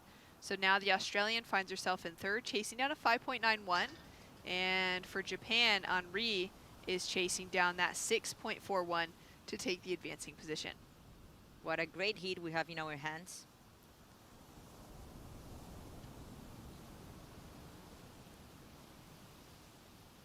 Team Puerto Rico is going to be excited to see Miramar Soto Perez out in the lineup for the next heat. Her younger sister is also competing on the team. We've seen a lot of teams with those siblings competing, and that's been awesome for, you know, entire families to be able to hit the road. Yeah, I've seen a lot of like parents, grandparents coming to watch their family surf in the contest. It's really good to see. Yeah, exciting to see more than just, you know, a guardian on the road with them, but to see that whole support crew And of course, being here in Peru, there's the opportunity to fly over and take a hike at Machu Picchu, see some of those really incredible locations that are just like, you know, those dream lists for people, I think, for the surfing community, often traveling just to surf in different locations rather than thinking of necessarily hitting landmarks that aren't coastal based.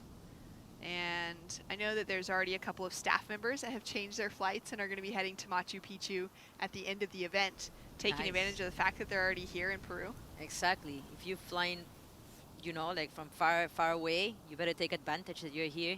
There's some amazing places to see here. Machu Picchu, there's also the jungle. Just so many experiences. It's been an incredible experience here on the coastline, in the little desert cities, the desert towns really on the outskirts of Lima where we're currently located. And these 4 surfers, so far their focus has been on competition. For 2 of them, it's going to continue as they'll be advancing through the rounds until tomorrow with the hopes of making it to finals day on Sunday. For 2 other surfers, they'll be eliminated from competition. As we can see, Raipo and Isla just heading over, identifying this next peak as their last potential to have an opportunity to take off. 30 seconds on the clock now as Isla's in 3rd priority. Raipo is going to use her 1st priority to keep Isla off of that wave, and that's now going to land Isla with the opportunity to take off on this next one. So well played for her, forcing the situation and now giving herself at least that 15 seconds in hope that the next wave comes through with an opportunity. At the moment, it's looking very favorable for Raipo Chapelier out of Team Tahiti to take the advancing position. And as we've lost sight now of the coast, I think just by the look on Team Australia, we'll see that there was no final opportunity as the buzzer sounded for our surfers out in the lineup to catch another wave, and it will officially be Raipo Chapelier from Team Tahiti alongside Sol Borelli from Team Spain, who unleashed a 2-turn combo that was really world class with that 6.8 score that dropped in to take her up into the advancing position. Yeah, that was a great hit, great surfing from all competitors. And a solid performance from Isla and Henri. Beautiful surfing, just a lack of opportunity in waves that had scoring potential for them. Exactly, it just comes down to the wave selection. Well, we'll be seeing more of this surfer heading into the next round. And when we return, heat number 2 for our under 18 girls with Puerto Rico, South Africa, Hawaii, and the USA represented.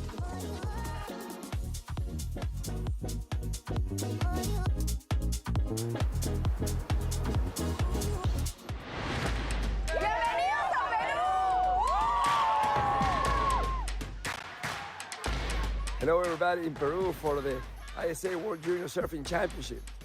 I'm sure you guys are having already an incredible time with the beautiful waves of Punta Rocas. I'm very, very happy to see this record amount of countries, record amount of competitors, and record amount of participants.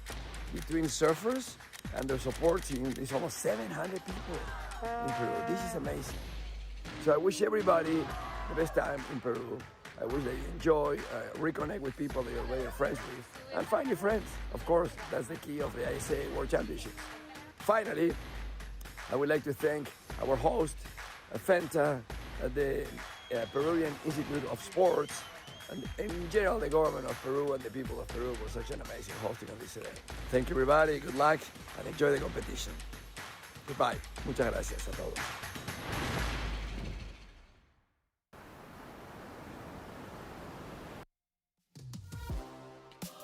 Welcome back to the action here for the ISA World Junior Surfing Championships. Lots of time on the clock now for heat number 2 of the round for under 18 girls. And Peru, South Africa, Hawaii, and USA with surfers in the lineup, all looking to get their opening rides, staying close together as a pack. For 3 of the 4 surfers, as Manalani Kazimero for Hawaii just sneaks away from the other 3 surfers. Out in the water alongside of her is Myanmar Soto Perez for Puerto Rico, Max Kaufman for South Africa, and Avery McDonald for Team USA.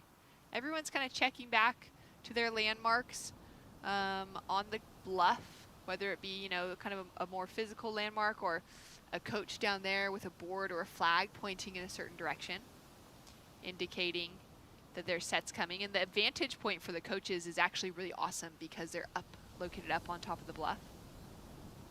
As we take a look now at potential for the first wave to be ridden in this heat, it's going to be Max up and riding for Team South Africa, setting herself up with that board on rail. Just gets a little bogged on that first turn, looks to gain some speed and momentum as she flies down the line into the finish, and she'll be able to hold on clean for the exit. First wave by Blue. Good turn to end that wave. Max is 16 years old from Westbrook, which is close to that Bolito area just north of Durban. It's got a lot of great waves. Westbrook specifically has a little bit of a more open beach break setup, still with these little rocky bays, the same that Bolito has. And Bolito's been a location, you know, that Max gets to surf on the regular nearly every day anyways because she's so close. But it's a location that hosts the Bolito Pro, which is one of the longest running events in professional surfing and competitive surfing history. And, you know, for surfers across the globe, they're traveling to Max's hometown year after year to try and find their qualification on the global stage. Yeah, I've surfed the Bolito Pro. It's such an amazing event. Really fun waves there too. I've seen it firing, like from barrels to like just really high performance waves, and it's a beautiful area. I love South Africa. Yeah, it's such an incredible country. Max opens up with a 2.67 on the board, and she'll just sit and kind of put her anchor down on the inside here, looking maybe for the opportunity to sneak on to another wave as our surfer on the outside positioning for Myanmar out of Puerto Rico just has a little glance at that wave. A little bit of that texture on the surface of the ocean as you see that bird fly over. You can see that big school of fish just hit the surface. Myanmar having a look here. She's not going to be able to get into it, and it might work in favor of Max just staying underneath everyone else. She decides not to go, wanting a wave with a little bit more scoring potential to it. And here's that bluff that we were talking about. It's such a great setup here at Punta Rocas from a coaching perspective. Yeah, you can see so clearly from that, from where all the teams are there. Like even like the bigger days, I was watching here from the webcast, and you could see big waves. When you went down there, oh my God, it looked like huge. It looks so big. The waves look like it's like right in front, and it's a really good place to be. Yeah, it's kind of like a little stadium scenario for seating, for viewership. There's literally actual stadium seating that's been built here for the High Performance Center so that fans can come down and watch the surf from there and have a nice place to sit that's off of the dirt and the sand. But it also gives that vantage point for the coaches to be able to see when those sets are coming through, which is hard to tell sometimes when you're in the water and you're literally sitting, you know, at the same kind of point. You can't see those waves one after another coming behind. And so you've got those coaches with that vantage point, which is rad. Avery McDonald now up and riding for Team USA into that first snap, drives through the section on the second. And just a two-turn combination, she'll kick out. Really smooth surfer from the USA, Avery McDonald. Yet another surfer from San Clemente, California. Loves surfing at Trestles. This feels like a slow day out there. Yeah, exactly. I think there's similarities between this wave and lower, so I'm sure she's feeling comfortable in Punta Rocas. It's the first time for her competing for the ISA Juniors, and what an incredible venue to have something so similar to your favorite wave back at home. Beautiful two turns by Avery. Really smooth rail surfing. This is a replay of Blue trying to find that section on this ride. That wave didn't really help her much. It was just kind of like flattened, like a slow wave, but she was able to finish that move. So good start for her, for Max Kaufman from South Africa. Yeah, she's able to just get that 2.6, which is a shame because she did connect, you know, 2 maneuvers together. But like you said, the wave just had such a flat spot in it that she was unable to generate any speed to hit that oncoming section.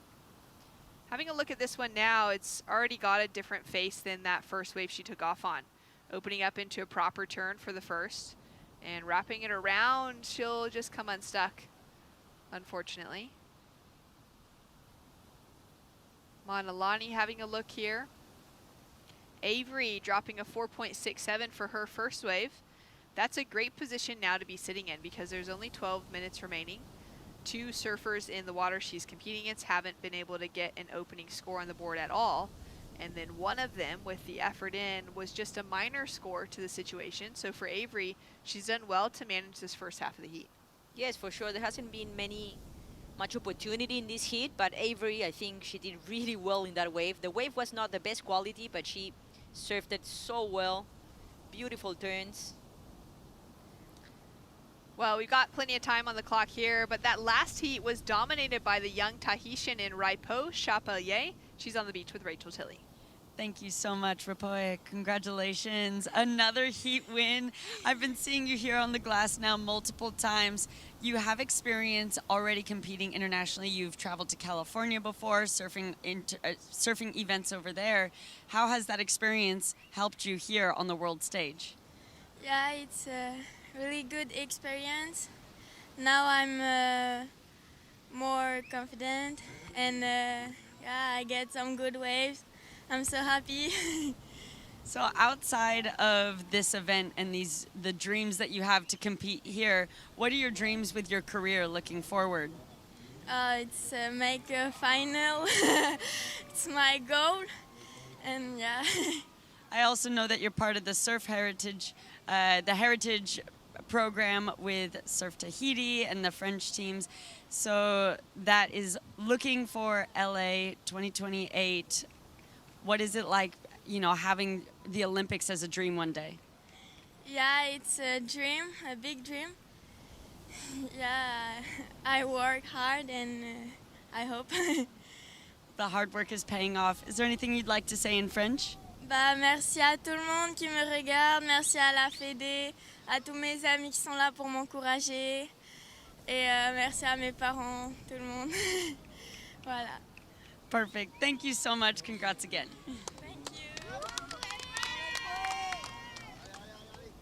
Thanks so much. Great to hear from Raipo, and a beautiful surfer out of the island of Moorea. As we take a look now at Myanmar, getting her campaign opened up. 2 quick snaps. That opening wrap looks strong as she continues on to the inside section. Has to work a little bit here to find some momentum, but is able to add in that extra turn, and she'll kick out, chasing a 4.68 on the clock. We've got another score to drop in for Max Kaufman, who's just been knocking at the door wave after wave. She's got a couple 2s on the board so far, looking to improve on that. And we've also got a 5.57 that's just dropped in for Avery McDonald, surfing a very strategic heat here as we come down to 9 minutes. Yeah, she's having a great heat. The American, Avery McDonald, with a 5.57 and a 4.67. And that last wave of red from Puerto Rico looked like a beautiful wave too. She did a really nice turn. Unfortunately, the wave then kind of died off, but you can just tell she's ready for it. She looks like a great surfer. Myanmar from Puerto Rico. Yeah, score to drop now for Myanmar as we see Team USA on the bluff. And Avery's in that leading position. A 4.67 was her opener, that 5.57 as her improved backup score. And we see Green being super patient. She kind of knows what wave she wants to get, and I think the wave hasn't come yet, so she's waiting patiently. Yeah, Green is the 12-year-old surfing for Team Hawaii, Manalani. She's out of the island of Kauai, and it is so awesome to have just such a young Grom in the pack for that Hawaiian contingency, and specifically surfing up into the under 18. She's not even surfing between both divisions. She's just surfing in this younger division. or sorry, in this older division in the under 18s for Manalani. And having a paddle, we'll have a split peak. We'll track with Manalani on her opening ride. Drives back through the section to start, pumping and setting herself up down the line, trying to gain some speed as she connects with almost like a second wave. We could see that little wall coming through that wave with an awkward bend to it. And unfortunately, it dies out in front of her. Yeah, that was a weird wave. Unfortunately, she waited a long time for that wave, but that wave didn't really cooperate. Max now having a look on this wave. Still sitting on 2s across the board for her first 4 waves, and now the opportunity to improve the score line with that first wrap. Sets her board up for the second turn, and she'll just have to kick out of that one again. Looking to chase down a big score in the 7s now to take away that leading position from Avery. Manalani up and riding on the inside once again. Gets that board free for a moment on the first turn. Up into the lip, vertical for the second. And that 2-turn combination is going to help out her equation greatly. Beautiful wave by Green, attacking in each section with a lot of control and commitment. I think judges are going to like that. And that last wave of Red is a 5.27 for that big turn at the back. So it took a while for Myanmar to get her campaign started, and it was worth the wait with the second highest score of the heat, second score in that 5-point range, and now she needs such a small requirement to take the advancing position. Yeah, she just needs a 0.3. It's gonna be interesting to see how much Green gets for that wave. Waiting for scores for last 2 waves, so the opening 2 waves of Manalani as Myanmar is now up and riding. Utilizing that power for that opening turn, another quick snap, and she'll try and drive through to finish. Chasing down that 0.3, she'll have it on that wave. We are waiting, though, for another score to drop in for Max Kaufman. We'll see if that improves her situation. And it looks like everyone able to get just a little piece of the action as we're coming into that 5-minute mark on the clock. For Myanmar, we would expect that she'll jump into an advancing spot after this last wave. She's from Aguadilla in Puerto Rico, and she's got so many things going on behind the scenes for what she's interested in for hobbies. She loves skating, she's a songwriter and a singer, she loves theater, gymnastics, golf, playing the ukulele, jiu-jitsu. She's got a lot of, you know, stuff that she's got her hands into, including her own jewelry business. Wow, that's great. Which is amazing, her and her sisters. As we take a look now at the replay from last of Avery, I could see a score was dropping, but we didn't get sight on this in live action. That was beautiful surfing by White. Then we see Blue in this last wave. Couple turns at the back, and she does a nice hack, but unfortunately she kind of stays at the top of that wave. And this is the last wave of Green. This is an important wave for her. Beautiful turn up the top, vertical surfing, another vertical turn. Good surfing by Green. And that last of White, I really liked it. That was beautiful surfing on her backside. It's well rewarded, a 6.5 on the board now for Avery. So she's improved her situation by a point with every wave she's taken off on. Max Kaufman dropped a 3.2 for her last ride before this one. And that did improve her overall heat total. But now with scores locking in for Manalani out of Hawaii, she finds herself in 3rd for Max out of South Africa.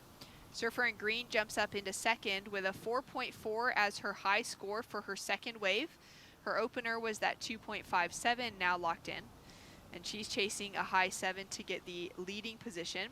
That now makes the requirement just a 1.7 on Myanmar to take away 2nd. And she'll do that as her score locks in as a 2.5. So current situation, Sophia, we've got McDonald in the lead, Perez in 2nd, Casemiro for Hawaii in 3rd, and Kaufman in 4th. As we can see, those team points as of yesterday locked in. Team Brazil holding on just by a couple hundred to that gold medal position at the moment. Yeah, everything is really close in those team standings. We see Team Brazil at the top. Team Australia close in that second place, and Team United States in that third place. Each position, especially now, being very valuable for finishing. Of course, first and second will advance through with a chance to earn even more points. But third and fourth place have a points divide between themselves as well. Third place points for this round specifically are 555 points, and fourth place 488. So you've got about a 70-point difference between those two. As we take a look now at Avery up and riding. This wave starting out really sleepy. She's looking to connect with that section. And maybe we'll have a little pocket to work with here. That won't factor into her top two waves. And now Perez up and riding on her forehand. Just pumping and driving, trying to set herself up with something to work at, looking to improve on the 2.5 she has as her backup score. Yeah, she's doing a great job. Miamar Soto Perez from Puerto Rico. That 5.27 was really beautiful surfing. She wants to improve on that 2.5. She knows she can do it. She's a great surfer. Let's see what judges think on that wave, on that last wave of hers. Now the question mark is on the 12-year-old for Hawaii, chasing down that 3.38 to take an advancing position. She's in second priority behind Max Kuffman from South Africa. And Max is chasing down that 4.58 to get herself an advancing position. Not much time left.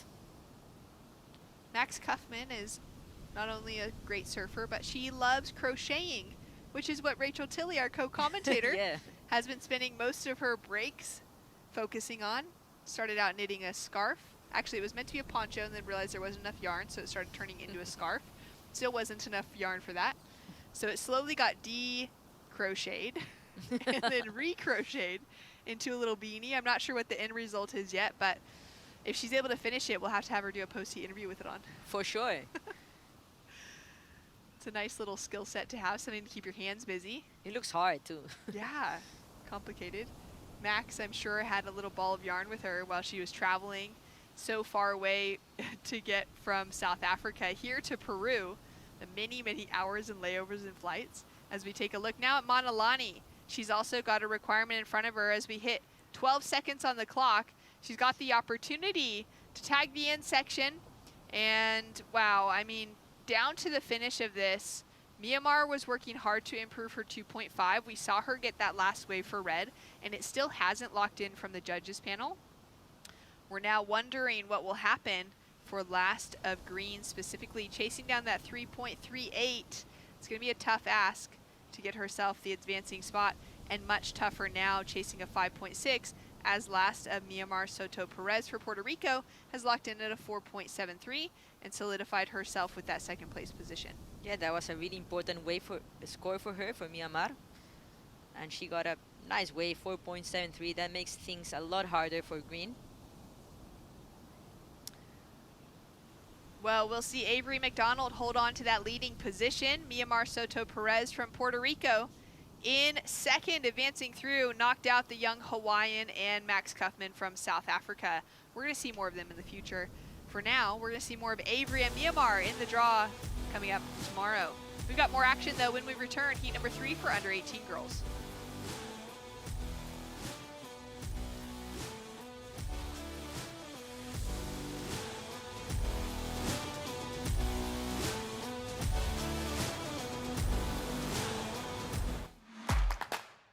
Welcome to day 1 of the ISA World Junior Surfing Championships. From the host nation of Peru, Paul Huguet with an 8.83. Yeah, I feel pretty good. I learned to surf in this wave. Incredible to be here with my family, with my team. From the United States of America, Makai Castle with an 8.5. Japan's Mirai Ikeda with an 8.67. Quick whip, throwing tons of spray. Yeah. She opts out. Surprised that she committed to the inside too. The Olympian Yang Su Chi from China with a 9.17. Wow. Oh, sets herself up with it. Wow. A little bit wild. I feel light point wave is so good. I feel air wave is very good. It's my first time come great.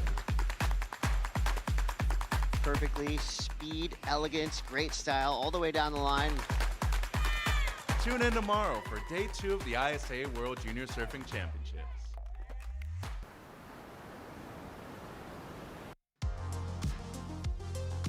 Welcome back to the action here as the sun is shining on Punta Rocas. There's been a little bit of wind coming into play already from early this morning. That morning sickness never really cleared up, and there's just been a little bit of texture on the surface of the water. It's also caused these waves to crumble down a little quick on some of the sections, and it's made for a challenging playing field in comparison to what we had the first few days, but it's also now testing everything that it takes to be a good competitor as we're coming up towards finals weekend on Sunday. Out in the water, USA, France, and Japan with surfers Linnea Mons, Clements Skorsh, Mirai Ikeda, and Yuna Takahashi looking to keep themselves in those top 2 positions to advance. At this stage, you know, beginning of the heat, it'll be an individual battle for Mirai and Yuna representing Team Japan against the other 2 surfers in the lineup. But we could see some of those team dynamics come into play to help each other with priorities, maybe some positioning come the end of this heat if they're able to get those advancing positions for the 2 of them. Clements now up and riding for Team France, drives through that first section, looking down the line, finds a nice finish for a 2-turn combination to kick off her campaign. That was nice surfing by Blue. Yeah, great looking wave. Sophia, we do have scores already dropping for the entire field, so that's a great hint that there was some action off the start. Yes, for sure. I think this is going to be an amazing hit. Yuna up and riding. She's already got a 0.5 on the board. That first turn looking really sharp, sets herself up, coming through the inside section here, and just patiently waiting it out to see if there is going to be another opportunity, and there won't. Linnea now up and riding. She's looking sharp on her backhand, and she'll kick out. Beautiful surfing by red and white. With the hustle for the paddle as well. You can sense the, you know, the amount of pressure that's building in competition today, really in comparison to what we were seeing yesterday. There was like some important moments and you had a couple here and there, but now it really seems like every heat, these surfers understand what's right in front of them, and they're just a few heats away from making it into the finals. For sure, they are really close to their dream, so they're going to try as hard as they can to be in that final. Look how they're paddling. So fast. As we Just take a replay look. of red. Wow, that first turn was money. Beautiful surfing by red. The American going for it, throwing lots of water. Beautiful backside surfing, beautiful style. I think she's going to get a great score for that. And she already has a 5.33, so she's having a great campaign in this heat. Same as her teammate in Avery, who took out the victory in the last heat for USA. Just got off to an early start and was able to improve from a 4 to a 5 to a 6 for 3 back-to-back waves. Started out really quick in the heat as well. So Linnea taking one from Avery into this and running with that flag. A 5.33 for her opener now with a second score to drop. Mirai Ikeda drops in a 4.67 for her opening ride for Team Japan. And Yuna Takahashi for Japan as well with that 0.5 improves to a 3.83 for her second wave. We're now waiting for the first wave of Clements Skorsh for France to get her opening ride. With a decent looking set here, as we've got multiple ISA medalists in the lineup right now between Linnea, Mirai, and Clements, all hopeful to finally walk away with that gold. As we take a look now at Clements on her forehand again, we're waiting for her first score to drop, which was another left similar to that. Now she's had 2 back-to-back waves. And we'll see how those compare to what we've seen from the rest of the field. Opening up for Mirai Ikeda was a 4.67. She's now on her forehand wrapping around, coming through to the inside section, connects off the lip, and she'll finish off. Unfortunately, she gets a little bit stuck on those turns. But you can just see that she's an amazing surfer, the Japanese Mirai Ikeda. Now out in the water right now for Linnea, Mirai, and Clements. They are all ISA medalists in the under 16s division. None of them have made it into the final rounds here for the under 18s. For some, the first time competing up into the under 18s. And they've had that opportunity to walk away with some decent results in the past. For Mirai, it was a bronze medal at the 2022 ISA World Junior Championships. For Linnea, it was a silver medal back in 2023. And then, as we see now, Yuna just take off behind the section. She's a little deep on that wave. Clements has had 2 different ISA medals. In 2023, she walked away with the copper, and then just last year in 2024, the silver, both in the under 16s. So this is a very stacked heat when you look at the draw. Yeah, they have a lot of experience competing. And I'm sure they all won the gold one. They all want the gold one. Now, in your many years of competing, you know, walking away runner-up in different events across, we'll get back to that in a moment, though, as we'll take advantage of a lull in the action. Let's go down to the beach to check in with Chris Cote. Team Avery, that heat was like an intense game of chicken, but you were the last woman standing. How did it feel to make it through that tough round? It felt amazing. I'm so happy and just excited for the next one. Now, updated standings have just arrived in my phone. The files are in the computer. You guys are top 3 right now. You got a surfer in the water. Sounds like she's doing pretty well. What are you personally going to do to give your team the best chance at winning gold? I'm just going to keep hyping everyone up. We're having so much fun in the house, and the energy's so good. We've been rooting everyone on. I think everyone's good enough. We just got to keep going. Just keep going, right? Winner, winner. Chicken dinner. There we go. Congratulations. Good luck in your next heat. Wait, I want to say hi to my brother. Hi, Brock. I didn't forget about you. Love you. We love you, Brock. Well, Brock, I hope the chicken dinner is going to be ready for Avery when she gets home, because you know that's what she's been begging for the whole week. And, wow, great surfing. As we see Linnea out in the lineup, just take that baton and continue running with it. She's dropped into 6.5 for her last wave. Sophia and Team USA in back-to-back heats is currently just dominating the lineup. Yeah, I mean, they have such a good team. That last wave of Linnea was so good. Such good surfing from the USA rider. I love her backside. She's just such good timing to all her moves. Really patient surfing. 16 years old, so the youngest of the surfers out in the lineup. The 2 18-year-olds representing Team Japan. As we take a look now at Mirai driving through the section. She's got a couple 4s on the board so far. Connects in the vertical turn for the second and just wraps it around to finish. She's such a good surfer, Mirai Ikeda from Japan. You can just tell that as soon as she gets the opportunity, she's gonna do some beautiful turns. I think she's really fast in her surfing. From Shizuoka in Japan, but her favorite wave is Haleiwa on the north shore of Oahu. And that's a wave that has, you know, a few different faces that it shows. Being kind of fun and playful on a small day. You'll get all the little kids playing in the whitewater just in front, getting those little reforms. And then on the big days, it is one of those heavy waves on the global scale that really tests the surfers from a wave knowledge perspective and their ability to charge some very, you know, consequential end sections with how shallow it gets. Yeah, I've surfed Haleiwa so many times, many contests there, and I love that wave. It's so much fun. I mean, fun when it's small, Yeah. Scary when it's big. Yeah, do you have any heats, any memories from there that really stand out? Yeah, I've actually had a couple wins there. All right. Yeah, in the QS, couple 6 stars. Yeah.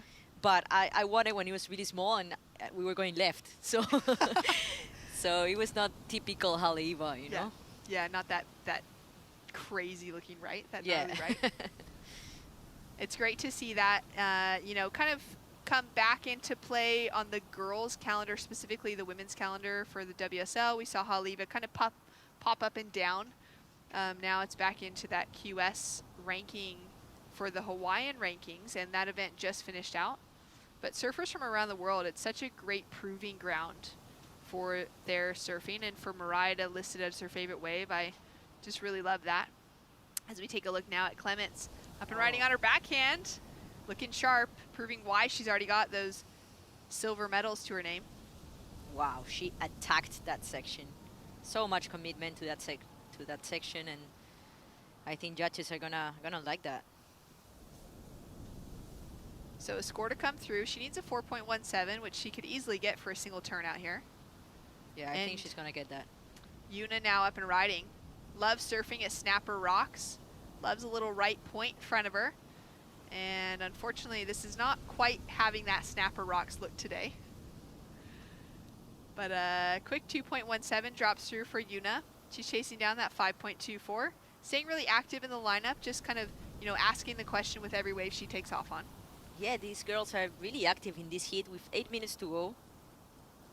The one that has the less waves is Red, but she's really effective with those waves with a 5.33 and a 6.5.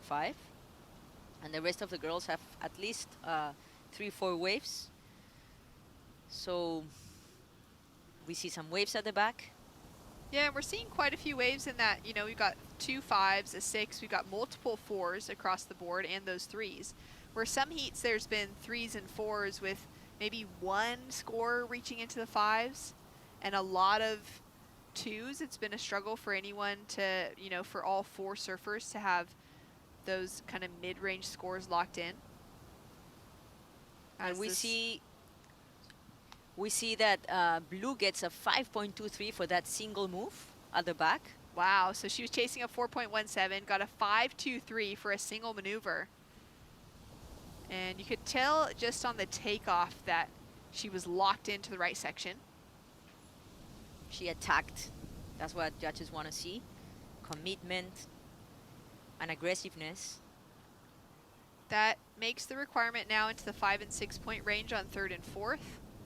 And it would set Clements chasing down a 6.6 to take the leading position. You can see her just kind of separated from the pack for a moment there. Now paddling back in to get right in the mix. There's still 6 minutes and a half to go. But don't count the Japanese girls out, because I've seen them surfing the whole event, and wow. They have some amazing surfing. Mirai, she got one of the best scores of the contest yet. I saw that wave, and that was mind-blowing. She is ready for it, and I'm sure she's gonna try and get that score before this heat is over. Yeah, especially, you know, for a surfer paddling out, already having found one of the bigger scores of the heat, it's such a confidence boost to knowing, all right, the judges so far have liked what I've offered, and now if the waves are there again, can just try and repeat. For sure. And offer it up again. For Clements, who's currently sitting in that 3rd place position, she's from a small little village just north of Hossegor. There's a little lake that exits into the ocean. She says it's really quiet in the winter, but in the summer there's a lot of European tourism who enjoy having the nature and those little southwest beaches of France. It's a great location for her to be growing up. She's got some little sandbanks along the coast that she likes to surf in that area back at home. And she's really active in life-saving, which is such a great opportunity for work for our surfing community around the globe. You know, surfers naturally have more ocean awareness, and it's just something that from an enjoyment perspective is easily learned, and that experience is gained just by paddling out and being on a board, especially if it's a surfer at a high level. It can be the opportunity to turn into a really natural field that has a massive impact on local beaches around the world from a life-saving perspective. And when surfers are able to walk into those positions, you know, it's really good for the community, because surfers are able to read where the riptides are to help tourists avoid those situations that can become deadly if not. A paddle here for Mirai Ikeda. On her backhand, snap to start, sets herself up down the line. She's looking for a 5.46, and she found a powerful end section, really just unleashed on it. That was a nice wave by Green. I think maybe she's gonna have to go and try and find another wave. That was a really beautiful turn by the end, but the wave didn't really offer much at the beginning. Yuna now up and riding on her backhand, driving hard off the bottom, and she connects with that next section. This wave offers even more for her to tag the whitewater on the finish. She is chasing a 6.30 now, which would be right up there with the highest waves of the heat that Linnea has dropped. It's gonna be close, that score for green. And a paddle now. Last of green, a 4.97. She's now chasing a 5.17. Staying active for both of our Japanese surfers in that knockout position. With 3 minutes to go, things get really interesting these last minutes of the heat. And right now, Team Japan, as of the finish of our boys under 16s round 3, which took place at our second podium, that wrapped up about 20 minutes ago. Japan is currently sitting in 6th place on the rankings, having both of these surfers still in the draw.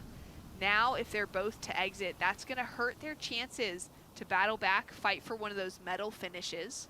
They're currently sitting on 7,354 points overall. Our team leading it coming out of that boys under 16 round is Brazil with 9,590 points behind them. So we'll see how things continue to pan out. But for Japan, you know, both of these surfers have that individual medal in mind, but they also know that this is an important heat specifically for their team to continue that push towards the medal finish. Things are starting to get really interesting for the teams. And there you can see Mirai just trying so hard to get away from those two heat leaders. It's a frustrating position for her to be in, but also, you know, Linnea and Clements know that she's a former medalist. They know that Mirai has dropped one of the single highest scores of the entire event, and they cannot give her an inch, because if she gets the chance, she's going to just, you know, have the opportunity to even jump herself into the lead. Oh yeah, I wouldn't give her a chance. I think she's a great surfer. She has the ability to do that score any day. Well, second priority is sitting with blue, and green waves her arm, wondering if that was a block and should be a priority change. At the moment, priority on our screen is still showing that it's in favor of blue instead of green. Green really trying to get herself into an open position. Blue gets out of there, and she's going to let Mirai Ikeda have a look at this wave. It is growing in size as it goes down the line. However, just not growing in that critical section for her. Yeah, that wave didn't really offer much, but wow, she did really good to surf that left. Yeah, her surfing was not in question. It was really just the shape of the wave. Down to 50 seconds on the clock. Clements is going to take off on this wave. She's looking to try and improve that 4.9. Connects with the section, finds that second. Another wave that doesn't offer anything very critical, so that won't factor into her top 2. 30 seconds on the board. Yuna has moved herself away from the whole pack. She's sitting in second priority. She actually has a smaller requirement than Mirai does, because Yuna's already got the 5.2 on the board. She's chasing down a 4.9. And we'll see if she's able to get herself into another opportunity. Mirai on the inside, swings to go on this one. Throws a lot of spray, connects into that second turn. She's putting in a lot of effort here. Finds the finishing maneuver, a 3-turn combo, but she doesn't right out of that final turn, so that's going to hurt it. And now Linnea on the inside, holding on to that victory position. Nice smooth surfing as she finds that connection from top to bottom. She'll pump through the inside here, and this wave won't matter for her because she was already in a convincing lead. Clements with a score to drop, and Mirai also with a score to drop on the inside. However, Sophia, it would have been a decent requirement now in that 5-point range. Yeah, I think results are going to stay how they are with red and blue going through that heat. But great effort from both of the Japanese girls. They've shown some amazing surfing during the event, so congrats to them too. Yeah, well done for making it this far in the rounds. For Mirai, we'll take another look at her last 2 waves. As we're waiting for scores to drop, we've got a 4.33 that dropped in, which is just shy of the requirement for that wave. And then we're now waiting for her final score. Yeah. I don't know if she's going to get that. She just got a little bit stuck on that second turn. That's right. If any of those waves had the opportunity, it was the first of the two. Yeah, and that was the 4.33. Last wave just drops to 3.63. So impressive performance so far for Mirai Ikeda. And now for Yuna, a great opportunity to have her for a first time as part of Team Japan. However, they'll both be eliminated from competition. And it's Team USA with back-to-back heat victories, Linnea Mons in first, and Clemence Scorch for France, representing the flag, carrying it on to the next round.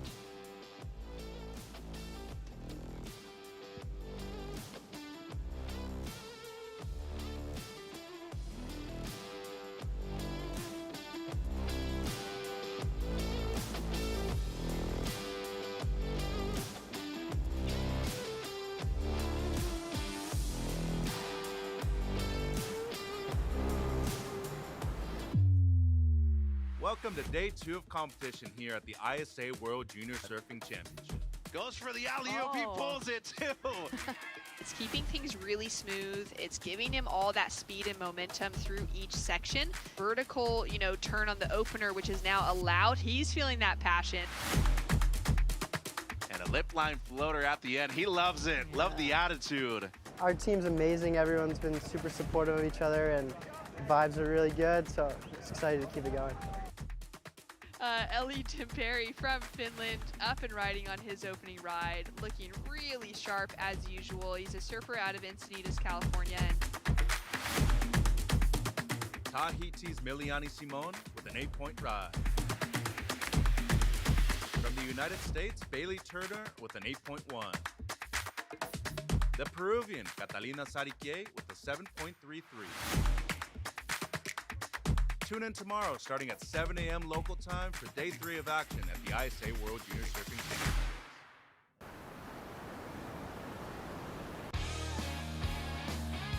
Buenos dias and welcome back to the ISA World Junior Surfing Championship. Mitchell Salazar here with one of the greatest on the planet, Miss Rachel Tilley.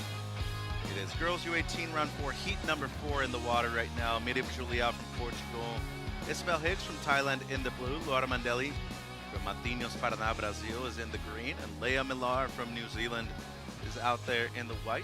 Miss Tilley, brand new heat out there in the water, 20 minutes for these women available, and sun's not only come out, it seems like waves have gotten funner too, and of course here at Punta Rocas, in the area there's a multitude of waves to choose from, but this wave breaking despite the small lack of swell out there at the moment in the South Pacific.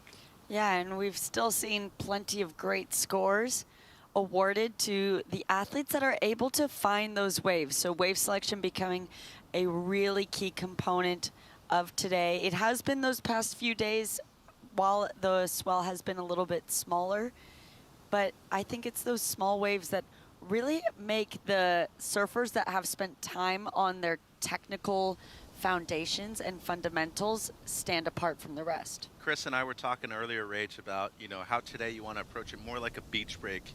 Move around a lot, especially under priority. What have you seen, especially from the sideline, given that we have seen people advance with sometimes 8 or 9 points in second place? Yeah, I mean, Lucas Skinner is one that comes to mind. I had a conversation with him after his heat. He advanced through in second place, but it was a really tight one between him and the Aussie fighting for that second. And he got a 3 at the start of the heat, and because it was so slow, he thought, surely it's going to get busy at some point.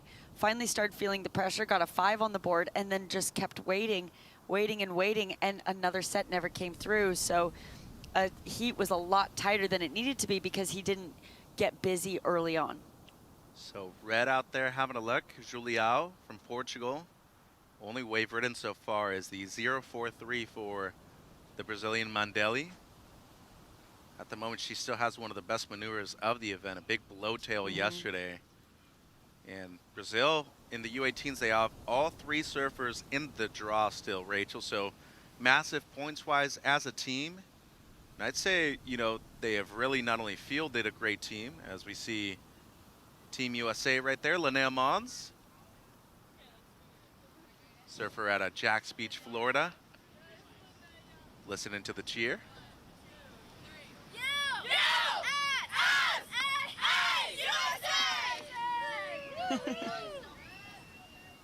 Loud and proud.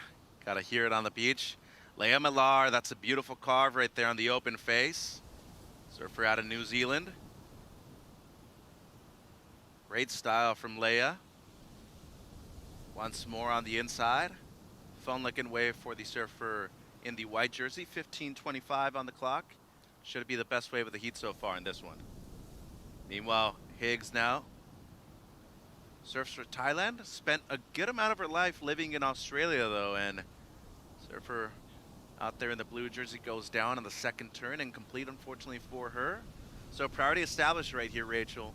Surfer out of Portugal in the red, Juliao, with unconditional right away if she chooses to go on a wave. Yeah, with 15 minutes remaining, I'd still say that is plenty of time. We are talking about athletes getting quick starts. If she's able to get a wave under her belt right now, she's still sitting in a pretty comfortable position. But looking at those opening scores, nothing of significance. Leia Millar looking to drop that one. We'll see where the judges go with it. It will definitely be the best, get the best of the current 1.93 and 0.43 on the board for our other surfers, just those quick in and outs. Judges just like us really appreciating it. 6.67 for the Kiwi in the white. So just over 14 minutes on the clock. New Zealand, they have hosted ISA events in the past. 15 years since the last junior event over there for the ISA. Potentially a wave right here. Looking like blue and white. Having a close look at this one. Potentially red. It's going to be blue with a paddle. And Higgs up and riding. Nice flow and form so far. Flatter wave. This one not really steepening up on the inside. So meanwhile, breaking the action, let's go down to the winner of the last heat with Chris. Yeah, thanks so much. Linnea, on paper, that was probably one of the gnarliest heats of this entire draw. How do you take the names out of the equation and go out there and do what you do? Yeah, I mean, like, all the girls in that heat were so insane, and I knew that going in, but you kind of just have to understand that, like, in surfing contests, like, every heat can, you know, there can be good names, bad names, or whatever, but no matter what, like, you can never know what's going to happen. Like, anything could happen, like a 20-minute lull, or, like, you know, someone you never heard of just drops, like, a 9, or, like, you know, someone who's insane, like, chokes or whatever, and, like, I know that can happen to me, too, so just kind of staying humble, just being super energetic, and kind of like assertive in heats, and just kind of just giving it all you can, knowing that you can't really control what the other girls are doing, but you can try your best and control what you can control. Yeah, you guys just dealt a severe blow to Team Japan, knocking those surfers down to 3rd and 4th. But let's talk a little bit about these boards. I'm told by your sponsor, Paizel, that you're a total board nerd in the best way possible. I know you're switching around on the boards you were going to ride. How do you decide that this is the magic one for these conditions? Yeah, I mean, totally. I am such a board nerd, such a fin nerd. I just love understanding everything I can about my equipment. I ride a lot of different boards from them, and I always kind of have my favorites that I pick out, and then I just get a bunch of those, a bunch of different dimensions of them. So yeah, I stuck with the Highline because, like, at all the QSs at home, that's like kind of the perfect comp board, just because it's like so fine-tuned, such a good short board. I was like riding the Radius Prime when it was bigger, and then the next step when it was even bigger than that. But yeah, with the smaller waves, definitely the Highline is the call for me. And I was experimenting with fins the other day, and stuck with the Rake fins from Futures. And yeah, I think I have actually the same board that's an epoxy and a poly, and I stuck with the poly because there's a little bit of bump on the face. But yeah, shout out to Paizel for making me so many amazing boards. You are a board nerd. That was impressive. Hey, good job in that heat. Looking forward to seeing what you got next. What are your goals for this event? Yeah, I mean, my goals are just to do the best I can, you know, stay humble, kind of keep my head down and not get too ahead of myself, and do everything I can to help the USA win gold, and, you know, maybe get my own gold too. Would be pretty cool. Watch out, world. Linnea's coming for you. Good luck. Shout out to Duval back there in the 904, where Linnea's from. Jack's Beach, Florida represented. Also one of our judges from there, the great Asher Nolan, longtime member of the Hurley team, and of course, Ripper himself. Meanwhile, Luara Mandeli now only has a 0.43 of the board that she's riding, something carbon underneath her feet. Just feel like for a day like today, You want any kind of thing that'll benefit your surfing, especially on flat waves like this. Rach, you're also a board nerd yourself. Not just a world champion longboarder. You foil, you shortboard, you ride every single thing out there. Fins especially, with the placement on a day like today, what are you looking at? Yeah, you know, I really liked hearing her not just get into that conversation about the outline, but the materials as well. She talked about picking between a poly and an epoxy, really understanding everything that goes into building your equipment helps you make informed decisions in how that's going to affect your equipment feeling in these types of waves. Epoxy boards having a little bit more buoyancy. You know, epoxy actually being the resin that goes around EPS foam. And that EPS foam just not so dense and sits on top of the water a lot more. And so a lot of athletes on their short boards will choose those EPS boards purely because it helps them stay on top of the water a little bit more on small waves, helps them keep that board speed up. And I just think it's such an advantage that Linnea knows so much about her equipment. Well, typically more responsive too, right? But the one thing I will say, if it is windy, you do get that chatter, and unfortunately with epoxies every now and then, that's why they don't get chosen as much, excuse me, at an event that has open ocean feel like this. Waiting on this score from Mandeli. Don't think it'll be a huge score, but it'll be her best, Rach. Yeah, and getting into the heat, this will definitely do exactly that. Not a whole lot of high scores except for our surfer from Leah from New Zealand having that 6.67, so she'll feel good with that one. As we take a look at this replay, getting a little bit stuck on that opening turn, bearing the rail a little bit more on that second turn, third turn, looking better. Mitch, I'm being a little bit picky because we're now into round 4, and judges are going to be picky about these nuances because that was a beautiful turn from Leia. That is what is separating her into that 6.67 category. No catching of any rails, no bogging, super clean and powerful surfing. And just impressive too when you consider how many 3s and 4s we've seen throughout the day so far. 6.67, that one for Leia Millar representing New Zealand. She's up again. Looking to back it up. Calm, cool. How's that carve right there? Fully committed on rail. And in the U18 girls, might have somebody that's looking for a podium finish here at the end of the week. Leia Millar, if you hadn't heard of her name before, now you do.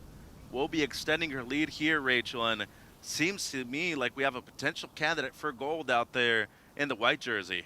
Yeah, I really like her style, and I think these waves are really helping her exemplify that time and that effort that she has put into having those fundamentals in her cutbacks. This was a split peak situation, and we had our surfer from Portugal taking the left on her backhand, but unfortunately that wave not giving her much opportunity. The New Zealander looking to build on that 6.67, and she will do that here with this one. So beautifully surfed. Everything's so clean, and she just looks really light on her feet, Mitch. That is what's standing out to me with her surfing in these conditions. So 2.47 for Red Juliao. Momentarily moves up into second place. Meanwhile, waiting on the last of white. What are we thinking? It's going to be another major score for her. 8-9-day event, Rachel. You've been here. You've gotten gold. You've gotten silver. These are grueling events. Obviously, as a team portion of it, you know, involved. You want to be there to support everybody. You want them to be there to support you too. But at this point, 6-7 days in, what are you telling yourself? It's round 4, no more repechage opportunities. You got to go out there and win or lose, put on your best game face to try to advance every single time. Yeah, well, I mean, the ISA events are long ones, and you need to learn how to pace yourself. These ones are really great foundations for becoming a great competitor. You get to surf a lot of heats, high pressure heats, especially as we're now into round 4 and looking forward. These heats are really stacked, and like we heard in that post-heat interview earlier, there's a lot of names you're not familiar with. You know, when you're at home, you get familiar with who are those standout names. You know when you maybe have an easier heat or a harder heat, or here you're meeting a whole lot of new competitors, and you can have a competitor that drops an 8 or a 9 without you even really recognizing who they were before that. And that can catch you off guard. So it means you have to be on your game. You don't want to be caught off guard in a heat, Mitch. You want to be on your game, prepared to give your best every single heat, every round. And to your point, you've competed against people for what, about 20 years now? You know their strengths, you know their weaknesses. Yeah. Same thing, you know, when it comes to you, but in the end, a lot of these new names that a lot of people haven't heard of before could easily end up causing some upsets, including Luara Mandeli, 17 years old from Matinhos, Paraná, from the southeast of Brazil. Nice layback right there. Really the only maneuver of consequence so far on this wave. Brazilian team is staying right here at the High Performance Center at Punta Rocas. She did her very best to get every single ounce of scoring potential from that wave. Don't know if the board made contact or not. It's a JS that she's riding in a carbon construction. And at the moment, needing just a 2.37, last of white, 6.97. She gets her best. She's surfing an outstanding heat at the moment, 4 minutes 30 on the clock. And Mandeli doesn't need a whole lot for second place. Probably going to see another situation change right here. Yeah, I think so. That was really nice. Reminds me, remnants of that 4.1 to kind of put it into that scale. So that would put her in a more comfortable position to be advancing. Draws out that first turn, doesn't get a whole lot of energy off of it, so that's where you see her really trying to build up that board speed. That turn was the money turn. I love her showing that variety, putting that back arm into the water, pivoting around it, and then the rest of this wave providing more opportunity to just add up on that scale a little bit more, and cuts out right before that rock. That was good timing. 4.43 there for Luara, so she moves up into second. Now Juliao in the red needs a 4.53. Higgs needs a 6.03. So a good requirement is the one for blue at the moment. Lines stacking on the outside. 3 minutes 30 to go. Millar has been impressive. 6.97, 6.67. If she stays in the lead, we'll be hearing from her with Chris a few minutes after the heat. It's nice to get to know a lot more people throughout these events. Of course, especially throughout the later rounds of the event too. There's people, you know, that advance slowly but surely, making sure they get second place, are in those advancing positions. But some people you don't hear from as much. They're not necessarily winning each heat they're in. And Juliao, heard from her yesterday. She was nervous. She said she was able to get one good score on the board, settle the nerves, and that's not going to help her cause. Higgs on the outside in blue. Into the lip. Brings it back. Much better energy on this one from Isabel. She's going to kick out. 2 minutes 40. That'll help her. Meanwhile, Millar is just on one at the moment. Cannot make a single mistake out there right now. How nice is the way she just cuts through that face of the wave. Flowing still. Maybe a bit more on the inside. She's going to kick out with authority. I like what I'm seeing so far from the surfer in white, Rachel. 2 minutes 10, and perhaps the best as well for the surfer in blue, Higgs. Needing a 6 at the moment. Might need something smaller after this one. Yeah, man. The Kiwi is just looking on fire. You said it doesn't look like she can make a mistake, and that's really how she's surfing. You can see she's now surfing with that freedom, and I think that's something we've been seeing all day now with these athletes now into round 4. They've had 3 heats under their belt, maybe even 4 if they fell into that repechage, but they're at that point now of the event where it's game time. Those nerves are subsided a little bit, and they're looking for powerful performances. And this is an important wave here for Mandeli. Oh. Quick one. That wave just fizzles out. See the reaction from the Brazilian team. They know she's not safe in second at the moment. Juliao now with the chance. Needs at least a 4.53. Setup carve. Little stuck on that second one. She needs a lip to hit, and she's not going to be able to get it on the inside. A minute to go. So it might come down to blue's really opportunity here if she gets one at the end with 60 seconds on the clock, Rachel. Another tense moment between Team Brazil and Team Portugal as well. You know, the last heat that Team Portugal and Team Brazil met in yesterday in the under 18 girls. Saw both Brazilians advance, both Portuguese lose out. So Miriam is their last Portuguese girl in the girls under 18. And so for it to be between Brazil and Portugal again is tense. And still waiting on the score for white, but the score's in for blue. 4 points for the Thai surfer in the blue. Higgs has first priority. Now needs a 4.53. Same exact thing as Juliao. Seeing the replay here of Higgs. This one comes in as a 5.6, so doesn't improve, but still good surfing from the Kiwi. Yeah, really beautiful. I mean, to be throwing away a 5.6, she has the 3 highest single wave scores of this heat. She looks really in sync with the ocean. And look at that paddle battle, Mitch, of the next heat trying to get that inside position out there. Incredible, but the heat is over right now. Mandeli does hold on to second place. Juliao and Higgs eliminated here in round 4 of competition. And it's the youngster Leah Millar out of New Zealand with a massive win, as Rachel said. The 3 best waves of the heat in her scoreline. 697, 667, the 2 that count. So she's moving through. We're going to hear from her with Chris in just a few moments. Heat 5 coming up when we return from the break here at Punta Rocas.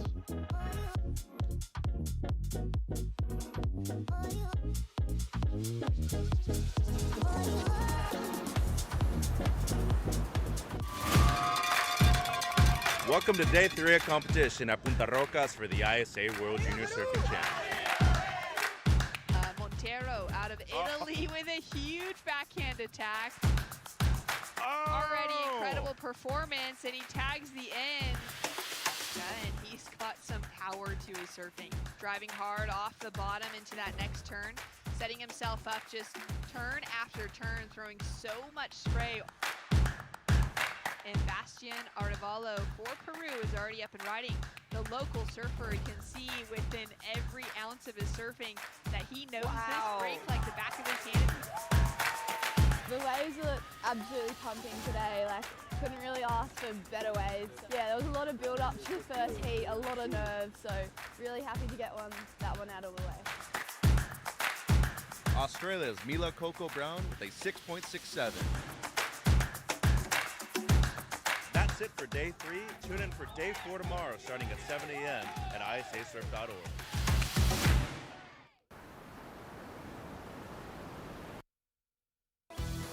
Welcome back to South America for the ISA World Junior Surfing Championships. Mitchell Salazar here with the great Rachel Tilley. Heat 5 of girls U18 round 4 in the water. Aisha Hato from Brazil in the red. Lola Gru from New Zealand in the blue. There's Jin Shu Han from China in the white. And Victoria Munoz in the green from Argentina. Fun waves out there at the moment. See all 4 surfers, different nations worldwide, Rach. And of course, New Zealand just had Leah Millar move through in first place. Brazil just had Luara Mandeli advance in second. So, I mean, ideally, they got the same scenario in the next heat. Both teams are going to be looking good when it comes to the point standings after today. But Munoz, she's dropped a couple of big scores so far throughout the event. And China's Jin Shu Han, have to put them up there, maybe the most improved team over the last 5 years. Yeah, 100%. That's, I think, an easy call to make. We haven't just been seeing them increase in their number of participants on their team, but the quality of surfing coming out of there, the high scores that they're dropping, both on the men's and the boys and girls side, has been spectacular to watch. Yeah, and they're actually running a qualifying series event as we speak over there in China at Hainan. So good luck to everybody over there. I know our very own Ben Wei also working the event. Cool to see an event in, to me, a necessary and important market in the world of surfing too. I feel like China's such a large population, of course, big coastline too. Eventually there's going to be a world champion. Already seen an Olympian with Sang Yu Chi. Wouldn't be surprised to see a few more in LA 28 as well. Yeah, it's been great to see the development over there. I started competing on our world tour there, but we'll get back to that as we see a look. Potentially 3 surfers up right here. We're going to stick with blue though. Lola, surfer representing New Zealand. Tall, goofy footer. That's a beautiful second snap. Love her technique. Into the lip once more. Well done for young Lola Grube. Sister also in the event, so kind of a family affair. Sometimes it's easier to coach too. Surfers that, you know, you have nations that go back-to-back in heats as well. It's the case for both Brazil and New Zealand in this one. Here's the Argentinian, Vicky Munoz. Oh, how's that tail slide? Great attempt from Vicky, but unfortunately incomplete. They also have another great team led by one of the best coaches out there, Martin Passeri. Is Santiago in the event still in the boys U16. So 16 minutes on the clock here, Rachel. We saw a couple of waves. Grube definitely going to get a good score, but it also seems like Shu Han was able to get a wave herself. Love the intensity from these young surfers, especially the ones that have just graduated from the 16s into the U18s as well. Yeah, well, we could see right before that break, before we started this heat, we saw that horn blow, and you could see them moving from over where the jet skis and that buoy sits to race into that lineup as soon as that horn blew. And I love to see that competitiveness from these competitors, getting those inside positions, fighting. There's no priority established when the heat first starts, and so it's really crucial to get into the lineup first and kind of find that command. I'm a competitor that also really keeps a keen eye on that positioning straight from when that horn blows and you can move over from the buoy. And especially at a place where the right is generally the more dominant of the two, right? Hato now, oh, a quick one. So let's see if that gets scored or not. But either way, she did a paddle, so she's going to go down in the priority order. And that was, you know, an unforced error, but a rare mistake as well from Aisha Hato. Grube now, this is her second ride, still waiting on her first score. Setup turn, much better. Love the torque that she gets on the backhand. You know, generally, Rachel, on the backhand, especially on a day that's this small, there's a shorter amount of distance between your bottom turn and the lip.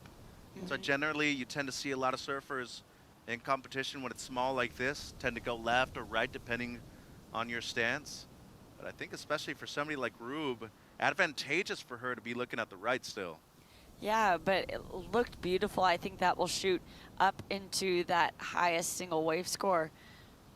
Matching, it'll go along with that other score that we're still waiting to drop as well, so she's feeling comfortable. So white gave way.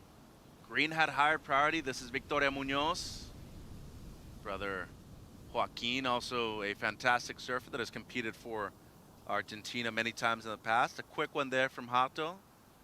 So the lefts, you're either getting a great wave or you're getting a dud, basically, Rach. It's pretty simple, but you got to roll the dice, though. You never know which one you're really going to get, and unfortunately for Aisha right there, got one that just didn't offer up any kind of scoring potential, really. 13:20 on the clock. Let's go downstairs and hear from Leah Millar with Chris. Yeah, thanks, Team Leah. Great job out there. The wind seemed to pick up just a tad as you were paddling out. Did that change anything in your mind? To be honest, I didn't even really notice it, but I think it worked in our favour. Gave us a bit of like sections on the wave, so it was good. Now, Team New Zealand has fielded a really strong contingent of under 18 surfers this year. Tell me about the surf scene in Piha. It's a beautiful place to the world. Oh, Piha's awesome. I mean, you get like a bit of everything, to be honest. It gets really big, really small sometimes too, but you know, it's an awesome place to grow up, and yeah, hi to everyone back home, and thanks, yeah. What kind of guidance are you getting from the coaches and from your fellow team members before you paddle out? Oh, we have awesome coaches. We have, everyone just brings a bit of like everything, and they all work together so well, and we have such a good culture, and yeah, so happy to have such a good team around us. Right on, Leah. Great job out there. Good luck moving forward. Thank you, Chris. Congratulations to Piha's Leah Millar. Exact place where the ISA Juniors was run back in 2010. She was just a baby back then. Be nice to bring an event back to New Zealand. I'm down. Raglan might be calling for us goofy footers, Rachel. Never know. Might have to end up going left yourself on the backhand. I know you don't mind going left. I love going left. My first ISA was here in Peru over 10 years ago, 12 years ago it was, and it was at Huanchaco, a beautiful left-hand point. So Peru providing some of the best left-hand points in the entire world Mitch, I think you should be extending your trip and staying here and going on a surf trip up the coast. I just got a text actually from Luca Messinas. He's like, hey, I'm at the competition site. You know, when you're on your break, let me know. And he's from the northern part from up there. I brought my shorts. I brought my wetsuit top. I feel like if I get a board that has, you know, some dimensions that might float me, there's a possibility that I stay for an extra week. Hato right there. She's had a tough heat so far, Rach. 2 scores under a 1. Paddles for another wave, loses priority. She's going to go down in the odor. Meanwhile, Shu Han, as we're still waiting for multiple numbers, that's a quality turn right there on the open face. Another one. Jin Shu Han just going to town and to work on this open face. Got a bit more on the inside. And riding that CI surfboard to perfection. What a wave. Those first 2 on the outside had a ton of quality moments in him. Munoz, seems like we caught up with her at the tail end of her wave. Perhaps a quick one from Groob. But nearly halfway through, gotta be thinking that the 2 scores that are owed from Lola should be good. But Jin probably dropping a good score as well. Now Hato, she is from Buzios, just to the north of the city of Rio, in the state of Rio. Beautiful place, been there before. Lots of incredible beaches and incredible beach breaks too. She's gonna need all she can to rely on when it comes to this heat. 10 minutes down, 10 minutes to go, Rach. Yeah, so many waves ridden so far that judges trying to keep up with it. Lola and Victoria both don't even have their scores read out to them yet. And as a competitor, that can be a little bit frustrating, although you understand you want to hear your scores because that's how you build your strategy out. You have to constantly be adaptable throughout your heat so that you can change and position yourself to whether you need to be more patient, whether you need to get busier if you're looking for a score, because you're not watching necessarily your competitors. You know, you just know where you're standing based on the numbers that are getting read to you. And at that point, you got to surf on instinct, don't you? Yeah. Looking at replays here, Munoz opening up on the right. Yeah, loved that first turn, wrapping it around. And this wave not really giving her much after that, but I think she got some solid work done there. And this, I think, might be now the best wave of the heat, Mitch, potentially going against our Kiwi surfer out there. But she surfed it so well, found one of those diamond in the roughs that gave her so much opportunity. And she's demonstrated a lot of variety in those maneuvers that she chose on that wave. And then Groob, that was just a quick in and out for her. Yeah, just trying to stay busy, as well as Aisha trying to stay busy here, getting that opening turn, finding a little bit more action, but this wave peters out. I think you could see her kind of getting a little bit frustrated. I'm not really worried about her yet. Mitch, she got an 8.5 in the final minutes yesterday of her heat. Final minute, I think, that moved her into that advancing position. So she's a surfer that can really perform well under pressure, knows how to put it on the line and get rewarded for it. So that's something that I hope she is just remembering from yesterday. But she does need to get busy. She doesn't, from our view, not that she knows this yet, she doesn't have one of those top 2 scores in her score line. And based off instinct, that would be telling her, okay, she needs to get busy. Well, and most events worldwide are still ran without computer scoring and without announcers giving out those scores too. And I would think that at least 90% of the surfers out there in this event have competed in one way or the other like that too. So as you said, Hato, she has gut under pressure, 2-turn combo, both of them quite strong too. And she is mounting a comeback in the back end of this heat. 7 minutes on the clock. Groob now. Beautiful turn, a lot of spray on that one. Doing very well on these right-handers. Great flow.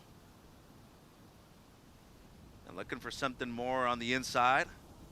Love the energy right there. Just kind of giving a quick smirk to the peanut gallery on the beach. And then Munoz now, deep bottom turn. Strong first one. Waiting for this wave to really materialize on the inside. and tried to force the issue right there at the end. That won't benefit her, but Jin Shu Han on the outside now, looking at another wave. And she's up. This wave seems like it's fizzling out. And despite a couple of nice efforts with that rail work, not a whole lot on it. So 6 minutes 20. Hato with potentially another leg going left now. Judges have a lot of waves to score still, and they have got to get to work because these surfers are just up and down, up and down. And Hato doing, well, not only getting a couple of maneuvers in, you got to give her a ton of credit after that initial fall with priority, getting to her feet multiple times real quickly, and then all of a sudden finding 3 waves in a row that potentially have her in the top 2 spots here, Rachel. 5:45 on the clock. Surfing based off of instinct, as you had said. More than anything, not worrying about your other 3 surfers out there, too. Yeah, building that house, and you can see that momentum changing for her now, getting a little bit more comfortable. I'm sad for Lola right now. She doesn't have 1 score on the board that she's aware of. I mean, obviously she knows she has scores to come, but with 5 minutes remaining, I mean, she has missed an opportunity to really strategize her heat accordingly to how strong her surfs have been. But we see a penalty. Yeah. Wow. Jin Shu Han, apparently a priority interference. And, well, as of right now, Lola Group drops a 4.83, so the only way she's making it out of this heat now is if her heat total with 1 wave is higher than the one in second place. So Lola Group drops a 4.83, a 3.77. Munoz in the lead, 5.83, 3.67. Waiting on multiple numbers for Hato, and the 1 good wave from Shu Han as well. So, Mitch, we didn't really get to see it on the broadcast. I remember you calling it live, saying a white quick in and out. It was that split peak between 2 of our surfers, and White was somewhere in the middle, but we, because of our angles, didn't get to see necessarily who that penalty was against. So I wasn't expecting to see something like that dropped. Me neither. And it happened so fast, too, and there's been so many waves ridden that at this point it's on her second ride, and it does seem like it was the quick in and out, but it's unfortunate because, you know, if it's at the beginning of the heat, it's non-priority, your second best wave is cut in half. A full priority interference, that means that you don't have a second best wave that is scored. So she will only get scored on her top ride. 3 minutes 30, still waiting on multiple numbers. Aisha Hato, well, she doesn't care. She says, I'm just going to give you something more to think about right here in this one. 2-turn combo already, maybe 1 more, and for good measure, good variation right there from Aisha. 3 minutes to go here, Rachel. She has mounted a comeback. Her previous ride, 3.77. Now Victoria, the Argentinian out there, a quick one for her. That won't go into her top 2. And it's just one of those heats where, you know, you got to get those quick gophers down real quick if you're a judge. The ones that don't matter. And the good ones you're trying to analyze as well as possible. But it's difficult when there's so many people up and riding, too. Unforced error, excuse me, for Lola Group right there. And could potentially cost her advancement right now because we're still waiting on multiple scores for the surfer in red, too. We sure are. And that was a beautiful turn that she had set up.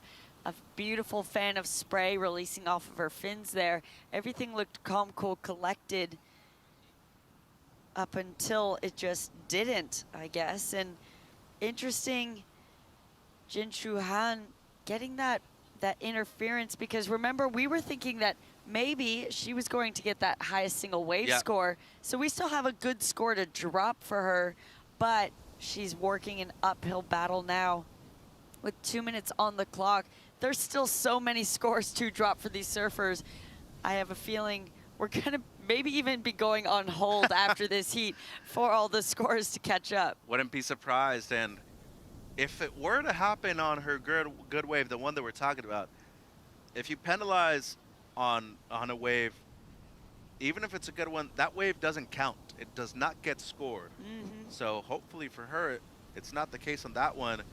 But Hato right here drops a 5.23 on her second to last one. She is now in second, waiting on a score for Grub. Needs a 4.18 to at least recover second place.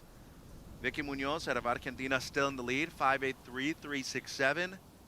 And in fourth priority right now, needing at least a 9 to move up into second with a single wave opportunity is the Chinese surfer Jin Shu Han. You know, it's such a wild and different sport to anything else out there, Rachel, and especially with time constraints, 20 minutes.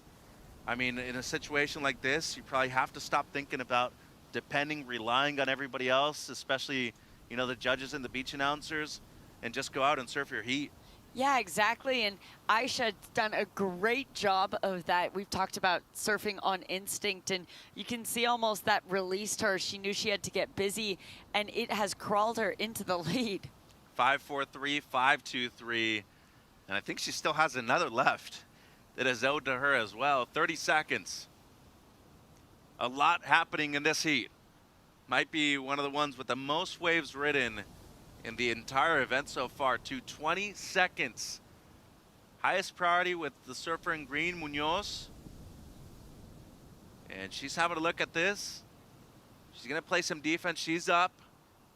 Don't know if this wave has a lot of scoring potential down the line, but she's going to stick with it. And that wave won't change anything for her. And let's see if this was before the buzzer, even if it was. It's incomplete for Hato. Then Lola right here on the back end. If this was before the buzzer, it is an important one for her. At the moment, needing a 4.68. So, one of the most entertaining, one of the most wild heats of the event so far, Rachel. Yeah. Just a lot going on right there. We saw priority interference. We saw about 30 waves being ridden. Yeah. And a lot of waves to be scored still. The heat's over, though. Lola Grub moves back into the top two, 6.23 on her second to last. That drops Hato down to second place. Munoz was needing a 4.83. And I think the last one is just the up and down.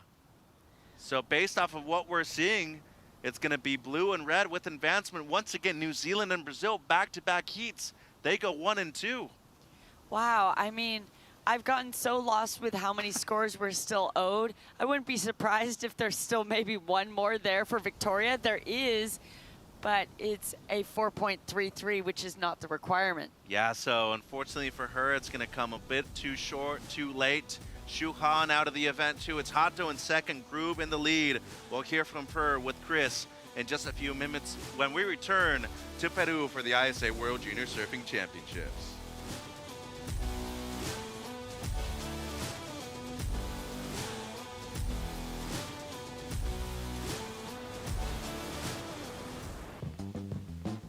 The main objective of the Women's Leadership and Coaching Program is a focus on gender equality, as well as women empowerment.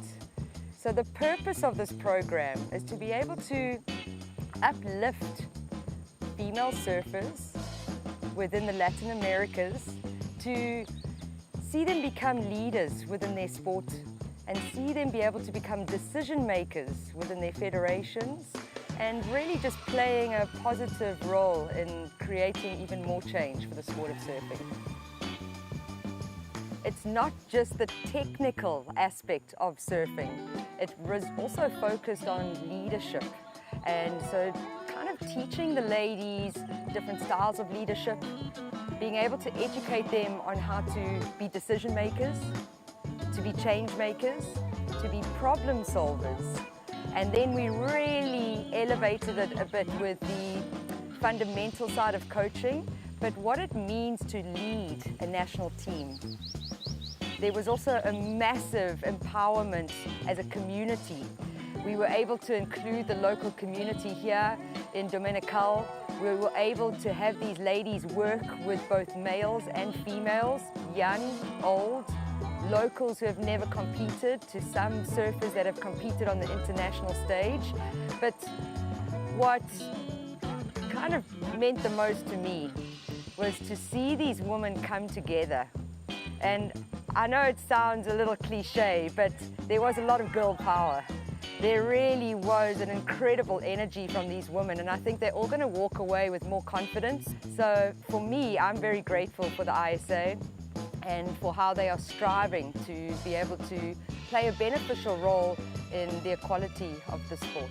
And I think we're going to see some incredible stories come out of this, and we're also going to see women that are going to be a part of decision making for their country and hopefully globally for the sport one day.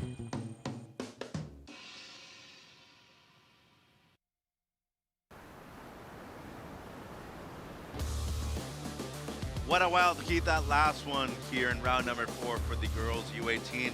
Official results in, it is Lola Groove with the win. Aisha Hato stays in second.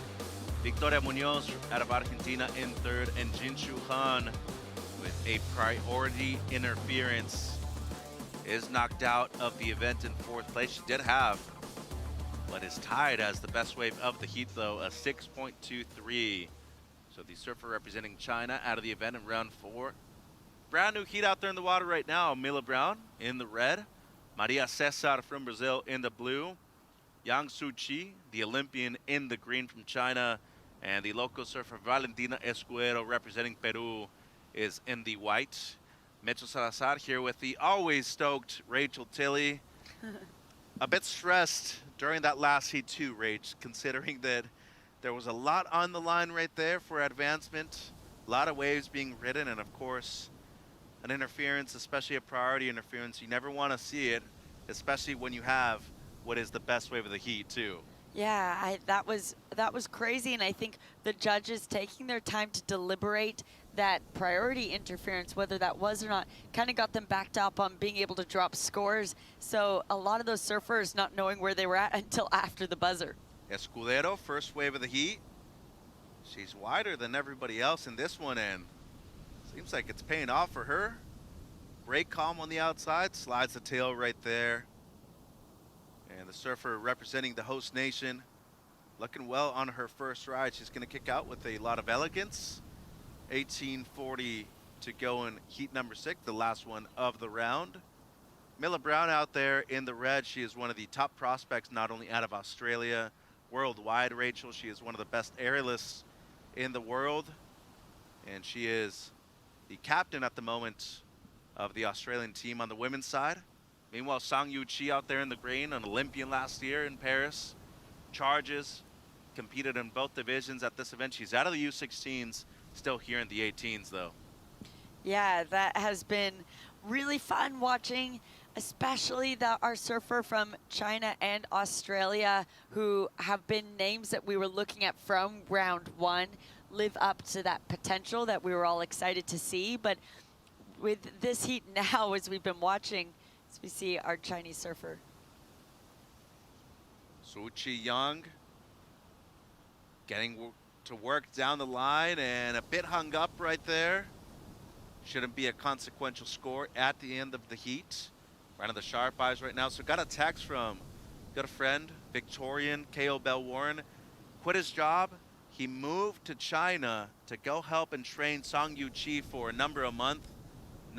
So basically the past 6 months, he's been working with her, and especially the last 2, working intensively.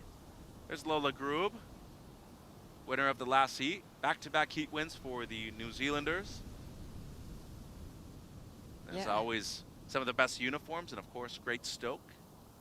Yeah, you can see they're so relieved because they only just found out that she got that 6.23 that skyrocketed her from not advancing into that first place position. So I'm looking forward to her talking about that heat shortly as we see another look at this replay of Valentina.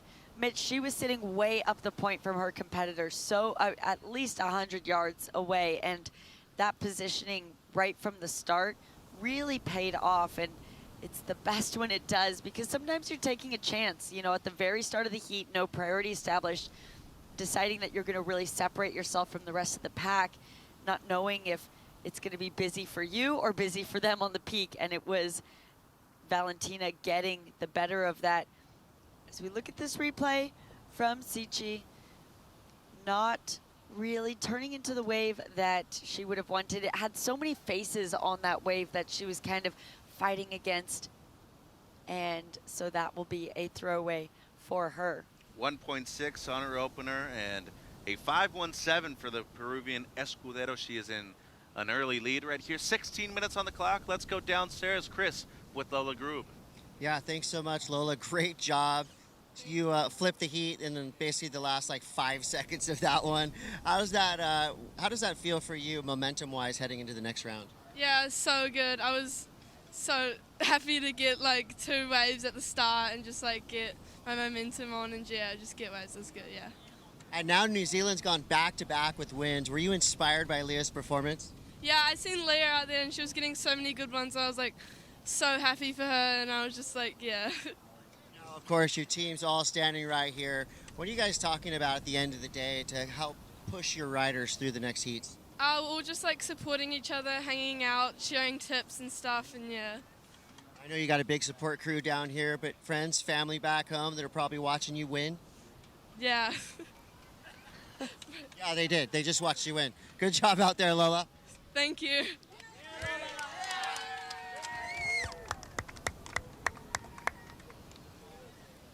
That's rad. That's what we love seeing here.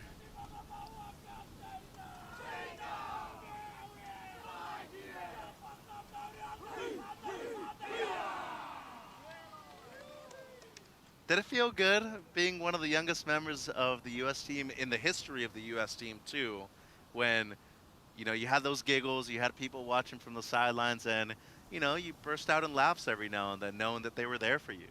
Yeah, for sure. Being able to, especially traveling at such a young age, and getting to see the world, you're traveling with such wonderment, and it is such an amazing opportunity. But those first post-heat interview opportunities, man, I could look back at some of mine and I giggle and cringe for myself back then.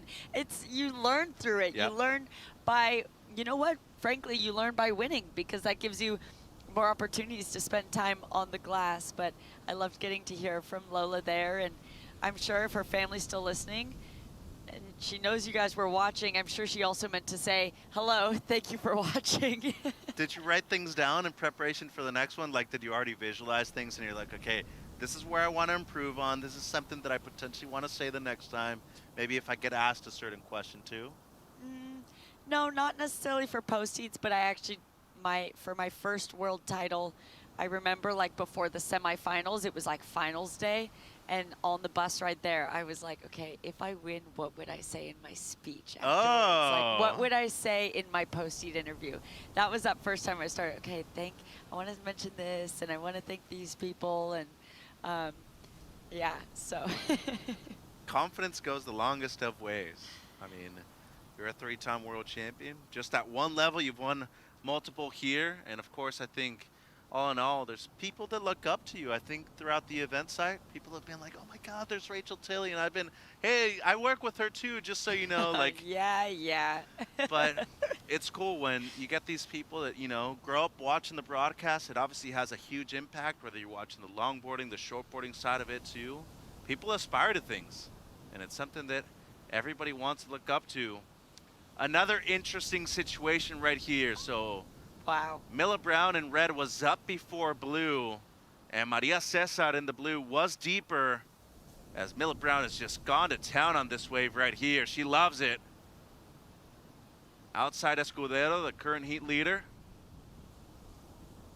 Big tail slide right there at the end. 12 minutes on the clock. Yang Soo Chi on the outside. Setup turn into the lip. Good flow. Sharp Eye looks great underneath her feet. Oh, how's that turn? That combo on the inside from Yang Soo Chi. 11:45 to go. And a great exchange. Although, another interesting situation here, Rachel. Blue maybe tried to pull one on red right there, as Mila Brown was definitely up before the surfer in blue. Yeah, we'll see where the judges go with that. To me, that's not an interference. Blue was much farther behind and wasn't up.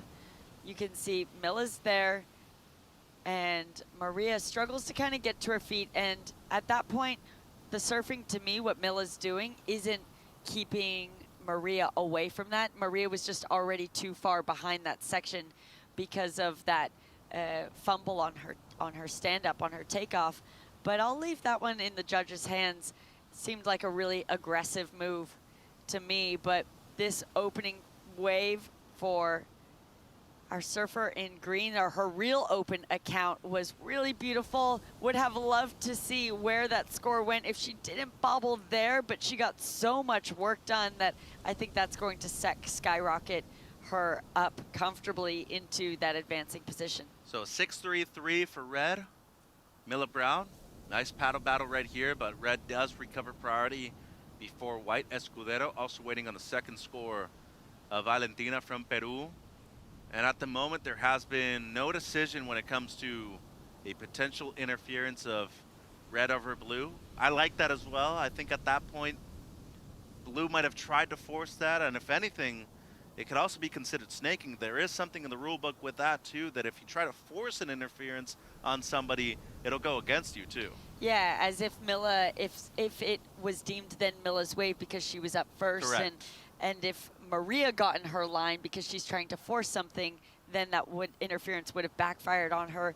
It was a very aggressive move, and really not one necessary at this point in the heat. I mean, honestly, intentional interference is never necessary. Leave it to the surfing, and was surprised to see that all go down. I would love to see Maria just rely on her surfing, knowing that she's an incredible surfer. Taking another look at this, you can see they paddle around the same time, but Maria just gets bumped and bobbled there, and then she can't make it around the section. But that's not because of Mila's surfing, in my opinion. And so, therefore, Mila didn't interfere with that line of ride as the judges would be looking for. So and Mila has no idea. Yeah, she was looking straight forward the entire time. So 6-3-3 on that one. 7-8-3, nearly excellent for the combination of major turns from Song Yu-Chi, the Olympian out there in the green representing China. She is from very far inland too, is Song Yu-Chi. So she's only been surfing for a number of years. First time I saw her back in 2022 World Surfing Games in Huntington Beach. And since then, sky's been the limit for her. An Olympian, surfing both divisions here. She's out of the U16s now though, and still here, as you can see, very much in contention in the girls U18. Escudero drops a 5.4 on her second, takes the lead. 5.17 her low score now. Very competitive heat this one. 8 minutes on the clock and 3 surfers with at least something above a 5.17 rage. Yeah, I knew this would maybe be the most competitive heat of this round. Just looking at what's at stake, we have Mila Coco Brown being that team captain, Team Australia at that pointy at the top of the leaderboard, alongside Team Brazil. We've seen both Brazilians now advance through in the past 2 heats, and Maria now trying to be that third girls under 18 Brazilian to make it through their heat. The Peruvian, the homegrown hero, and then one of our biggest score placers, Sichi Yang, is crazy. And now Escudero now, she's trying to defend second place, 5.17, her backup score at the moment. Surfing well, don't think that'll improve her situation though, just over 7 minutes.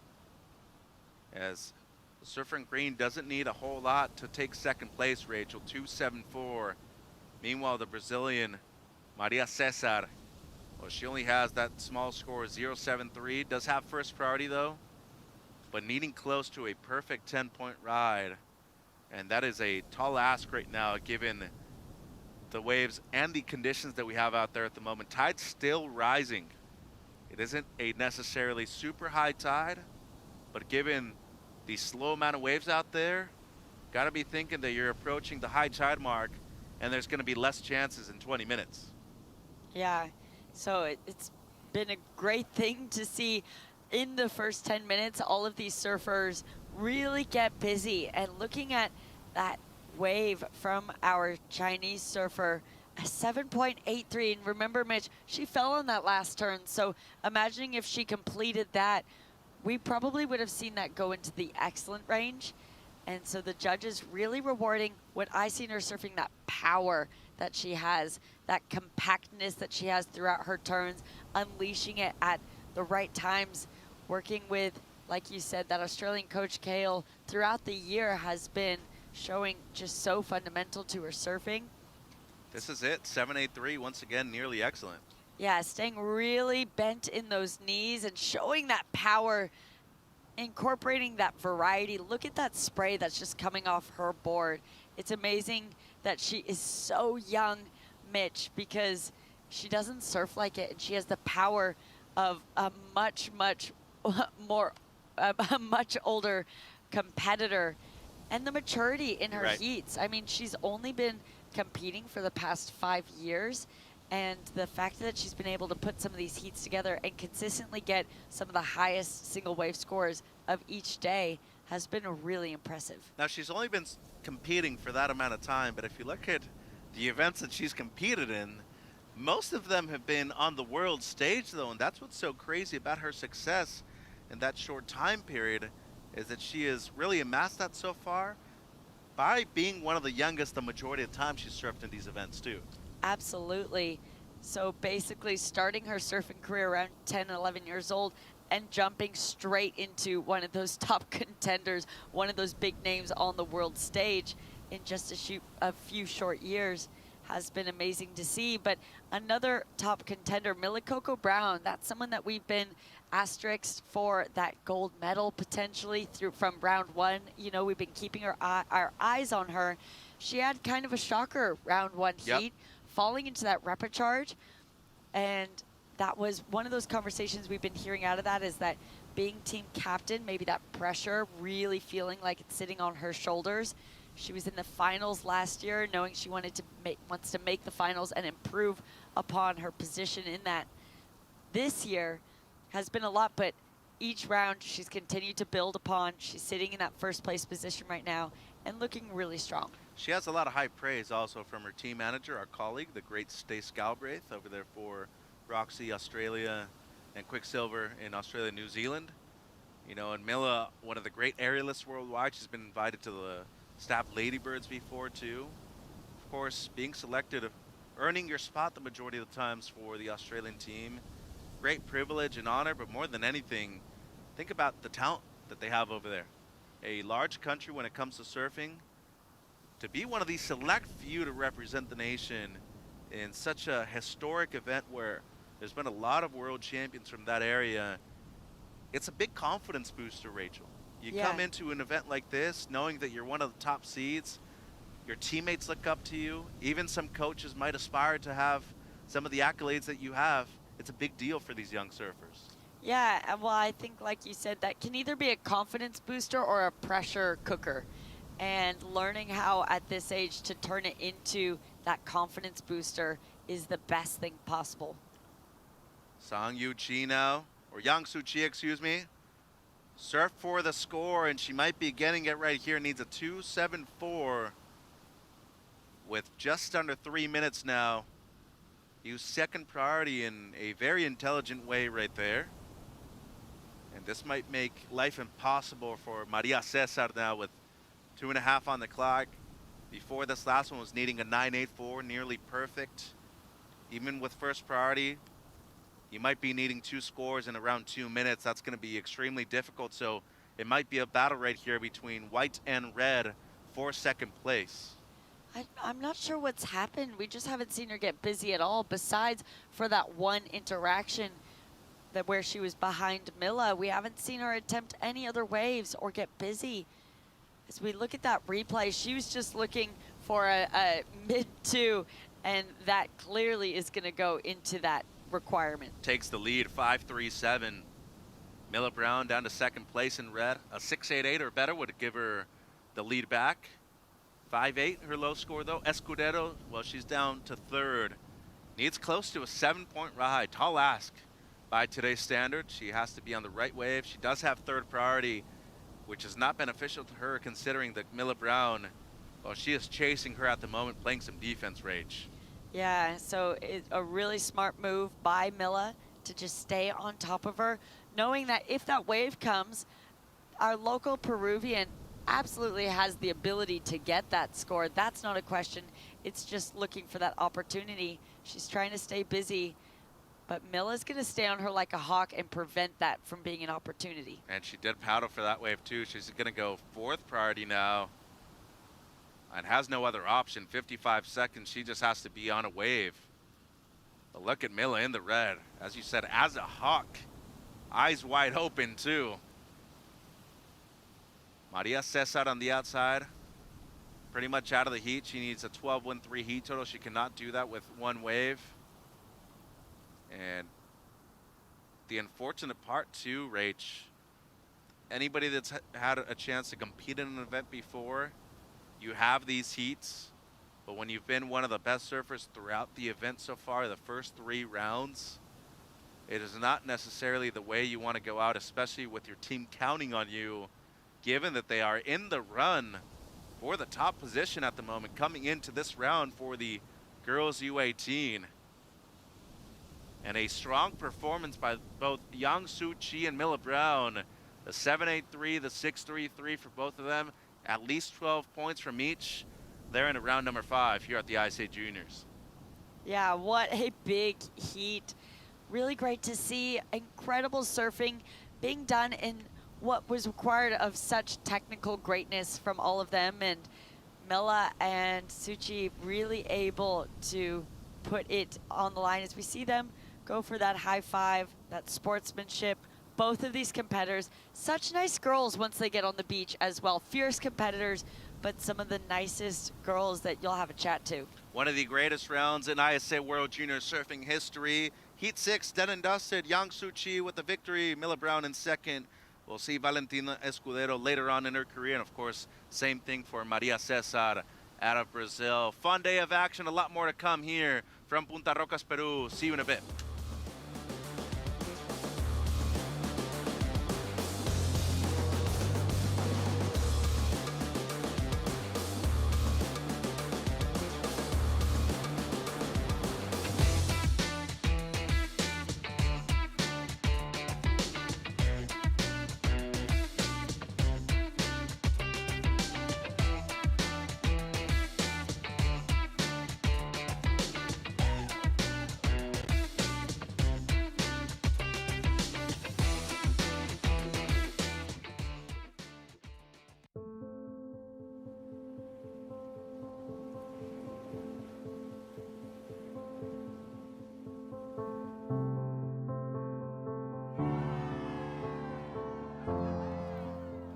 There's something profoundly spiritual about riding waves. Water is transformative, healing. You're at the mercy of Mother Nature, the ever-changing movement of water.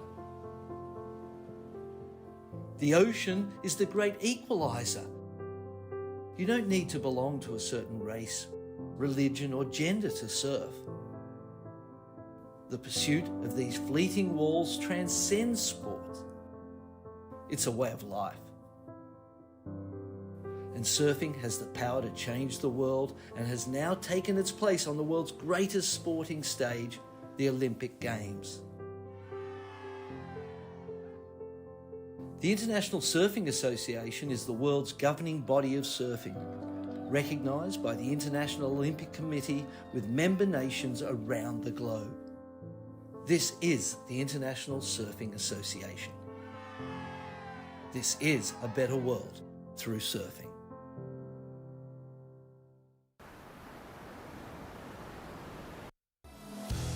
Back to the action here at Punta Rocas for the ISA World Junior Surfing Championships. As you can see, some of those surfers just scrambling along the rocks, and it's we've had that wind really start to pick up over the last little while. It's providing kind of a challenging atmosphere here from a competitive perspective, but many surfers are rising to the occasion, and we just saw Suchi Young for Team China take out the victory over Mila Coco Brown for Australia. Both of those surfers rising and getting some decent scores in that 6 to 7 point range, given some challenging conditions out in the lineup right now. As we're down to just under 20 minutes on the clock now. This heat has just gotten underway. Shannon Hughes here in the booth alongside Sofia Milanovic for the call. And Sofia, it's great to have you in the conversation this week here on the broadcast. Yeah, it's an honor for me to be here and watching such good surfing every day. These grommets are ripping. Yeah, they're absolutely ripping. We can see the Australians just walking up the staircase here. And it was the Chinese surfer in Suchi who's able to take away the victory in that last heat from a solid performance. So consistent with her surfing, Sikiang. And Raipo up and riding now for Team Tahiti, driving through the section on her forehand, looking really sharp. She actually took out a victory already in heat number 1 for our under 18 girls division, and is now having that opening ride here for the under 16. So she's one of those surfers that was competing between the two. We've had quite a few in the draw, and she has been successful at making it all the way into round 4 now on both sides. For the under 16 girls, she's already gotten that advancement into main round 5 as well. Wow, what an amazing surfer from Tahiti, right boy. 15 years old. As we take a look at the Ring of Fire celebration there for the Aussie advancing through to the next round for Milla. And that'll be exciting to see her continue on with her performances here. The 4.5 drops in for first of the Tahitian for Raipo Chapelier. And then the Australian Charlie Hatley looking for her opening ride. And Catalina Zarike out of Peru now up and riding on her backhand. The local surfer in the lineup. Our surfer in white is Ellie Mana Grubbs from Hawaii. She'll be looking for her first opening ride. Just a quick in and out there for Catalina to get things going for her campaign. Catalina is an amazing surfer from Peru. She actually lives in Máncora, up north in Peru. Great waves there. Well, 17 minutes on the clock and quick turnaround for the post-heat interviews. Let's go down to the beach to talk to a Chinese Olympian in Sushi Yang. Yeah, thanks, Team Sushi. Was that the hardest heat that you've faced so far in this event? Yeah, I feel it's a little bit hard, but I just enjoy surfing and hard surfing and effort surfing. Just my best surfing, power surfing. I just enjoy. It looks like you're having a great time, and surfing like that, it's always going to be fun for us to watch. What do you love about surfing? I feel I very love surfing. I feel it's I love surfing competition and surfing because surfing competition is exciting, and I can do my is my power surfing and my effort surfing. Well, you're very stylish. You have a lot of power. Do you think you have the ability to win a gold medal here in Peru? Yeah, I think so. Yeah. Well, we think so too. Surfing like that. Good luck in the next round. Thanks so much. As we just get to watch the highlight reel from Suchi with that 7-point ride on the board. She does have so much power to her surfing. And such a good surfer from China. yeah, it's been incredible to watch her rise from the first opportunity we saw her on the world stage back in Huntington Beach quite a few years ago for the World Junior Championships. And it was just, she looked like such a little kid at that stage, her and the rest of the kids on the Chinese team. And they were really excited to be able to eat a lot of cheeseburgers that week. And they were just literally sitting on the sand in between each of their heats, just downing cheeseburger after cheeseburger. It was really, well, it's really working. funny. It's worked out. They've now, all that little extra meat and carbs has added some power to the surfing, and it's been exciting to see her continue on down the line. And yeah, she's got a really incredible story behind the scenes that we'll continue to share as this event goes on. And out in the lineup right now, though, it's the Tahitian with that 4.5 on the board. Hawaii drops in a 1.73. Peru with a 1, and Peru's up and riding again. Split peak with Tahiti, but we'll track now with Catalina into that second wrap on her backhand. And just trying to put this board into that critical section. Although this wave's a little bit flat, she's got some opportunity here. She might get the little reform right into the rocks, and she'll finish off cleanly. Good wave by green, Catalina Sarikei. The wave didn't really offer that much, but she's such a good backside surfer, also front hand surfer, but she comes from Mancora, that is this perfect left, so here comes red in that last wave. Beautiful turn up the top for the Tahitian. Another turn. Third turn. Wow, she still has so much energy. Second heat of the day, and looks like she has plenty of energy left. And then Charlie Hurst got a piece of the action for Australia. First big turn, second really good turn. Really powerful surfer from Australia. What a hit. And this is the last of Red from Tahiti. She unfortunately falls off in that second turn. So we've got a score now in a 6.17 for the opener of Charlie, now up and riding again on her backhand. Linking together those first two turns, looks great. Continues down the line, throws a lot of spray, and she's starting to find some rhythm. She's got the single highest score of the heat so far for Charlie Hatley. 16 years old, out of the Gold Coast, loves surfing at Burleigh Heads when she's back at home. Wow, she's so good. I can't believe she was able to get 2 turns in that wave. Like, there was not that much space in that section, and she was so fast to get 2 turns on her backside. What an amazing surfer. Yeah, she's got some great opportunity in front of her. You know, she's already represented Australia on this stage before as well, so she's returning to competition at the ISAs with that experience behind her. As we take a look now at Raipo for Tahiti, she's sitting in that second place position. Just a quick in and out there. Raipo is part of the Heritage Project as we take a look once again at the replay here from Last of Charlie. That second turn was so good. Third turn, wow. She is really good. She's super agile. She gets so many turns in little space. Yeah, Charlie's currently enjoying traveling across the world, competing on the Australasia and Asian QS series. So at a young age, she's already having that opportunity to travel and surf against the best surfers in her region specifically, which is great to see these young surfers that have that opportunity, continuing to push their surfing, you know, up against those that are really knocking on the door of qualification for the championship tour, or former Olympians, former ISA medalists, and in that conversation for the World Surfing Games as a young competitor there. Ellie now up and riding for Team Hawaii. This wave having a few little steps to it, challenging to identify. Waves look really hard right now. A lot smaller and really hard to navigate. It has a lot of bumps in it. And we've got that high tide that's coming as well. Now the Peruvian locks into this one. First turn looked nice, and it's starting to steepen up on the inside. It's giving her that opportunity to connect with the next section. And will this wave continue to reform? She'll have to kick out as it flattens.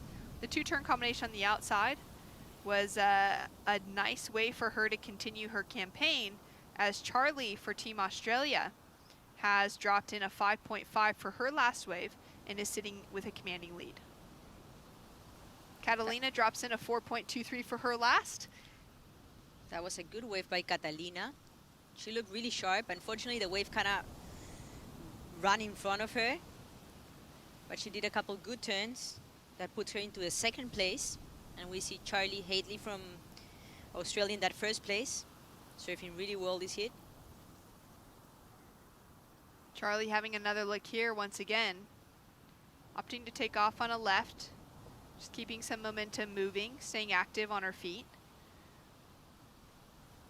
And that last wave of the Peruvian has set her up in that advancing position momentarily, as Raipo is now up and riding. And this wave is going to help her campaign. She's looking for a 4.47 to take the advancing spot, linking together quite a few turns down the line. Needing that wave to stand up to give her something a little more vertical, but really smooth style as she's out here competing. About 2 hours ago was her first heat in heat number 1 for our under 18 girls round. And that was a really great victory for her.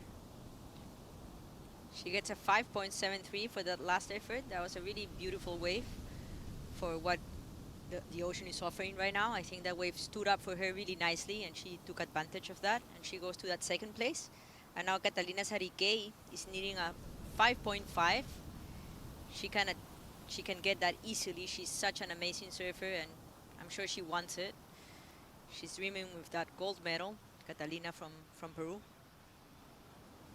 Yeah, those dreams of gold are right in the grasp of the surfers in the lineup right now. They've already whittled down from, you know, the opening round having so many more heats than our current. Now into round number 4, we've only got 6 heats in total, 24 surfers across, and we're just continuing to, you know, knock away at the competition. They're getting closer and closer to that dream, so they know they have to work really hard in these heats to keep making it through the draw. A paddle now for Raipo. Has a look at that wave, doesn't get into it. Like you said, that 5.73 was well rewarded for great surfing. That wave also had some more potential to it. The 15-year-old out of Moorea. She's part of the Heritage Project, which is led by the French and Tahitian Surfing Federations.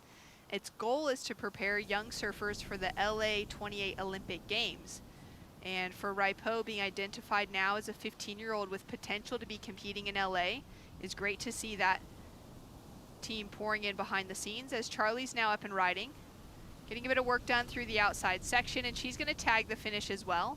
Doesn't have the projection out of that finishing turn to go complete. Gets a little work done on her way to it. She's from the Gold Coast, right? Yeah, from I bet Burley she Heads. surfs so good at snapper. Yeah. I can just tell by her style. She probably attacks that wave. Yeah, she has it going on. Some great right-hand point breaks at home. And, you know, to surf snapper well is one thing, but also to manage the snapper crowds and learn how to surf that wave well, actually getting opportunity out there is a different story entirely. Yeah, for sure. It's such a fun wave, but it's so hard to get a wave.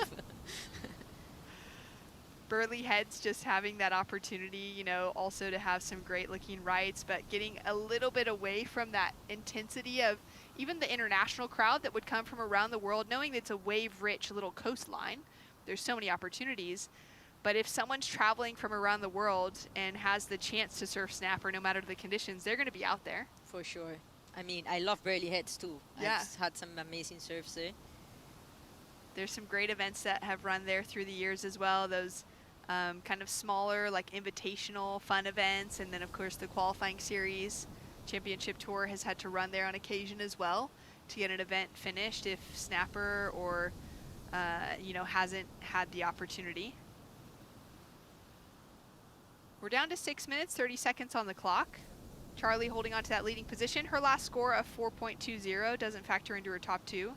Catalina's last wave was a 4.23. She's sitting in that 3rd place position, chasing down a 5.51. And then for Ellie Grubbs out of Team Hawaii, she's been quiet in this heat, chasing down an 8.06, sitting only on the strength of a 2.17 as her high score so far for the young Hawaiian. She's kind of got, you know, that pressure on her now mounting, already putting together some well-structured heats on her way to it. Ellie's currently sitting in that 1st priority position with a great looking wave opening up in front of her for the 15-year-old out of Honolulu Bay. Having a look here, down the line, it's opening up for her for a first big wrap. This wave's a little bit slow and soft. She's just letting it kind of open up in front of her. Does well to get that last turn connected together and a second. She'll get that clean kick out. Just behind her, though, Raipo answers back with a wave that offers more corner, more opportunity for some critical surfing. She's looking to improve on a 4.5. Yeah, that was a good wave for Red. And the conditions right now looking a little bit more like kind of a normal qualifying series event where it's a little sleepy and slow, kind of gritty out there, positioning really coming into play, wave selection when it's a little smaller.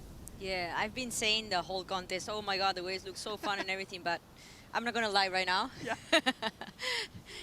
It doesn't look that good, but it's a good test for them too. They have to adapt to every condition. Yeah. on the paddle back out now. But this is the worst it gets, huh? This is actually I the swear. worst.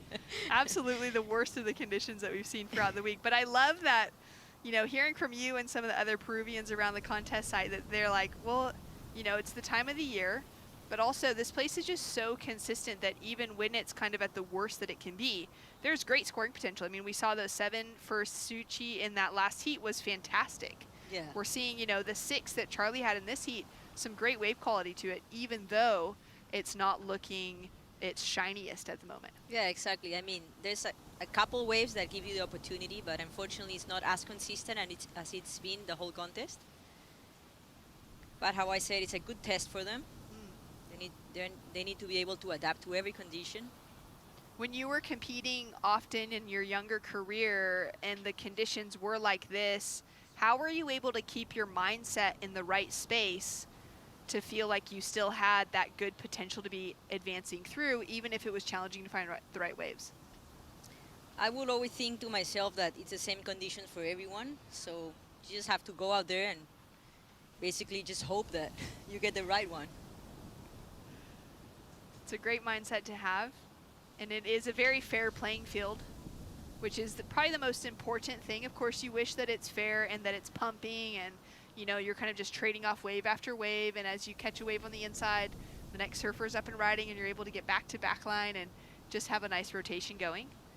But either way, one thing that's amazing about competitive surfing is that in that 20-minute heat that you're out in, everyone's dealing with the same thing. Exactly. And not to compare it to the surfers who had different conditions earlier or later in the day that might have been better. Raipo now looking at this wave, but she's under 3rd priority. 2nd priority is landing with Charlie. She's having a good paddle, but can't quite get into it, so she'll drop down to the bottom of the priority rotation. Catalina holding on to 1st priority for the Peruvian, and has a good looking wave in front of her here. Into that first wrap, now sets it up for a great looking snap in the pocket, really driving through that last turn as well, offering a lot of power for the young Peruvian out of Mancora. And she's chasing down a 5.51 as we're getting close to the finish of this heat. She's also getting very close to the rocks on the inside.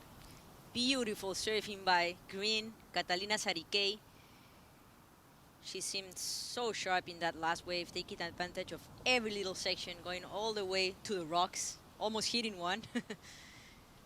Great surfing by Catalina. She's showing that fire, you know. She wants it really bad, and she's gonna fight for it. This is a replay of her last wave. Great first setup turn. This turn is the money turn. Wow, beautiful turn on that section. Another beautiful hack. I love her rail surfing. Staying really committed to this wave. And this last turn, wow. Beautiful surfing by the Peruvian. Catalina Sarikei from Mancora. So the requirement will be a 5.51 as Raipo is up and riding once again. Pumping down the line, trying to get this board in a change of direction, and she'll just have a quick turn on her backhand. Nothing much as we see, at least from this angle, what looks like the set of the heat. 45 seconds on the clock. There's Charlie on the inside. Maybe had a look at that last wave. She's on the paddle back out. And we're waiting for a score now to drop in for last of Catalina. Needs to be a 5.51. She is up and riding again, opening up on an incredibly good opening turn. Sets it up for the 2nd. This wave could also be a difference maker as the strength of that first turn has now been combined with multiple turns down the beach. She kicks off on the inside section. We'll now have 2 very important scores to drop for the Peruvian. It's incredible. In just 1 minute, in the last minute of the heat, she built her 2 scores. Great surfing by Catalina. I think for sure she's going to go to that 2nd place, maybe even the 1st place. Let's see what happens. What a beautiful heat we just saw. All right, so it looks like Charlie Hatley, was unable to get herself another ride for the Australians. She's in that leading position right now with a 6.17 and a 5.5. Raipo Chapelier sitting in 2nd with a 5.73 and that 4.5. She also was unable to get another opportunity to improve her scoreline for the finish. And now the question mark is sitting on Catalina. We also see that a score is dropping for last of Ellie Grubbs for Team Hawaii. At the moment, Ellie is needing at least a 6.83, which would be the highest wave of the heat to take the advancing position. She was able to chip away at that 8-point requirement for the Hawaiian by dropping a 3.4 for her previous wave. But now, Catalina the question lands. And with the second to last wave of Catalina, the first of her last two, it's a 7-point ride. Catalina Zarike into the leading position for Peru. Charlie down into second. That does also mean the requirement for Ellie Mana Grubbs is now up to an 8.27 for her last ride. And an incredible performance off the back. I would say she's replacing both of her scores now with those last two waves under the 1 minute mark. That was such good work from Catalina Zarike. So proud of her. That was amazing surfing. And how I said, like she did that heat in the last minute. In 1 minute, she caught her best two waves, one of them being almost an excellent score, that's 7, right? And her last wave, a 6.8. I mean, wow. Incredible. Nearly gets a 14-point heat total with 1 minute remaining on the clock. Great work. Great work for the Peruvian. Charlie Hatley for Australia falls to second. And then Raipo Chapelier for Team Tahiti. A shocker for her, falling out in that third place positioning. She'd had a really solid run up until now. And we will still see her continuing on in the under 18s, but she'll be out of competition for the under 16s alongside of Ellie Grubbs for Hawaii. Big performance from Catalina off the buzzer. We'll be back with more, and we'll hear from her after the break.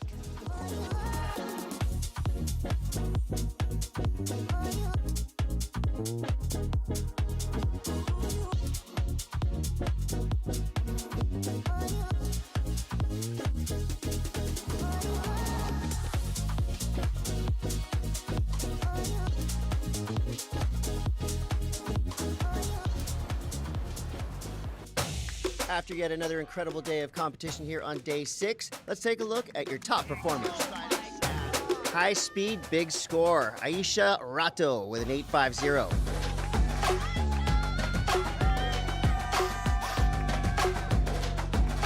Bailey Turner from Team USA shreds her way to an 8.43. Range and unleashes on the biggest turn, the biggest two turns that we've seen in the heat. Really happy to have got in that last wave because like I had 2 good ones, but I really wanted to show how I surf.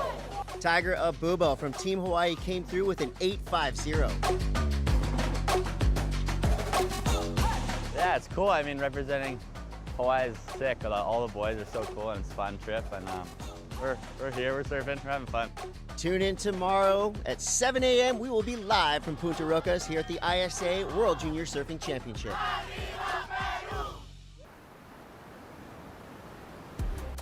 Wow, well, we've had some big days of surfing in the lead up to this. So many highlights to celebrate, great moments for so many different surfers dropping huge scores.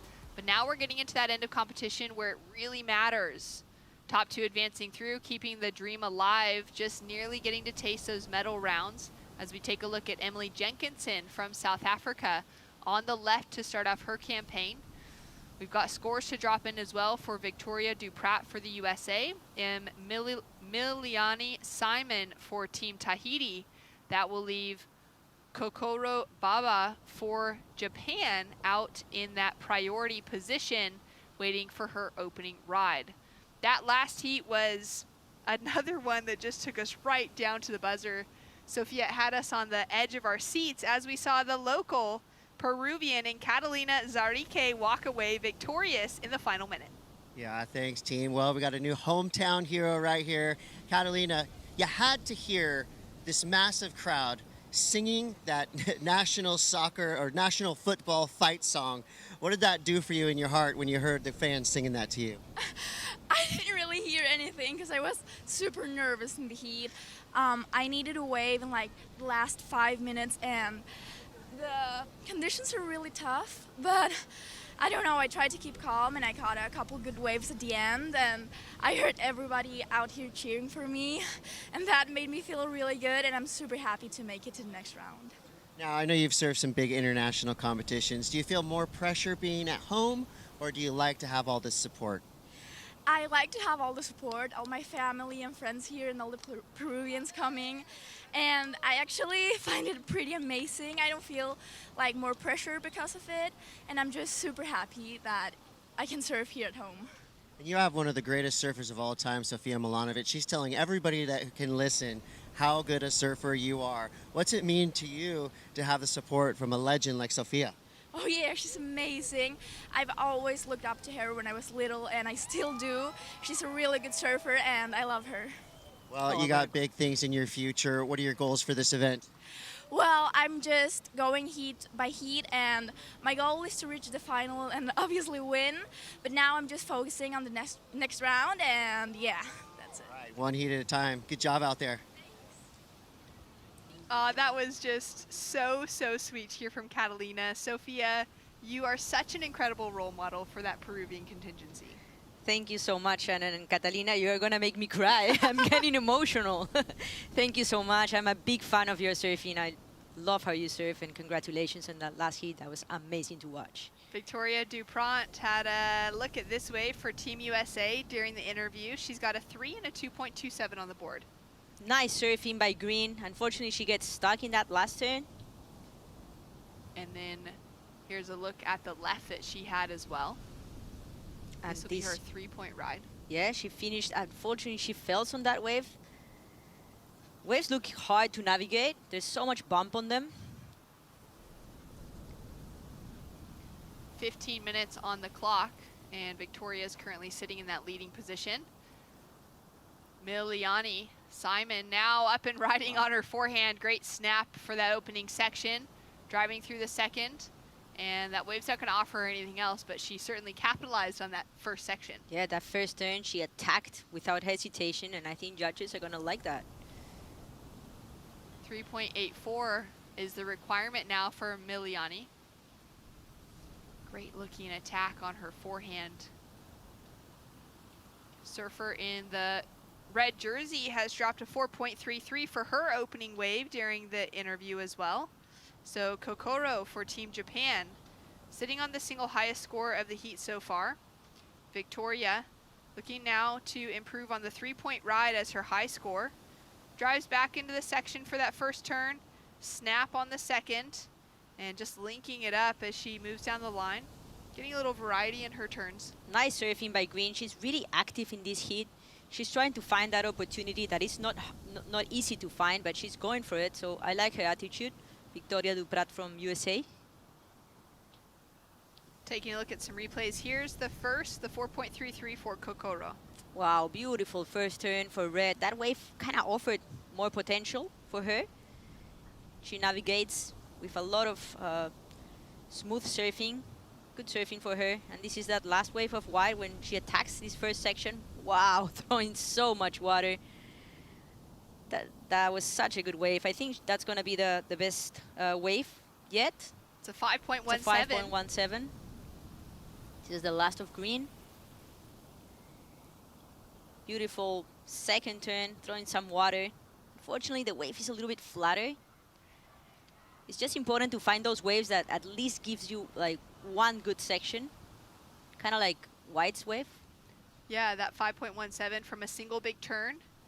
And that wave went from looking more crumbly and everything to suddenly hitting the right spot on the rocks here on the reef and just popping up to such a nice steep section. Yeah, and she attacked it.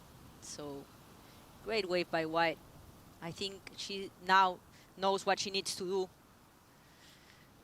Yeah, she's certainly looking strong out in the lineup right now. Victoria improved her scoreline with a 3.27 for the last wave. And now priority is sitting with Emily for Team South Africa out of Kolmaki. Loves surfing at Long Beach.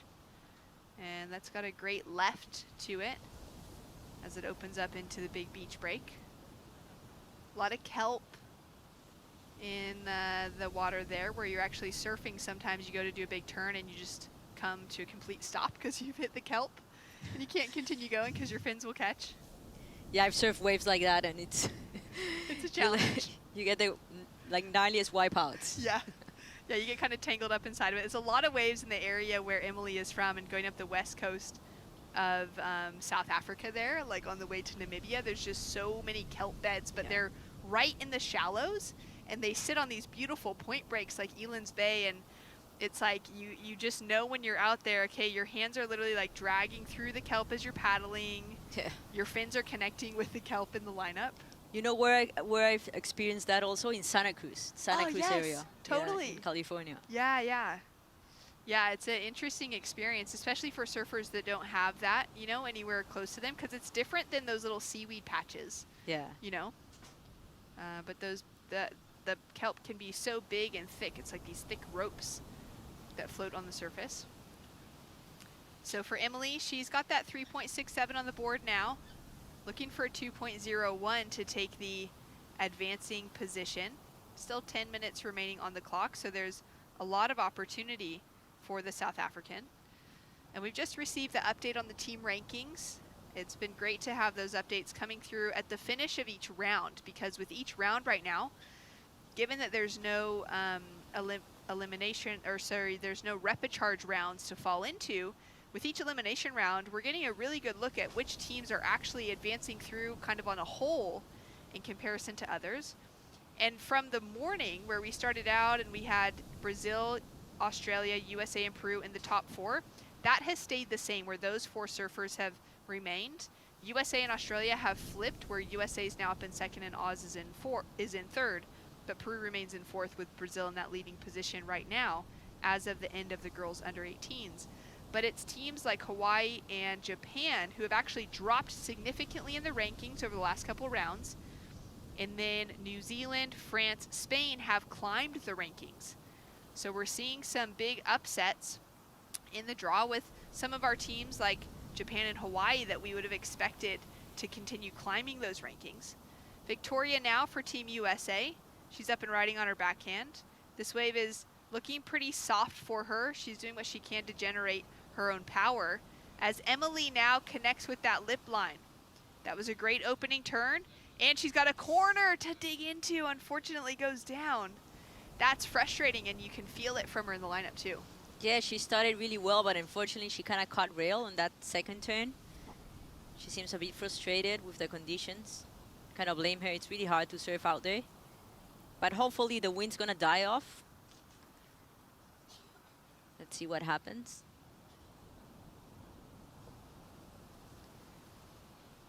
So the Tahitian is looking to improve on that 0.5 with 8 minutes to go. I think she's going to be able to do that.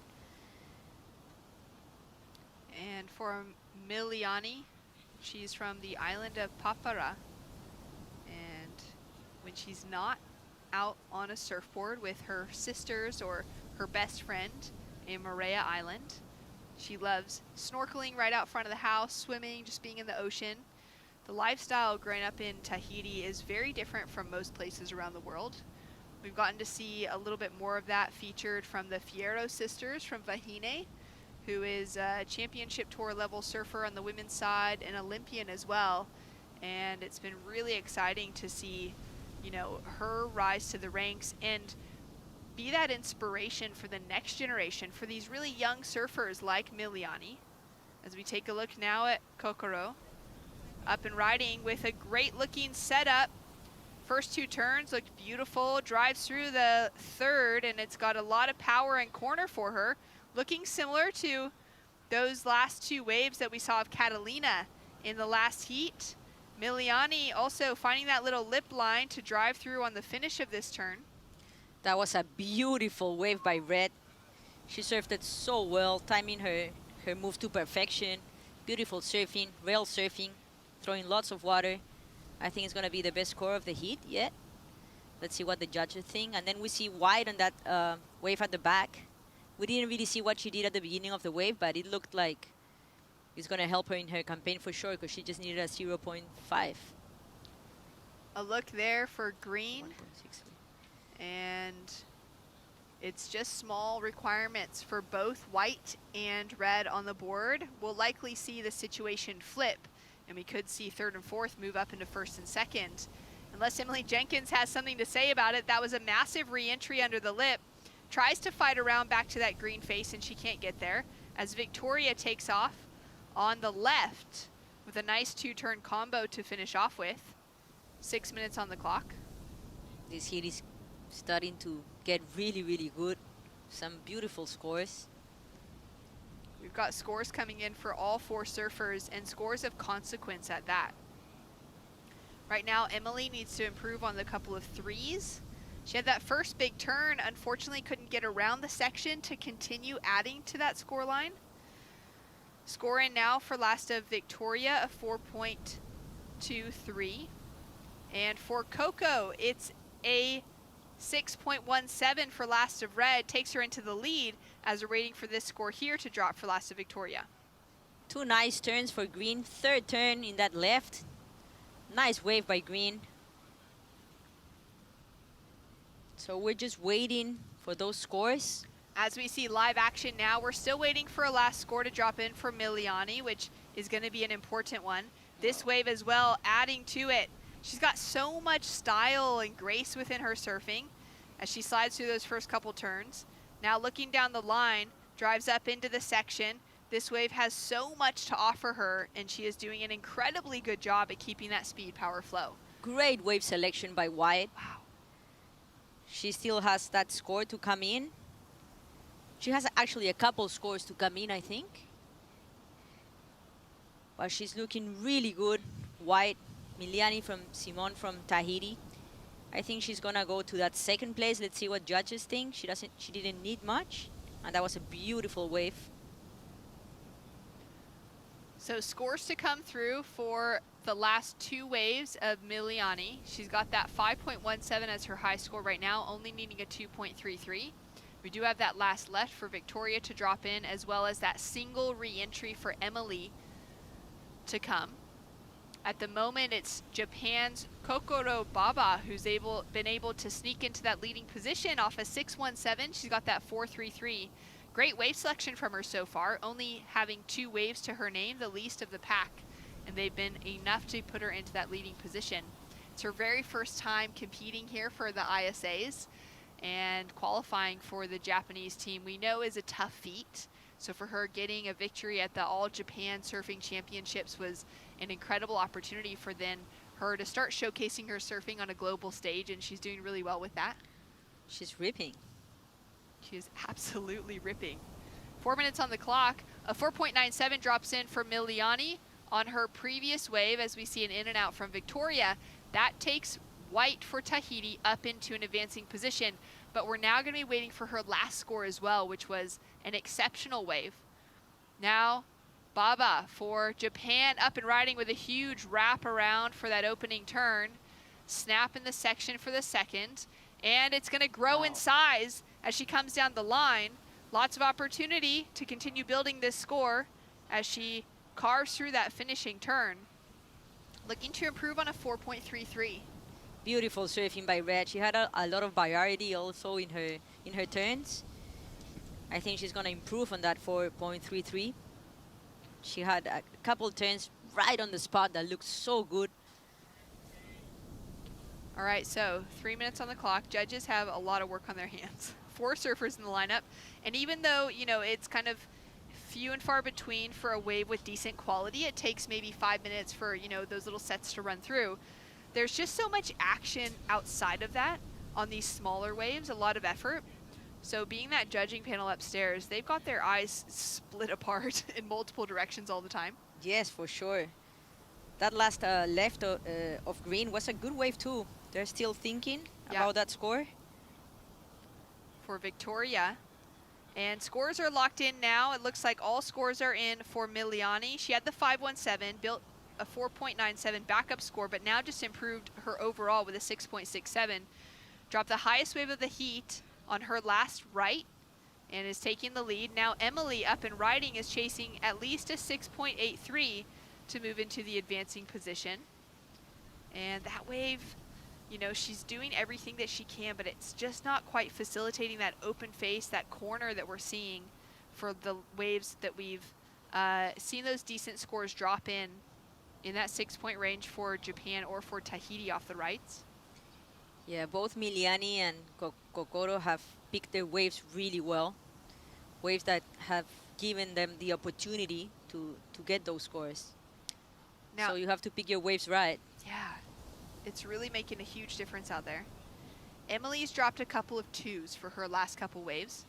So those are not going to factor into her top 2, and she'll remain chasing down that 6.83. Victoria's left still hasn't come through. She would now be chasing a 7.61 to take the advancing position, as Kokoro Baba has just regained the lead with a 6.5 for her last wave. So currently Japan in the lead, Tahiti in second. And now a 5.17 has locked in for last of Victoria, which up until about 30 seconds ago would have had her into an advancing position, but now, based off of the last of Japan, the last of Tahiti, she's in that knockout spot, still chasing down a 6.68 to advance. A few seconds to go.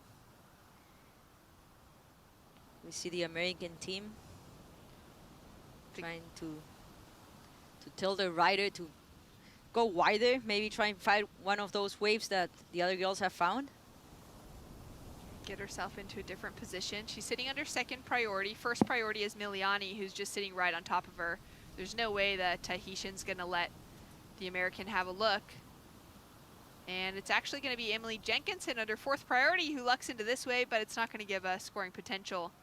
And Kokoro for Japan with a great finish, walks away with a spot into main round 5 for the under 16 girls. First time representing for Team Japan, and very lucky for them to have her as part of the draw, because that surfing is so sharp and such a well-structured heat.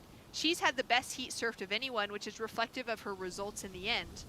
A 4.33 she opened with, everyone else would have loved to have in their scoreline. And then that 6.17 built to a 6.5. And an incredible performance from Kokoro. Miliani from Tahiti as well. Miliani Simon walking away with some of the best wave selection and the sharpest surfing with that speed power flow as well. We're going to see more of her coming up in the future of this event, because they're both into round 5. We've got more action when we return. The under 16 girls are in the lineup.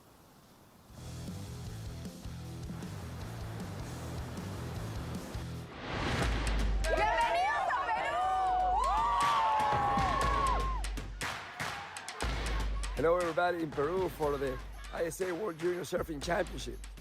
I'm sure you guys are having already an incredible time with the beautiful waves of Punta Rocas. I'm very, very happy to see this record amount of countries, record amount of competitors, and record amount of participants. Between surfers and their support team, there's almost 700 people in Peru. This is amazing. So I wish everybody the best time in Peru. I wish that you enjoy, reconnect with people that you're already friends with, and find your friends. Of course, that's the key of the ISA World Championships. Finally, I would like to thank our host, Fenta, the Peruvian Institute of Sports, and in general the government of Peru and the people of Peru for such an amazing hosting of this event. Thank you everybody, good luck, and enjoy the competition. Goodbye. Muchas gracias a todos.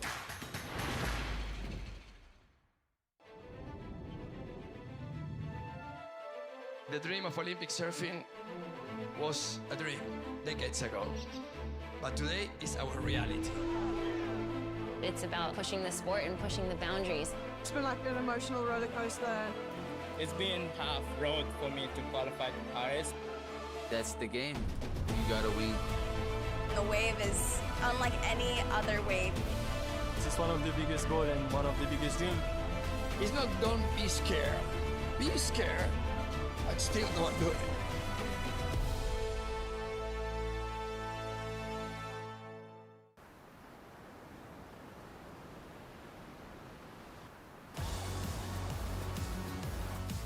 Well, we're here at Punta Rocas, Peru, continuing on with the ISA World Junior Surfing Championships. We're in the under 16 girls, round number 4 out in the lineup.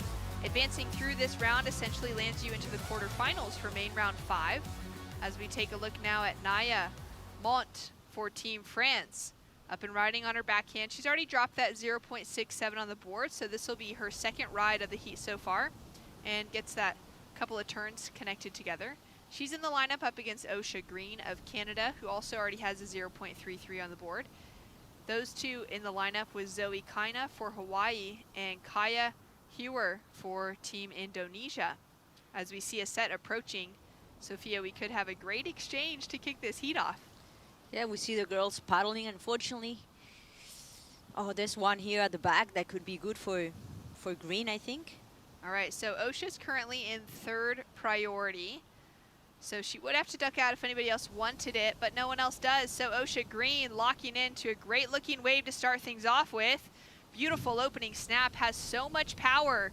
Drives off the bottom, drifts the tail as well with so much control. Adding in that variety, that level of progression to her surfing. It's been so exciting to see Osha, you know, back in the jersey again this year. Already making it through into some decent rounds here in round 4. But she's a former 7th place finish, which is a quarterfinal finish here at the World Junior Championships from last year. And she has her sights set on that final round. That was amazing surfing by Green. Beautiful wave. That's the kind of wave you want to get. And she had priority number 3. I can't believe she caught that wave. That was amazing. Amazing surfing by Green. This is the replay first turn. Beautiful setup turn. And this second turn is the money turn. She goes for it. Throws so much water. And then she's eyeing that third turn. That was a beautiful turn too. Wow. The second and third turn were just such good turns. I think she's going to get a great score for this wave. It's one of the best waves we've seen for a while. Oh, that was so exciting to watch, those two turns back to back. And then this wave just continuing to give her that little extra juice to the inside. And they didn't have one single bump on it. That wave was beautiful. It was also the second wave in that set. So that first wave came through, cleaned everyone up. Second wave came through and had the nicest face on it that we've seen in a while. Yeah, it was a beautiful wave. 15 seconds on the clock. Team Japan with Kokoro Baba just took out a huge victory in that last round. She's locked herself into main round 5. There will be 12 surfers advancing out of this round in round 4. So top 12 finish at least for the newest team member to Team Japan. High fives all around. And we see Miguel Tudela there too, coaching Team Japan. Yeah, it's been super cool to see all the different Peruvian locals jumping into with their coaching experience, their own personal experience here, wearing those coaching hats and the colors of a different country this week.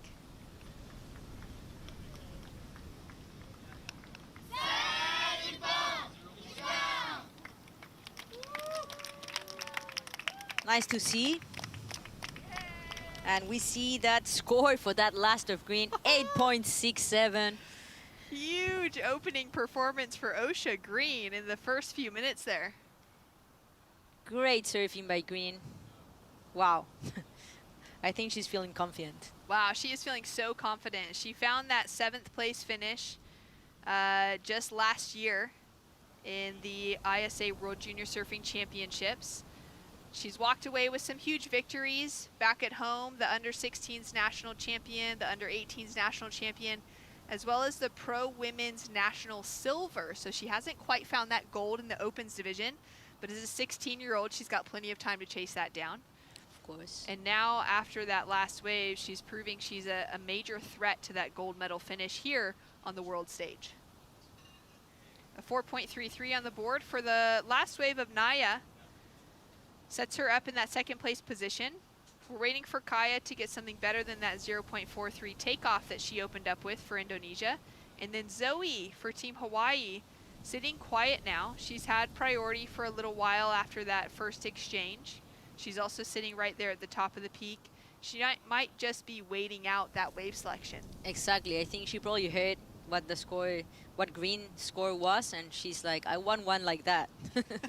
She's just waiting for that wave. Yeah, that's a really great perspective to have when a teammate, or when not a teammate, but a fellow competitor drops a massive score out in the lineup, to think, okay, if there's a wave like that, I want to be on one as well. For sure.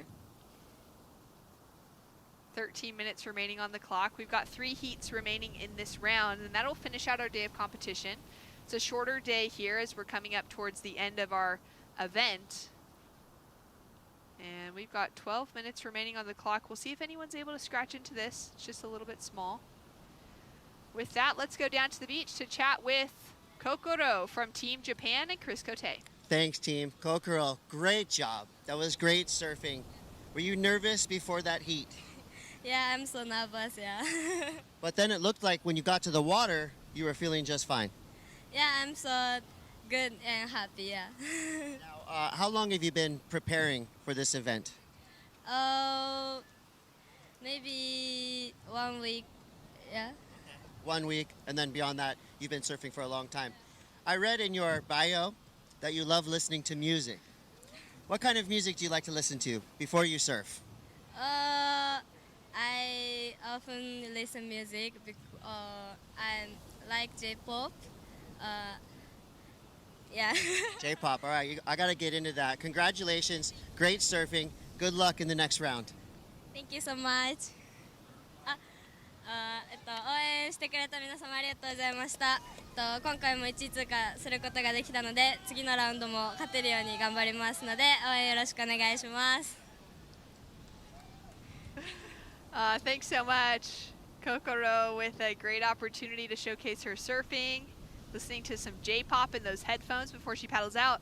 Zoe Kaina up and riding, uses that priority on a great bit of wave selection here. She's already gotten multiple turns on the outside section, and now puts on that finishing touch as she kicks out on the inside. Beautiful wave by Red. She waited a long time for that wave, and I think it paid off. It looked like a good wave. She was in total control of her body, of her board. She looked really good. Taking a look now from during that interview, Naya eyeing off this left.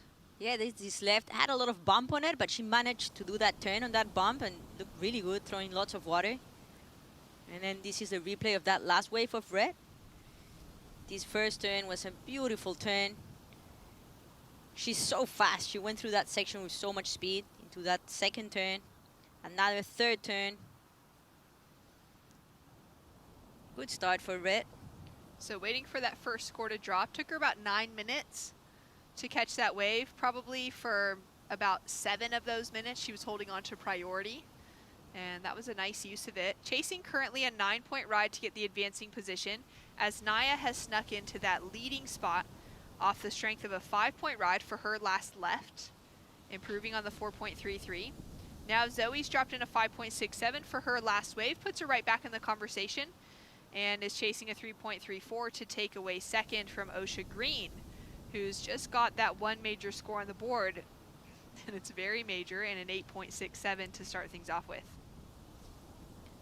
Team Hawaii with the sun coverage down on the beach. And their teammate Zoe just dropped that 5.67. Maybe some J-pop happening in those headphones as well. Yeah. Now for Kaya out of Team Indonesia. She's been really quiet in this heat, sitting in second priority, having a takeoff for that 0.43. Our surfer out of the Mentawais has not been able to get herself into anything of scoring potential for the start of this. She did recently take out a third place finish at the NIAS Pro QS 6000, which is a huge event. Those are very valuable points for surfers competing on the qualifying series, and to make it into the semifinals is massive. Such a good event. The waves there are so good. Kaya was born in Padang, grew up in the Mentawais. She's been surfing since she was just 3 years old. Another one of those surfers, you know, coming from a full surfing family, getting in the ocean so early. Osha Green being one of those as well. Her name named appropriately for the family loving the water. As we take a look at her, just getting some work done here on the outside section. This wave starts to steepen up a little bit and offer her some more scoring potential to build a backup score. This is going to definitely make the equation harder for the rest of the surfers in the lineup to take away that position from her. Yeah, for sure. I think that backup wave is really important for her, just to feel safe. I'm sure after this wave, she's going to try and look for a bigger score. But I think this backup wave is just going to make her feel safe, kind of close the deal kind of thing. So Still anything can happen, but with the conditions today, getting at 8.67 and not make it through the heat, it's something that is not going to be common. Yeah, I think given the scenario, a smart played heat, she's easily got this one stitched up for advancement into the next round. We have seen some interesting priority decisions and interferences come through multiple times throughout today, actually, and I think I can kind of get that sense that, you know, we didn't see any of that even come into question really in our first few days of competition. The swell was bigger. It was still a little bit more of a relaxed environment. But now that there's no rapid charge round, it's really important to be advancing through those top 2 places to still have a chance in the event. You can sense that the tensions are getting a little bit higher for the Groms out in the water. Yes, for sure. I think there's not as much opportunity as the first days. So they are really fighting for those waves that have the opportunity. Plus, they're getting closer to their goal, so I'm sure they feel more the anxiety, you know? Yeah. Like, yeah, a lot of paddle battles, especially at the start of a heat specifically. Surfers wanting to, you know, I'm sure most of the surfers are paddling out there with the goal to have a wave in the first 2 minutes and wanting it to be the best of the exchange. So they're all fighting to get that one decent wave. As we take a look now at Kaya up and riding, the Indonesian drifts the tail for that first turn, looking really fun, and now goes for that layback on the second, unfortunately falls. I like what she's bringing though.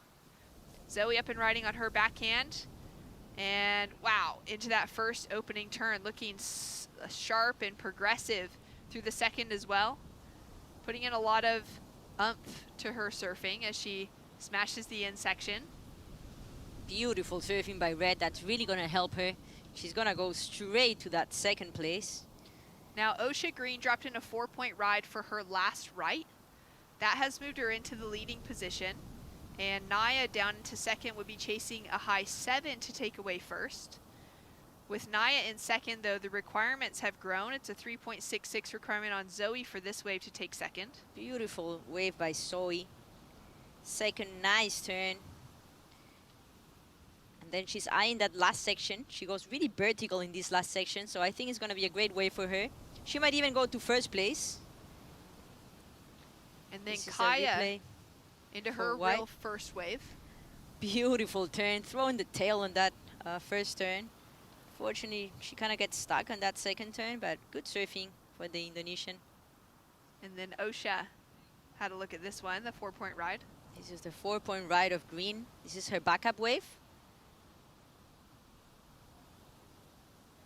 The wave didn't really offer much, but she knew she had to get a backup just to make things harder for the rest of the field.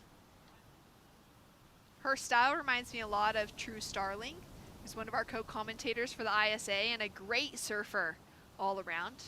As we take a look now at Kaya on her forehand, wraps it back into the pocket for that first turn. Driving down the line, comes in off the lip, and sets herself up down the line again to find a clean finish as she comes through to the inside section. So she's still waiting for her last score to drop. Now we'll have a second. Chasing away at that 8.90 requirement on the board. Down to 4 minutes on the clock. This heat feels like it's gone really quick. Started off with that first big score in the 8-point range for Osha. And that really set the standard. We also early had Naya take away, you know, that 4.33.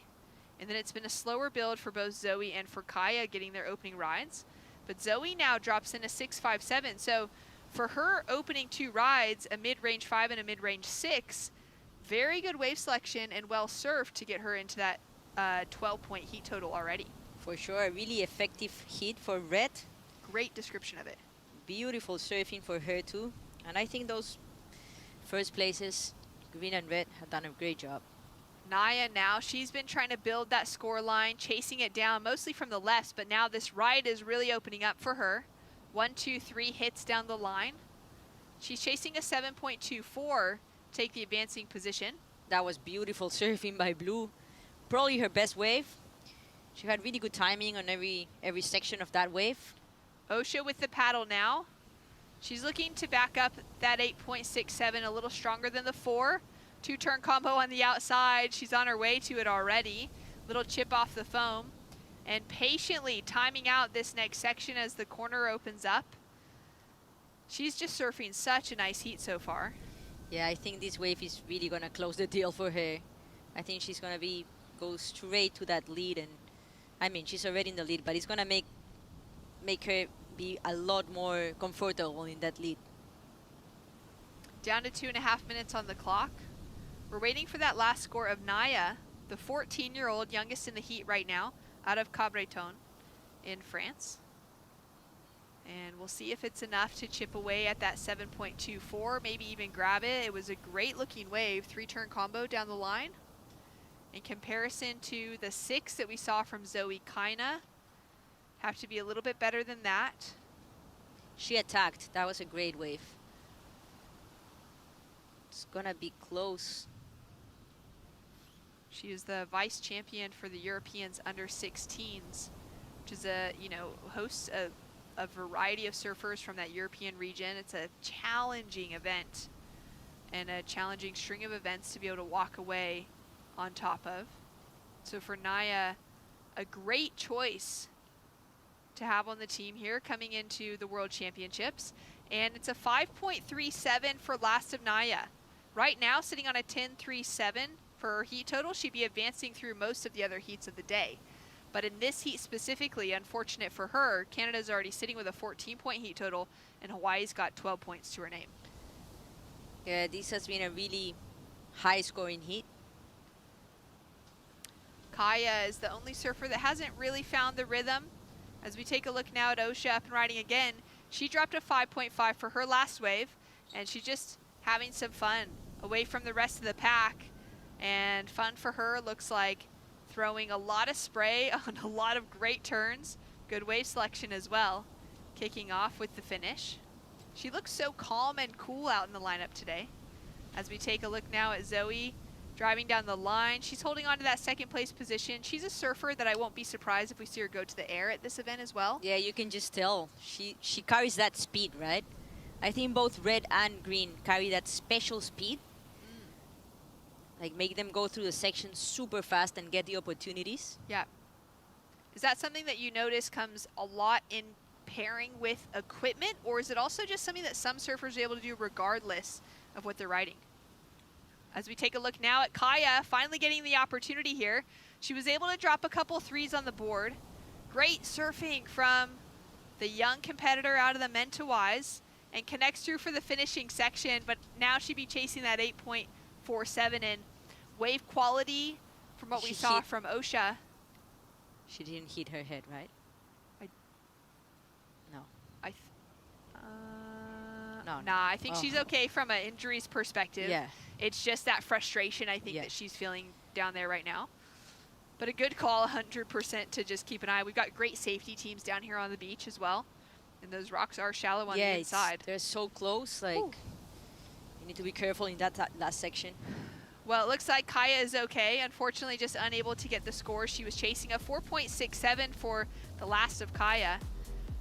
As we appreciate some great surfing from Osha Green, it was an 8.67 with a high score of the day from the Canadian. She's looking strong into the next round, as well as Zoe Kaina for Hawaii. And wow, just incredible. We've got more action to return when we come back from the break. We've got 3 more heats for our under 16 girls to round out the day. Mitch and Rachel on the call.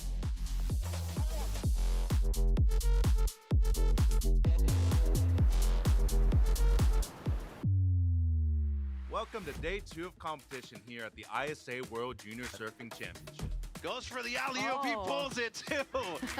It's keeping things really smooth. It's giving him all that speed and momentum through each section. Vertical, turn on the opener, which is now allowed. He's feeling that passion. And a lip line floater at the end. He loves it. Yeah. Love the attitude.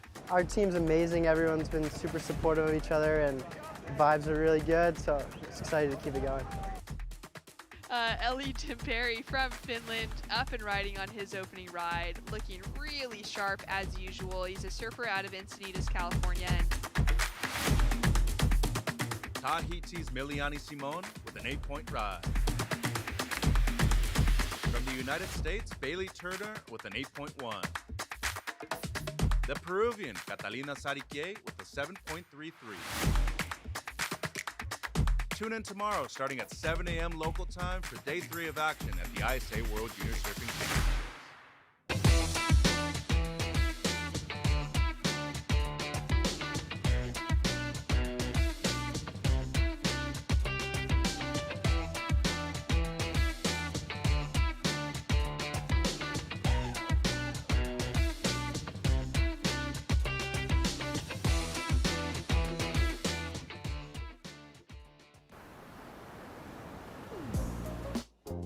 Buenas tardes and welcome back to the Girls U16 Round 4. Heat number 4 out here for the ISA World Junior Surfing Championship. Bailey Turner from the US in the red, Amari Moore from Puerto Rico in the blue, Olive Hardy out of Australia in the green, and Brisa Canina from New Zealand in the white. Metro Salazar here with the great, the product out of San Clemente, California, proud representative of Orange County in California, Rachel Tilley. Mari Moore out there in the blue, having a look on the inside. Product of the Caribbean. Blows a tail. Girls U16 off to a fantastic start. Just saw an impressive performance from Moshe Green in the last heat. And Amari opening up her campaign well. So Rach, afternoon, sun's out. It is a beautiful afternoon here in the southern part of Lima. More importantly, a couple waves out there, still fun.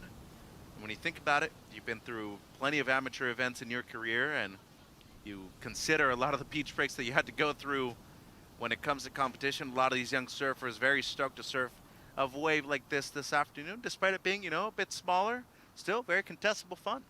Yeah, absolutely. I mean, this wave technically isn't a beach break, but the way it's been breaking over throughout this day, it's best that the surfers keep that beach break mentality like you and I have been talking about. Staying busy, you can see multiple peak opportunities to take off on. On those bigger days, there was that clear takeoff spot. Majority rights surfed, no lefts really picked on those really big days at the beginning of this event. But now we're seeing a lot more situation changes under priority 2 because of that. And it seems like Bailey Turner on the outside had a look at that one. She's going to let it go, so only 2 waves ridden. Canina does have a throwaway score, 0.87, waiting on the opener for more. So Brisa, Brazilian parents, born in New Zealand, has been living in Australia for a good amount of her life. Considers Stradbroke Island her favorite break. Heavy water beach breaks, as you know, over there on the Gold Coast. But Bailey Turner out of Huntington Beach, staple family when it comes to SoCal surfing, the Turners. But Amari Moore, the Caribbean surfer out of Puerto Rico, 5.17 to start things off here in heat number 4. There's Osha Green, proud Canadian from Tofino. Yeah, she had a great heat, going excellent previously. That is a clear representation of what ISA competition is about. You get embraced by your team and by the opposing team all at once when you come in, Rach. Yeah, I think that is so special about learning that dynamic with your competitors, is how to be competitors in the water and friends on the beach. Olive Hardy, product of Western Australia, deep bottom turn, lovely stuff right there into the lip line from Olive. Great timing, won her heat in the U16s yesterday, and right now we're gonna get something going on the inside. It's really gonna be the outside work is gonna get her a large score right here, 15 minutes on the clock. So 5.17 for more. Got to be expecting a good number here for Hardy as well. Turner now on the back end. She had an 8 yesterday, won her heat. And the SoCal surfer out of Huntington Beach, talking about surfing a beach break well, can't get more competitive than when it comes to HB. Paddle battle here, H. Wow, I love this. Bailey Turner cutting out of that wave just in time. So, because she eyed this off, she saw that she has that opportunity to really fight against Olive out the back. Olive making some headway. And it seems like Bailey still the front runner right here. Who's going to gas first? This is an important exchange given that both of them were able to get a good score. Hardy gaining some ground too. Oh my gosh, I love this. This is like calling a horse racing or something. And they got to be in great shape to sustain this kind of momentum They're tiring out both of them. Wow. So this is a paddle battle for third priority, and it seems like Bailey's just like, you know what? You go ahead and recover it. I'm going to let it go. Let's see who was able to get the better of the exchange right there. 13:30 on the clock. Outstanding stuff from Osha Green. She's downstairs with Chris. Oh, Canada. Osha, great job out there. That was a really smartly surfed heat. I know you've been a part of ISA for a while, national champion in Canada, and I know you like adventures. How's your Peruvian adventure been so far? It's been one of my favorite for sure. I love these events with all the team because everybody's doing all the adventures with you. So yeah, it's been really good. And we saw a low-key, really cool moment. Right when you came in, the first team you actually saw was Team Indonesia, and you got an embrace from them. What's it like hanging out with all these 57 nations? It's so much fun. All of these people surfing are all my really good friends, so it's fun to all have an event together and just cheer everybody on. Now the business. All right, so you went out there and you did your job. What are you thinking about moving into these next rounds? You know it's only going to get tougher from here. Just keep catching waves. That was my biggest problem in my first few heats, is I wasn't getting myself on enough waves, so I wasn't giving myself the opportunity. So definitely just keep catching waves and having fun. Keep catching waves, keep winning. Good luck out there in the next one. Thank you. What a nice young lady. Congratulations to Osha Green, still advancing here in the girls U16. Like her earrings too. I mean, I've never worn earrings myself. You won your world title actually with a couple of earrings on, I believe. So I sure did. Good, great noticing. it was only about a month ago, so you know, recent memory bias maybe. But it's an expression of yourself too, right? Got to be able to, you know, bring that out there with your surfing. That's usually the conversations I have with the girls when I'm down on post heats, and usually I'm sitting there before we get thrown. You guys throw it down from the booth. I'm looking at their jewelry and we're talking about their rings and their bracelets and. That's a good conversation to have. Brisa Kanina has the 0.87 as her opener. Double up on the inside. Well done right there from Brisa. Riding the golden shot from JS in a carbon. And nice turn right there on the inside. Really strong stuff from the Kiwi. Doubt that'll be complete at the end, but she had done some work before that. 11:20 to go. Amari Moore on the outside. Great extension on that turn. Once again, slides the fins. And she's going to be done and dusted with wave 2. She has converted on 2 waves already in this heat that are probably going to be better than 5s. 11 minutes to go. Turner's opener in red. 6.33. Hardy drops a 5. Waiting on the best score for Kanina in the white Rachel. And the second one here for Amari Moore from Puerto Rico. Well, the fact that we already have a solid scoring heat kicking off isn't a huge surprise to me. Like you said, Bailey Turner getting that 8.43 yesterday, but each of these surfers in their respective heats got 6s and 7s as well in their heats. So we know that they're comfortable. It was a similar sized wave yesterday, similar looking peaks yesterday. So we know that they can convert. This is a heavy hitting heat. 10 minutes 20, waiting on scores. Priority is with Green Hardy.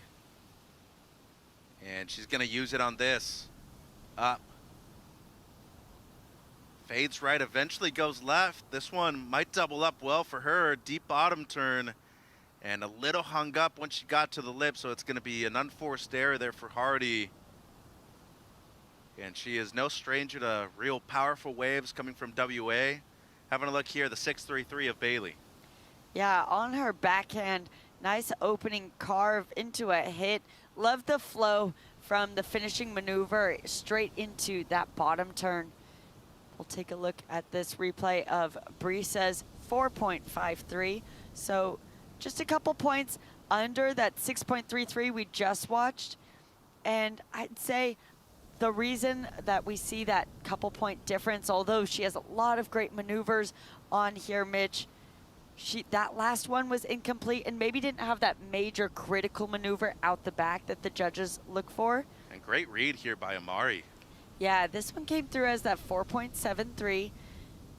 And she's building on that 5.17 that she already has. A great read, Mitch. This wave just kept on offering that opportunity, and it just seems like it's going all the way down the line, carve after carve.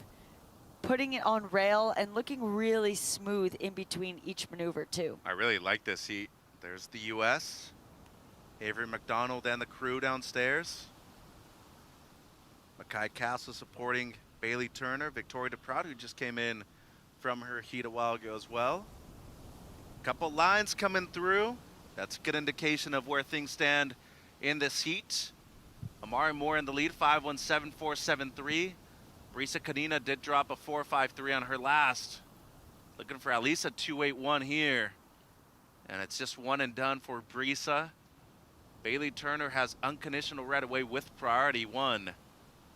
And needs a straight 1-point ride for second place. Has to duck dive that one. And a bit out of position with a larger set. One of the few we've seen in the last few hours, Rach. Yeah, kind of taking the athletes out of position a little bit. You can see that breaking farther out than where they're sitting following that foamy water. So we see Brisa turning around on her way back out. Might not be a bad idea here. Doesn't need much for second. 2.81 on her way to the score. A couple of big hooks right here in the pocket. Open face roundhouse cutback once again. 7:35 to go in this heat. Might be seeing her move up in a second, and not just that. Add some pressure to both Olive Hardy and Bailey Turner under priority as well. Really intelligent work right here from Brisa.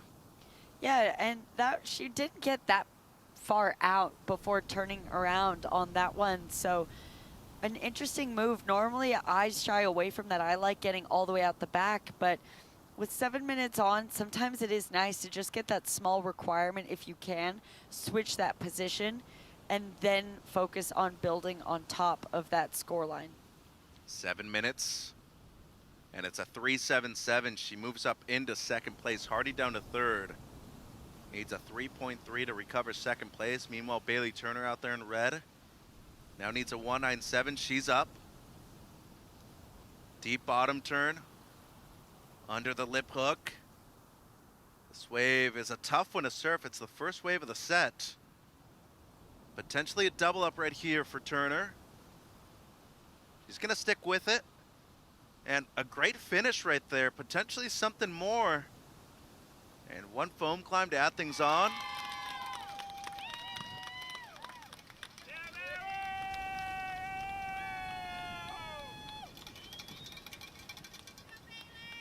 The U.S. team loves it. They should. Needs about a 2-point ride, Rach. And just looking at where she comes from HB, a place in the world that is obviously one of the most consistent breaks on the west coast of the United States. And not just that, a lot of talented surfers that have come out of there and plenty of members that have been on the U.S. team as well, including our very own Brett Simpson, one of the head coaches for the U.S. team back in Tokyo 2020 as well. Yeah, a really strong team that they have and lots of great support. And that converts into a situation change for our USA surfer. 4.9 moves straight up into the lead after that one. 5:30 to go. Yeah, that feels really good. You know, having that 6.33, she wasn't nervous. I can guarantee that she was just able to use that 6.33 for that confidence to be patient for one more. And she did a great job backing that up. But, you know, coming from Huntington Beach, she's used to those beach breaks. She's used to going and finding those waves out and maybe hunting a little bit extra than some of our other surfers might be. So she knows how to go and find great peaks out there. Hunting in Huntington. Play on words. Okay, Mitch, you are in Costa Mesa, right next to Huntington Beach. If you're surfing Huntington Pier, are you a north side or south side? Oh, no, I can't answer that question. I asked Bailey this question yesterday. She answered it. What did she say? Well, she's a north sider? You have to answer your side first. I have to be a south sider, even though I surf north side a lot in the summertime. North side's one of the only places in North Orange County in South LA that actually has good shape in the summertime with large south swells. What did she say? She said south side. Really? Yep. She's a north sider too, depending on the day as well. Yeah. My dad's a north sider, through and through. We actually go and surf in front of the apartments on the north side a lot. Closer to 9th Street. Yeah. We make the drive up quite a bit from San Clemente because my dad will never get the the HB out of his blood. It's a break. I mean, you know, I have breaks that are actually closer to where I live. You'll always find something to surf there. It's crazy. Whether it's on a longboard, foiling, shortboarding, on a fish, there's always going to be something to surf from about, I would say, Beach Boulevard all the way to Bolsa Chica. That's an incredible place really to be around, just because a ton of talented surfers, of course. The one out there in red with the lead now is one of them. Moore down to second place, 4.73, her backup score. That means that the Kiwi Kanina needing a 5.37 to retake second. And with priority Hardy, we've seen shades of how good she is in this heat. She is much better than what these scores are reflecting. Maybe one big major right here from the heat leader. Turner goes for the layback. Oh. It's incomplete, 3 minutes to go. I would have loved to see that ridden out. Such exciting, explosive surfing from Turner there. You know, I did notice, though, Amari Moore was having a look at that, and had Amari given that a bit more of a paddle in an attempt, Bailey kind of was right there underneath her. That is where you have to be careful as someone in the lead with that fourth priority. You don't want to have any priority mistakes and force that interference, because even in this event this week, we've seen surfers in that first place position who actually could have just been separated from the rest of the pack, get stuck in a priority interference, unfortunately, and lose their spot in that advancing spot. Well, another interesting situation right there. Moore had higher priority. It seemed like Kanina might have been right in front of her, but doesn't seem like it's going to affect anything. So she's going to actually move down. In the priority order is Brisa. Moore in third priority, still in second place, 2 minutes to go. Hardy, she comes from a great surfing family. Her sister Willow, fantastic surfer, also from the Margaret River region, has competed at the CT level before. Challenger Series experience. There's the U.S. team. Head coach Ryan Simmons. Cash shooter Avery McDonald on screen too. 90 seconds. These are the ones, Rach. The tight ones, 9.9, 8.3, 7.33. Somebody needs a 4, somebody needs a 5.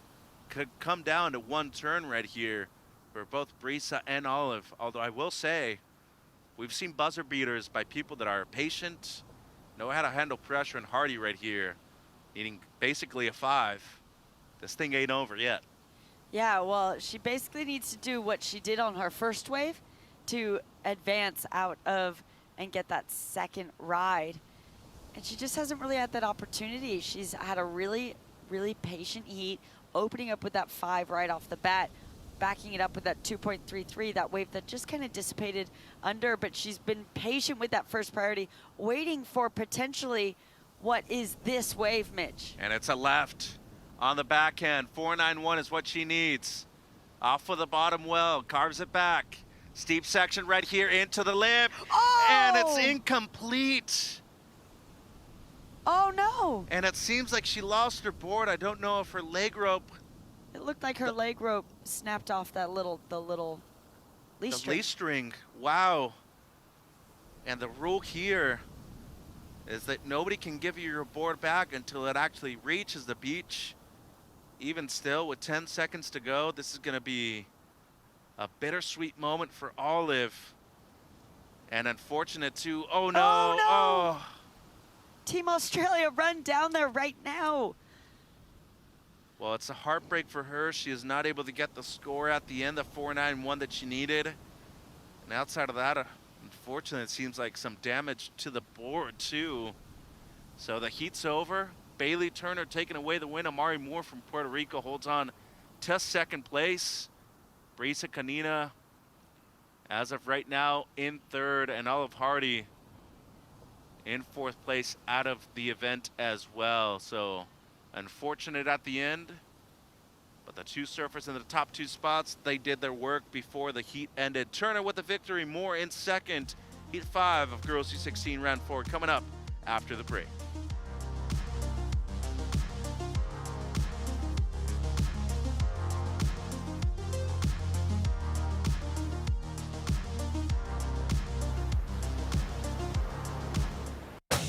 After yet another incredible day of competition here on day 6, let's take a look at your top performers. High speed, big score. Aisha Rato with an 8.50.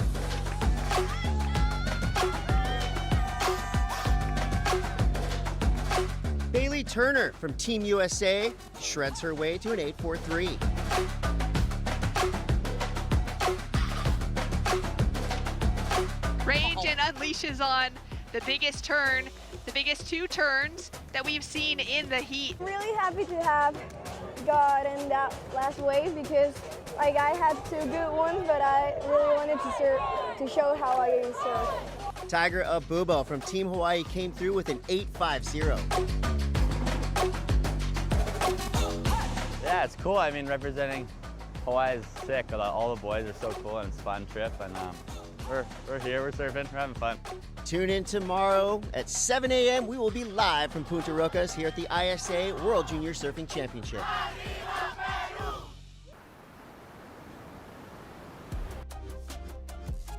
An exciting one in the previous heat.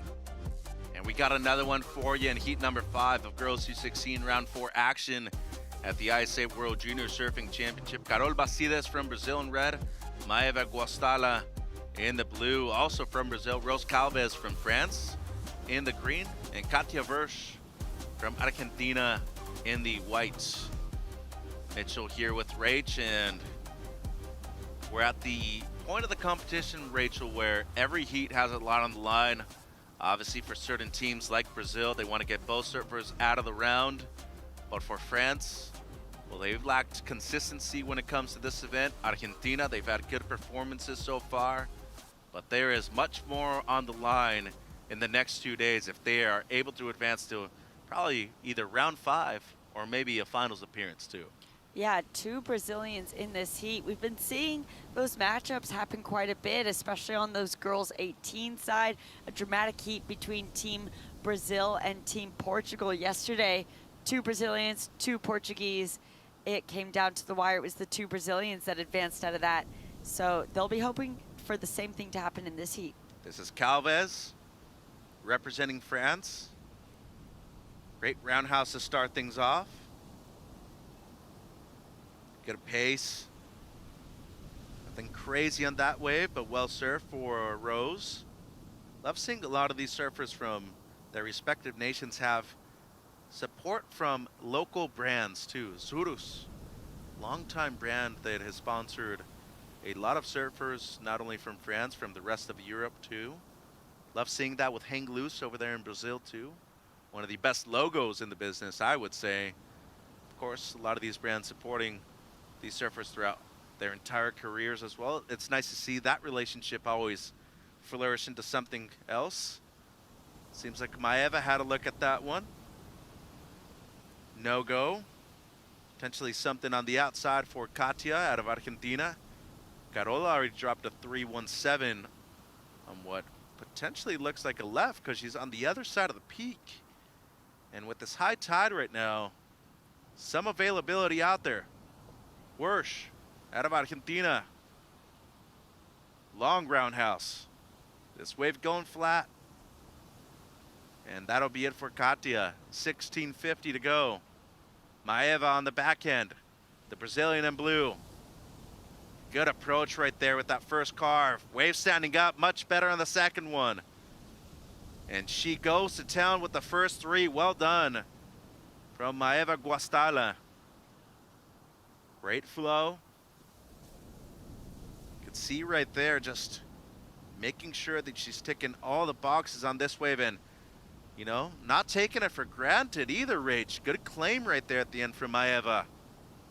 So what appears to be the best wave of the first 4 minutes of this one. Yeah, taking that one right into the beach there. That was a great wave. That will have her feeling really good. And we can hear from our booth all Team Brazil cheering and hooting and hollering. And she is eager to get back out there. With 15 minutes remaining, it's not like she's on a time constraint. She just wants it so bad. And I love to see that tenacity from her. Well, you asked Dane Levy this morning, you'd rather be the first heat of the day or the last one? He said the first. I'd rather get it out of the way. And as you said, expectations, of course, but you also have that sense of urgency as well to perform in front of your team after waiting around all day. It can be difficult to keep that energy throughout the entire day, especially after having to be there for your teammates too. For sure, that's a great point. And, you know, you want to put that stamp on the end of a great day, as well as we have seen other Brazilians advance through, looking really strong today. So we'll see where that one lands. Of course, as we were talking about two Brazilians being in this heat, it's up to each surfer to do their individual job first. And then ideally, if you can, from 7 minutes, between that 7 and 5 minute range, I'd say, is then when you start looking at, is there a possibility for us to start using team tactics here? So our competitor from New Zealand right there, make her way up. Team USA waiting for Bailey Turner when she arrives. So 3.57 for the surfer in green, Calves. Guastalla drops a 7-point ride. She earned every single point of that score too. Opener for Katja Wersch, just an 0.5. Her backup, or second ride I should say, at 2.23. And the first of Bastidas of 3.17. There's the reception, Rachel.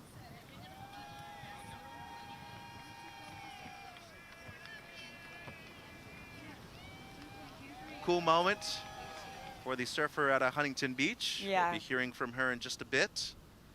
Bastidas now. One of the two Brazilians out there in the water. Also riding a carbon board that is a Dylan Longbottom shape. Got to give her an A for effort right there at the end. That was a tough section.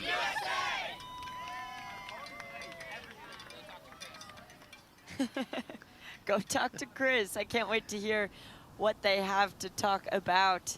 A great heat that she just had. And another great heat on our hands here.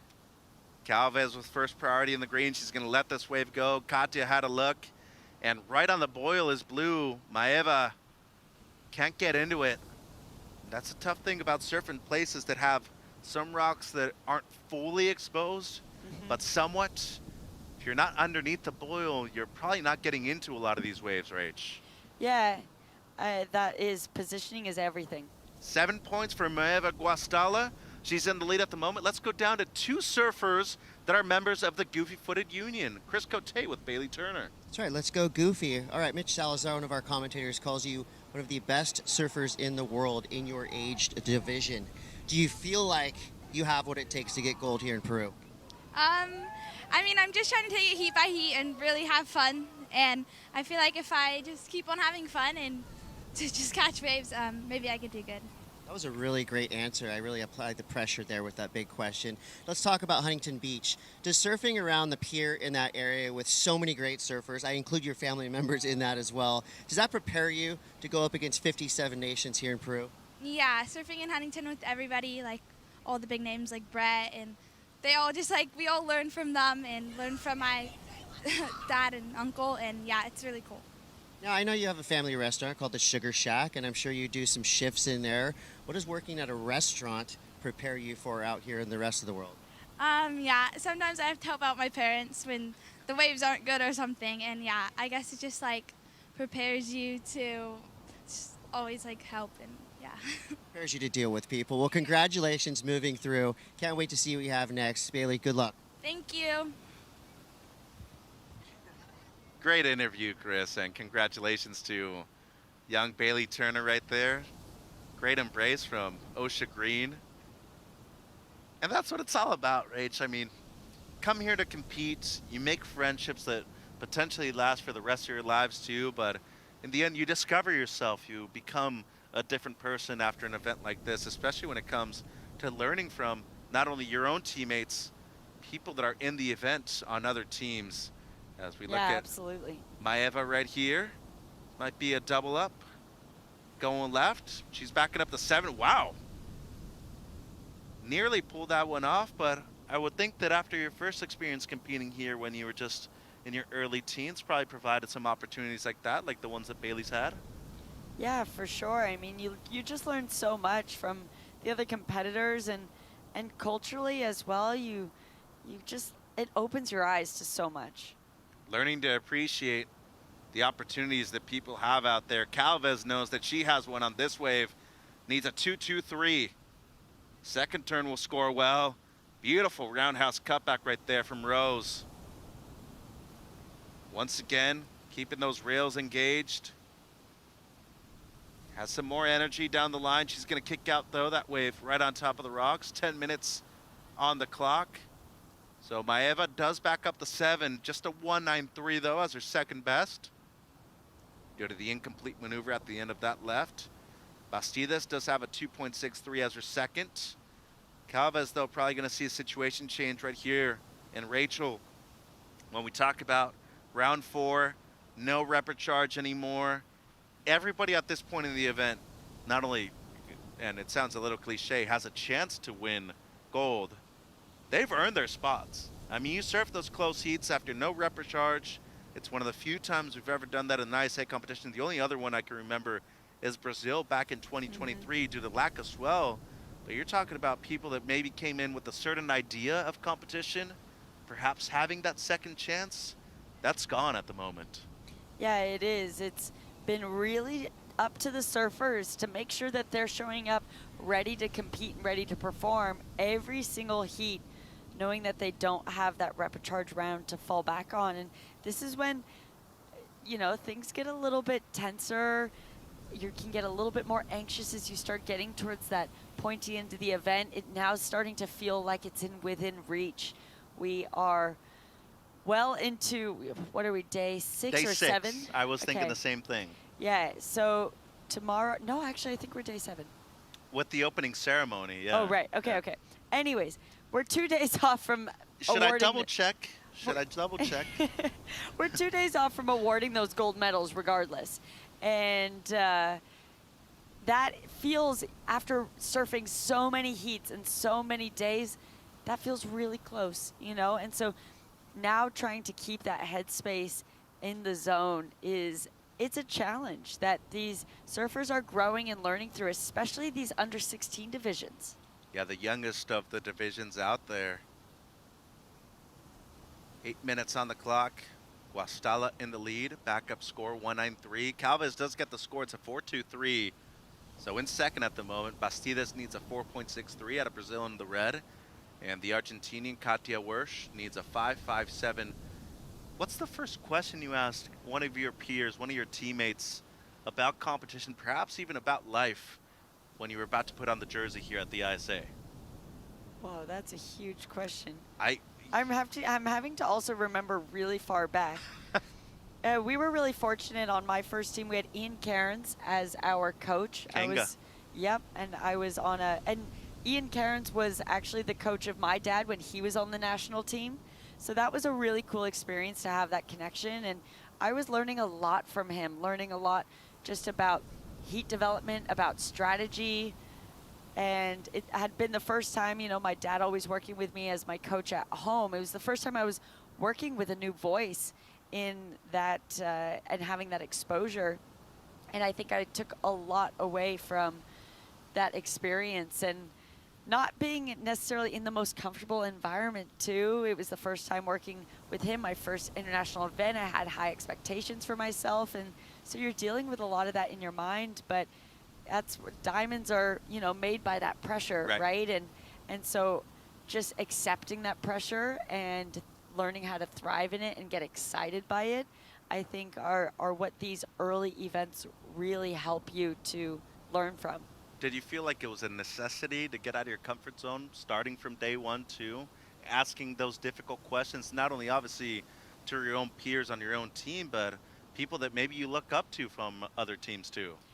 Yeah, absolutely. I mean, for my event, I was 15, but this was like, it was the Opens division. So it was against all adults, you know, names that you'd recognize now. Justine Dupont was in my final with me as well. Like, these are women that I had really looked up to, you know, had their posters in my room growing up. And so that was a real shocking experience to all of a sudden then be in heats against them. But learning from them and having that opportunity to share heats and really analyze and watch and see what they did, see how they conducted themselves, learn from how they conducted themselves on the beach versus on land, and building those friendships out of the water was a really special aspect to it all. Right. It's a way of how you carry yourself with whoever's around you, right? Not just the people that you're trying to impress. Exactly. But those people that probably look up to you too. Good breakdown right there, Rach. 5 minutes on the clock. Guastalla still in the lead, 7 and a 193. Calvez in second, low score 357. Bastidas and Wersch needing mid-range scores at the moment. Still a good amount of time, but it has gone relatively quiet out there at the moment. Wersch with first priority, Bastidas with second priority, so that's the one thing that's benefiting them there. And of course, as most of us that have surfed heats in the past, for those that are advancing, those 5 minutes feel like another hour.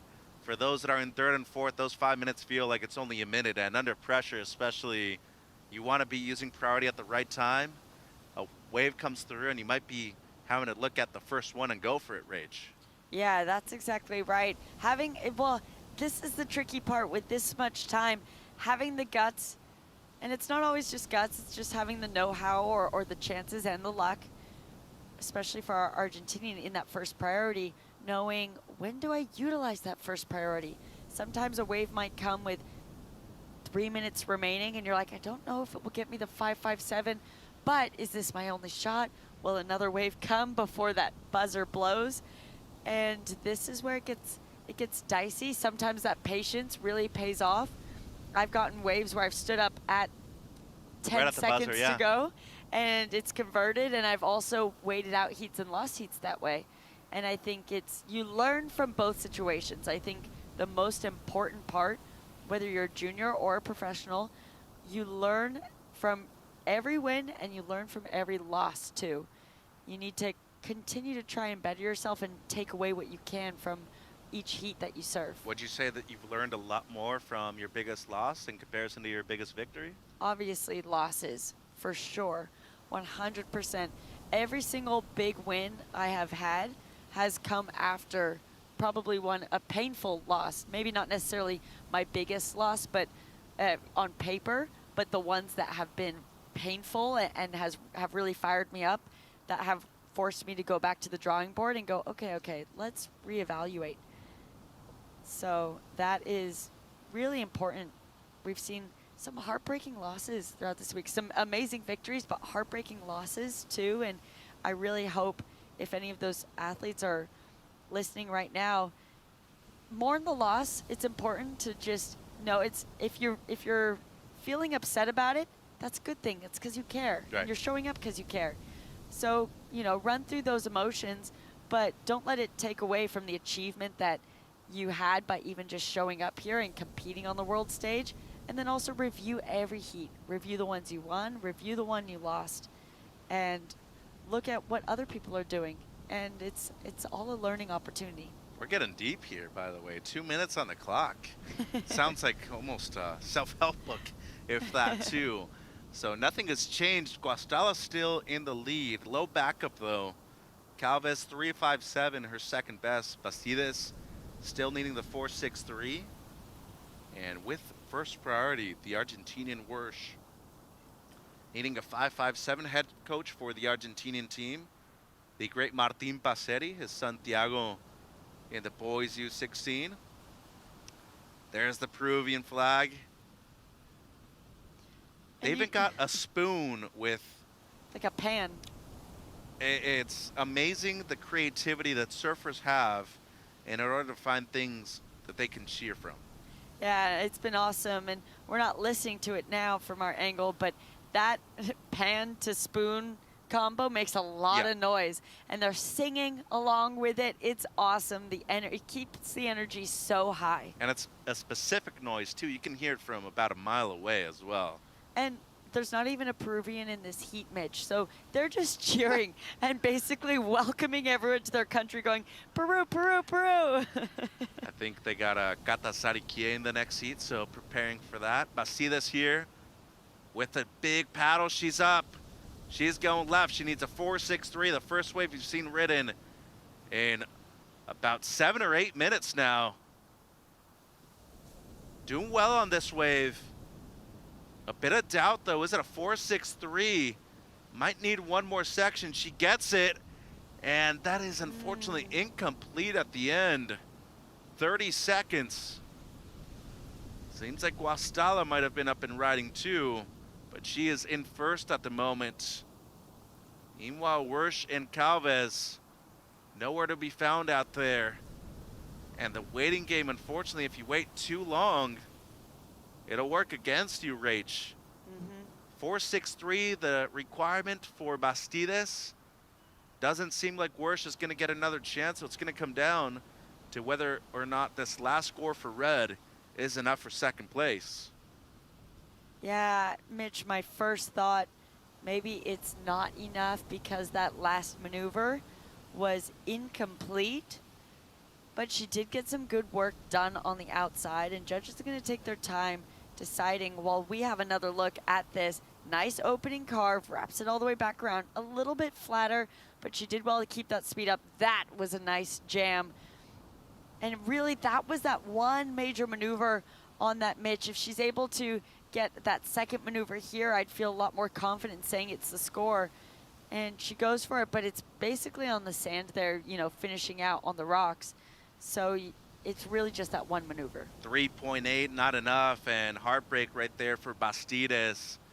She wanted to go 1 and 2 with her teammate Maeva, and Guastalla with the highest score of the heat, a small backup, but it was enough for the victory. Rose Calvez advances out of France in second place, and Katja Wersch, we'll see her later on in more ISA competition in the future. Beautiful surfing here from Maeva. Heat 6, our last one of the day, coming up after the break.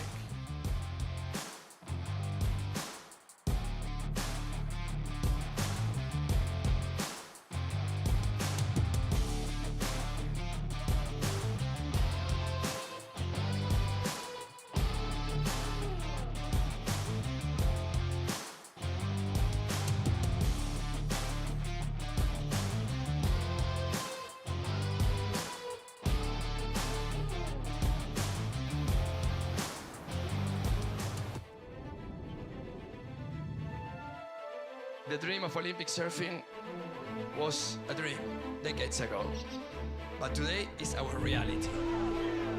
It's about pushing the sport and pushing the boundaries. It's been like an emotional roller coaster. It's been tough road for me to qualify to Paris. That's the game. You gotta win. The wave is unlike any other wave. This is one of the biggest goals and one of the biggest dreams. It's not don't be scared. Be scared, but still don't do it.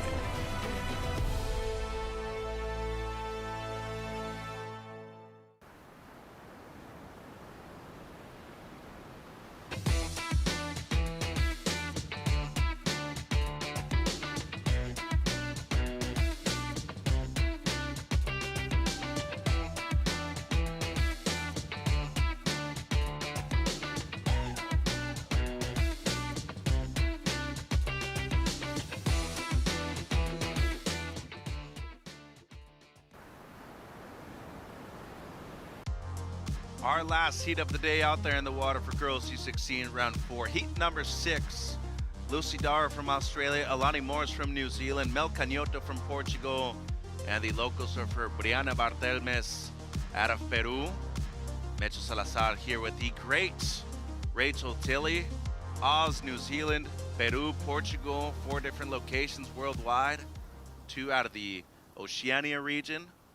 1 from South America, 1 European surfer out there in the white. Cañoto comes from Peniche, Portugal, one of my favorite places in the world, Rach.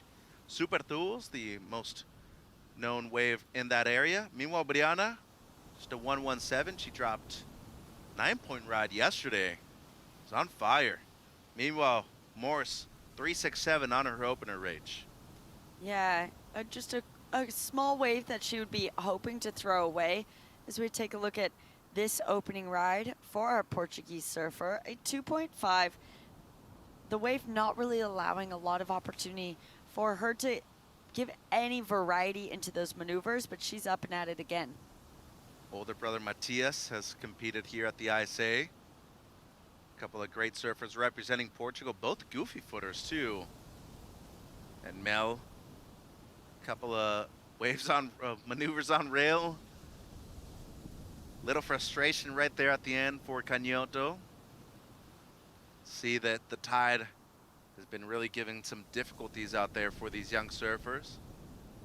And let me just say this, if they're struggling, what would you say on average, maybe 80 to 120 pounds at the most in this division, the girls U16? Somebody like myself, 240 pounds north, get me on a fish, get me on a longboard, I would still be digging rail out there at the moment, Rach.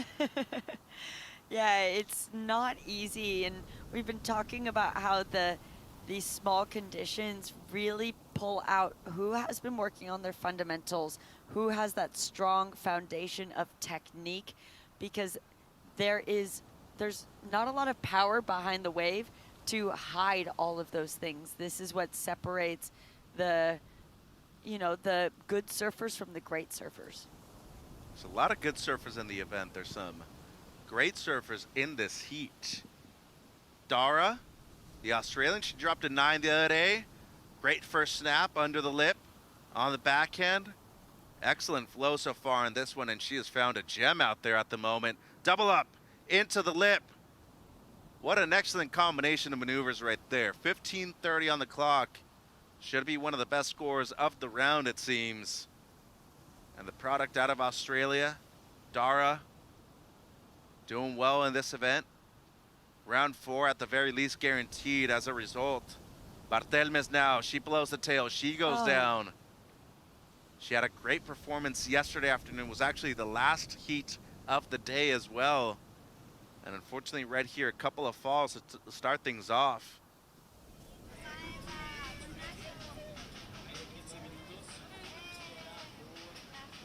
Great reception there for Maeva Guastalla out of Brazil, winning her heat. Dropped a 7 in the process, Rach.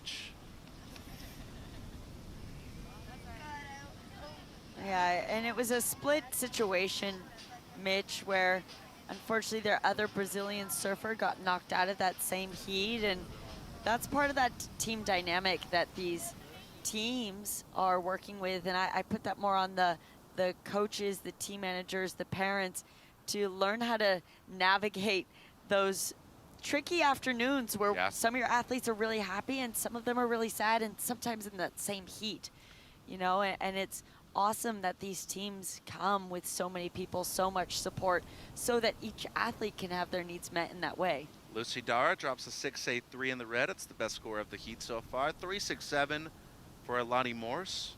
Cañoto with a couple of 2s, and Bartelmes just a couple of 1-point rides. To your point, you've been in these situations in the past too. I imagine that coming in, whether it's your loss, your win, it's never easy to be on the other side of things and see the face of not only your teammate, but your rivals too, and the reception that you get from your coaches too. They got to approach it differently, of course. Yeah, absolutely. I mean, it's interesting learning too the different approach of the coaches for each surfer. What were you, Mitch, prior to your heat? Do you like someone coming up and talking to you and talking through strategy, or do you like more distance and space? Cañoto up and riding. Get back to your question after this wave. That's almost better because it's a scary question to answer right here. Deep bottom turn. Great stuff there from Mel. Nice energy on this one. And a strong combination, smaller wave, but she's worked it well. Love the energy from Mel Cañoto out of Portugal in the white. Right on top of the rocks. I did not see that wave building up in the way that it did from that first and second turn. Let's take a look at this. I thought, nice first turn, got a little bit hung up, but here I was going, oh no, it might flatten out, and it just stands up and reels, and she goes bang, bang, bang there. Another one, love that one even more, and she goes for one more and goes out the back of that last one, but she was right there on the rocks. A smaller wave, so we'll see where the judges go with it in comparison on that scale. That 6.83 obviously being that bar right now of that scale, setting what they're looking to see for good, great surfing. Oh, and I love the kick out right there from Cañoto too. A lot of energy. Love to see that, especially from somebody in their early teens. 5-point ride there for Mel. Outside, Morse, surfer out of New Zealand. We're out of the carbon board. Wow. Great turn. Oh, she gets a little hung up though. And that weird double up on the inside causes the fall. 12 minutes on the clock. Meanwhile, let's go downstairs to Chris. Yeah, thank you, team. Maeva, you couldn't see it on camera, but when you guys came in, I saw all four of you giving each other hugs, supporting each other, win or lose. This is one big family, right? Yeah, I love so much Carol. She's a great friend and a great surfer too. She don't catch good waves, but I believe so much on her, and I think she gets real well. Now, Team Brazil always has amazing surfers. Right now, you guys are in the #1 spot for the overall team standings. Have you been paying attention to those rankings, or are you just concentrating on what you're doing in the water? In both, I think it's a team, right? So I am training a lot for help my team, and I'm dreaming with that wave for so much time, and I got it, and I'm so happy. What are you going to do to prepare for the next round? We know these heats are going to be really tough moving forward.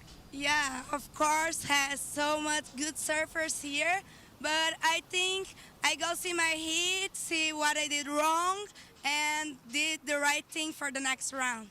All right, parabéns, congratulations. Good luck moving through. Thank you.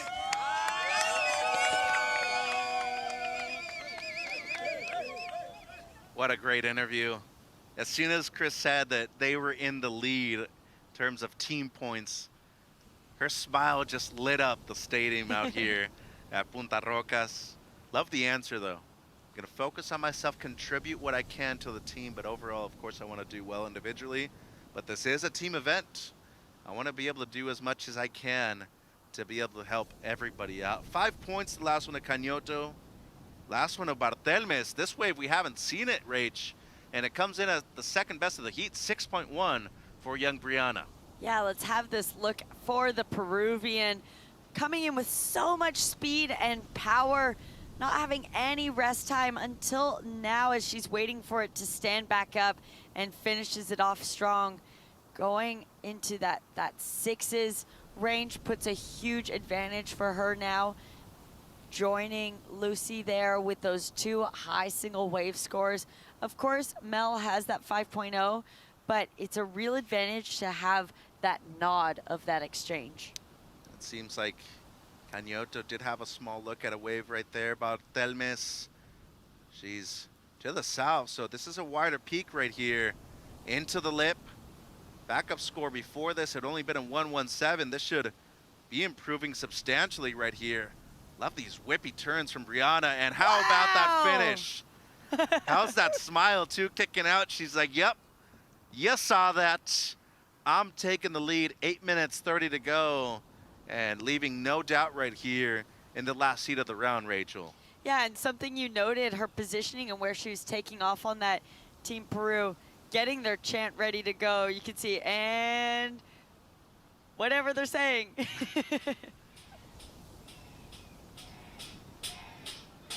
It's a pen and a metal spoon. I like that they're getting in conjunction with you.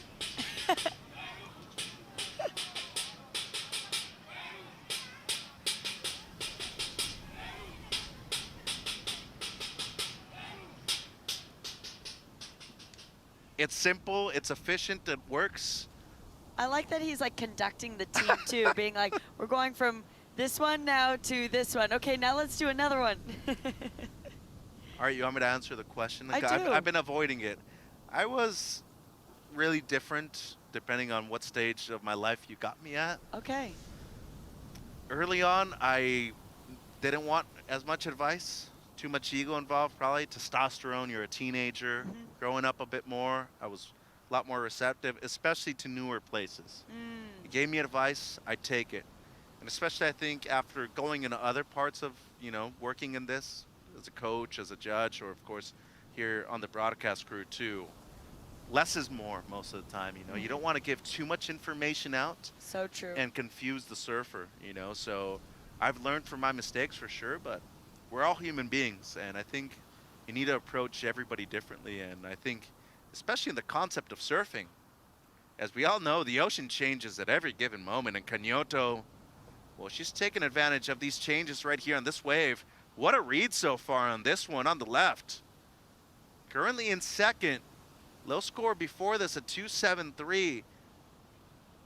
And I'm a fan of the way she surfed this heat, Rach. 4 waves, including this one so far. Looking to improve on a 2.73. Morris on the outside, she needs a 4.07 right now. Good flow, much better right there in the pocket, engages the rails well. Alani, one more. Perhaps a finishing section right here. She's gonna try to go all the way. She has to kick out though. 6 minutes on the clock. Dara gets dropped down to 3rd place because the last of Bartelme is 7.27. It's the best of the heat, into the lead by a significant margin. And Cañoto right here playing some defense on 2nd place because both Dara and Morris, they need small requirements, Rach.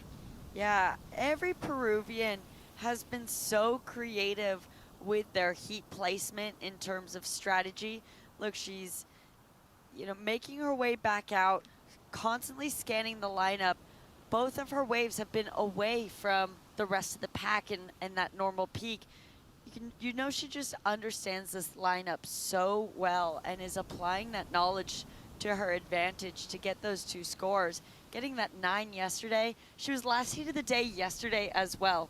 So really familiar with that marathon of trying to keep that energy up all day and get ready to go out there and lace it in the final heat of the day, and that's exactly what she's doing again. You want to be the best in the world, you got to not only beat the best in the world, you got to embrace the grind.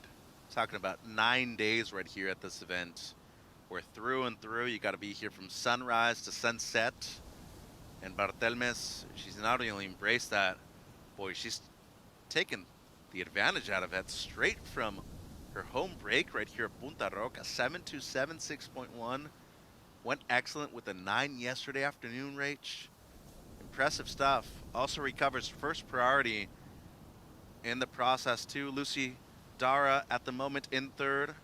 There's Coach Pete from Australia. Shin Lancaster in the background.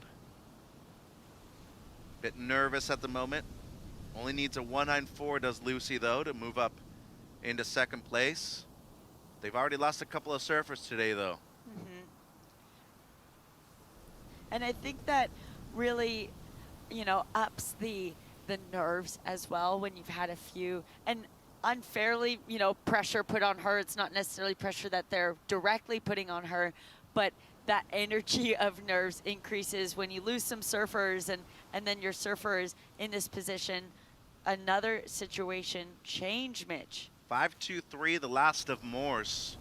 So Dara now in 4th, needing a 2.07. Cañoto, who had been in 2nd the majority of the heat, now needing a 3.91. And the reason why a lot of those coaches, family members, everybody supporting on the beach always look over their shoulder, there is a huge LED priority board also with the clock right there.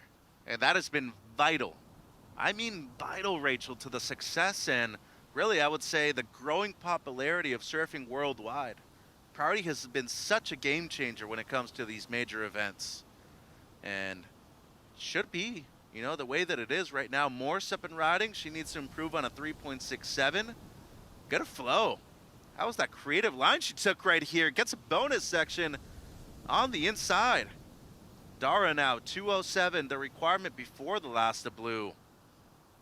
2 minutes 45 to go. Probably just like anybody else in the event, she knows how to grind out a score. Might have done it right there.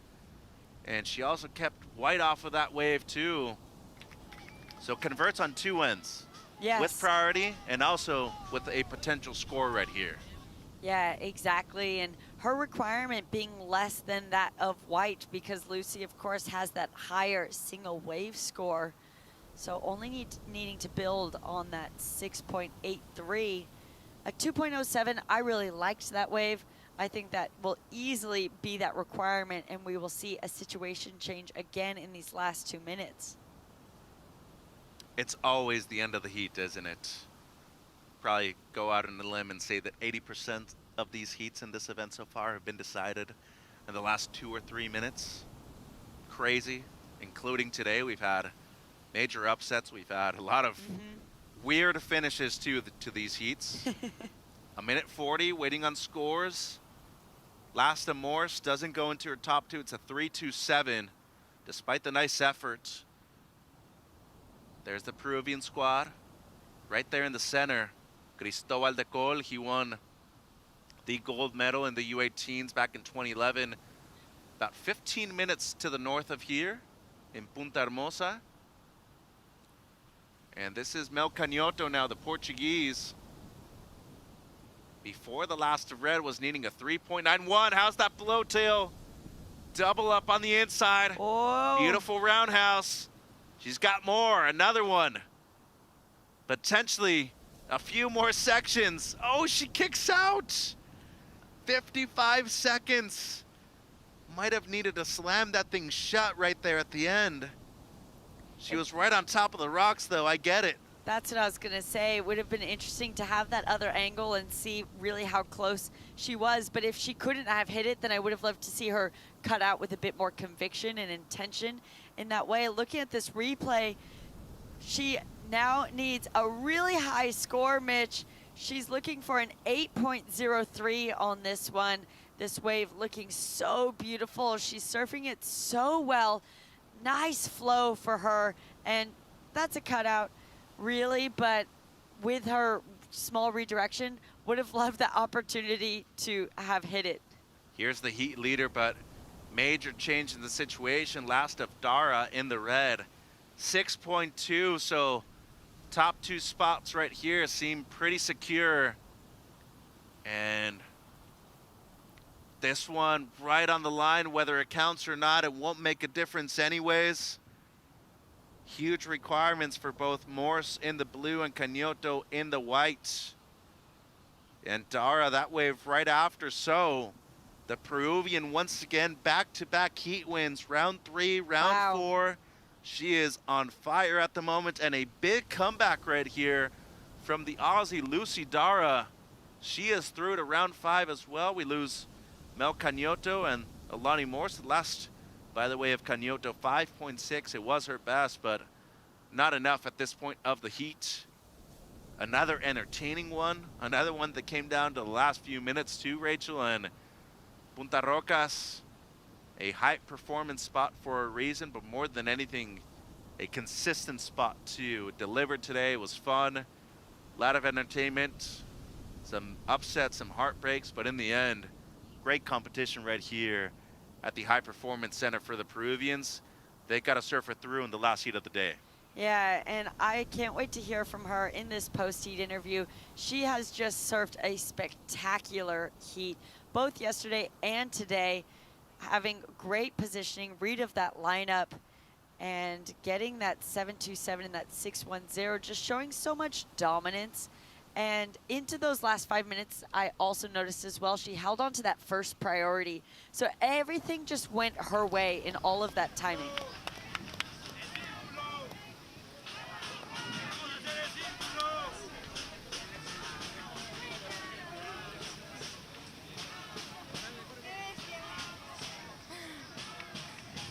That is a great moment right there.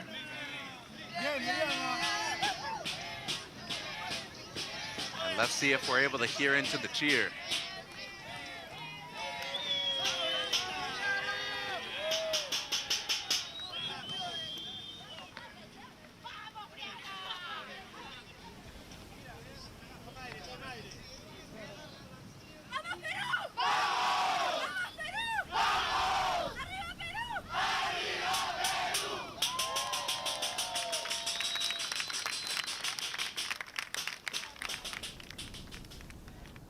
Nice embrace, great chant, and a big circle right there. A lot of people involved in that chant right here at the end for the local surfer, Brianna Bartelmes, moving through into round number 5, heat number 6. So winning the last 2 heats, or I should say the last heat of the last 2 days of competition. Impressive stuff, a 7 and a 6. Great surfing. course, have to give a major shout out to their squad, to the coaching staff that has done amazing work when it comes to not only being here every day, making sure that these surfers feel comfortable despite being at home. Everybody always thinks, oh, surfing your local break, no pressure whatsoever. You go out there, you sleep in your bed. A lot of times it's usually doubled rate. Extra pressure, yeah, because you're not in some far off land to your friends. You're right there. They're coming down to the beach and they're supporting you, and there is just, on the flip side, there's so much amazing energy. Defending home turf is Brianna Bartelme. She is downstairs with Chris. Yeah, thanks, Team Brianna. What a heat there, and what support you have. It looks like the whole country's come out here to cheer you on for the last heat of the day. What did it mean to you to hear all these cheers, to hear the guy banging the pan, that 1, 2, 3 Peru? That must have fired you up. Yeah, I'm really happy to have surfed again here today. They really cheer me, so really excited for tomorrow. Now, I know you've got a lot of support here on the beach, and of course, everybody watching from all over Peru. What does it mean to you to surf with that flag on your board at this iconic surf spot that you know so well? Yeah, I love this wave. I was a bit nervous because the waves were not like that good, but yeah, I got a good one at the second point. I'm sure we're going to be talking to you a few more times surfing like that. Did you want to say a message to all your friends, fans, family watching at home? Sí, nada, gracias a todos los que me están viendo y apoyando. Y bueno, mañana seguimos con todo, que todavía seguimos bastante vivos, así que con todo. Arriba Perú. Yeah, there you go. Good job. Good luck moving through. And maybe this guy will stop banging the pan now that you won. I doubt that, Chris, but congratulations to Brianna Bartelmes, the local surfer who loves surfing here at home and, of course, embracing the opportunity to be on a very select nation when it comes to professional surfers. Brianna Bartelmes moving through in the last heat of the day alongside Australia's Lucy Dara. Mitchell Salazar here with one of the greats in the world of surfing, Rachel Tilley. You know, day 6, done and dusted, real fun, a lot of highs and lows for certain teams. Brazil looks excellent still. Australia had a couple of casualties, US as well, but I'd say for the most part, day 6, really good.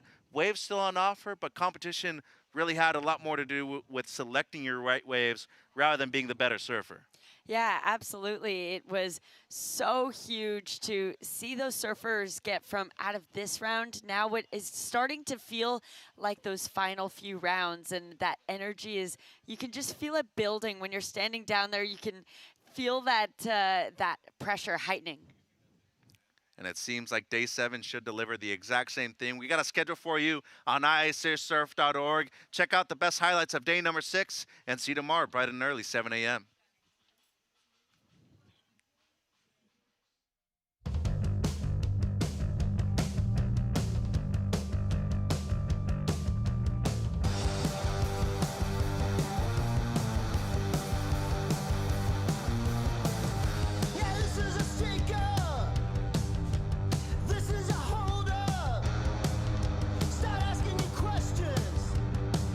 Start to pick up the pace. So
The dream of Olympic surfing was a dream decades ago, but today is our reality. It's about pushing the sport and pushing the boundaries. It's been like an emotional roller coaster. It's been tough road for me to qualify to Paris. That's the game. You gotta win. The wave is unlike any other wave. This is one of the biggest goals and one of the biggest dreams. It's not don't be scared. Be scared, but still go and do it.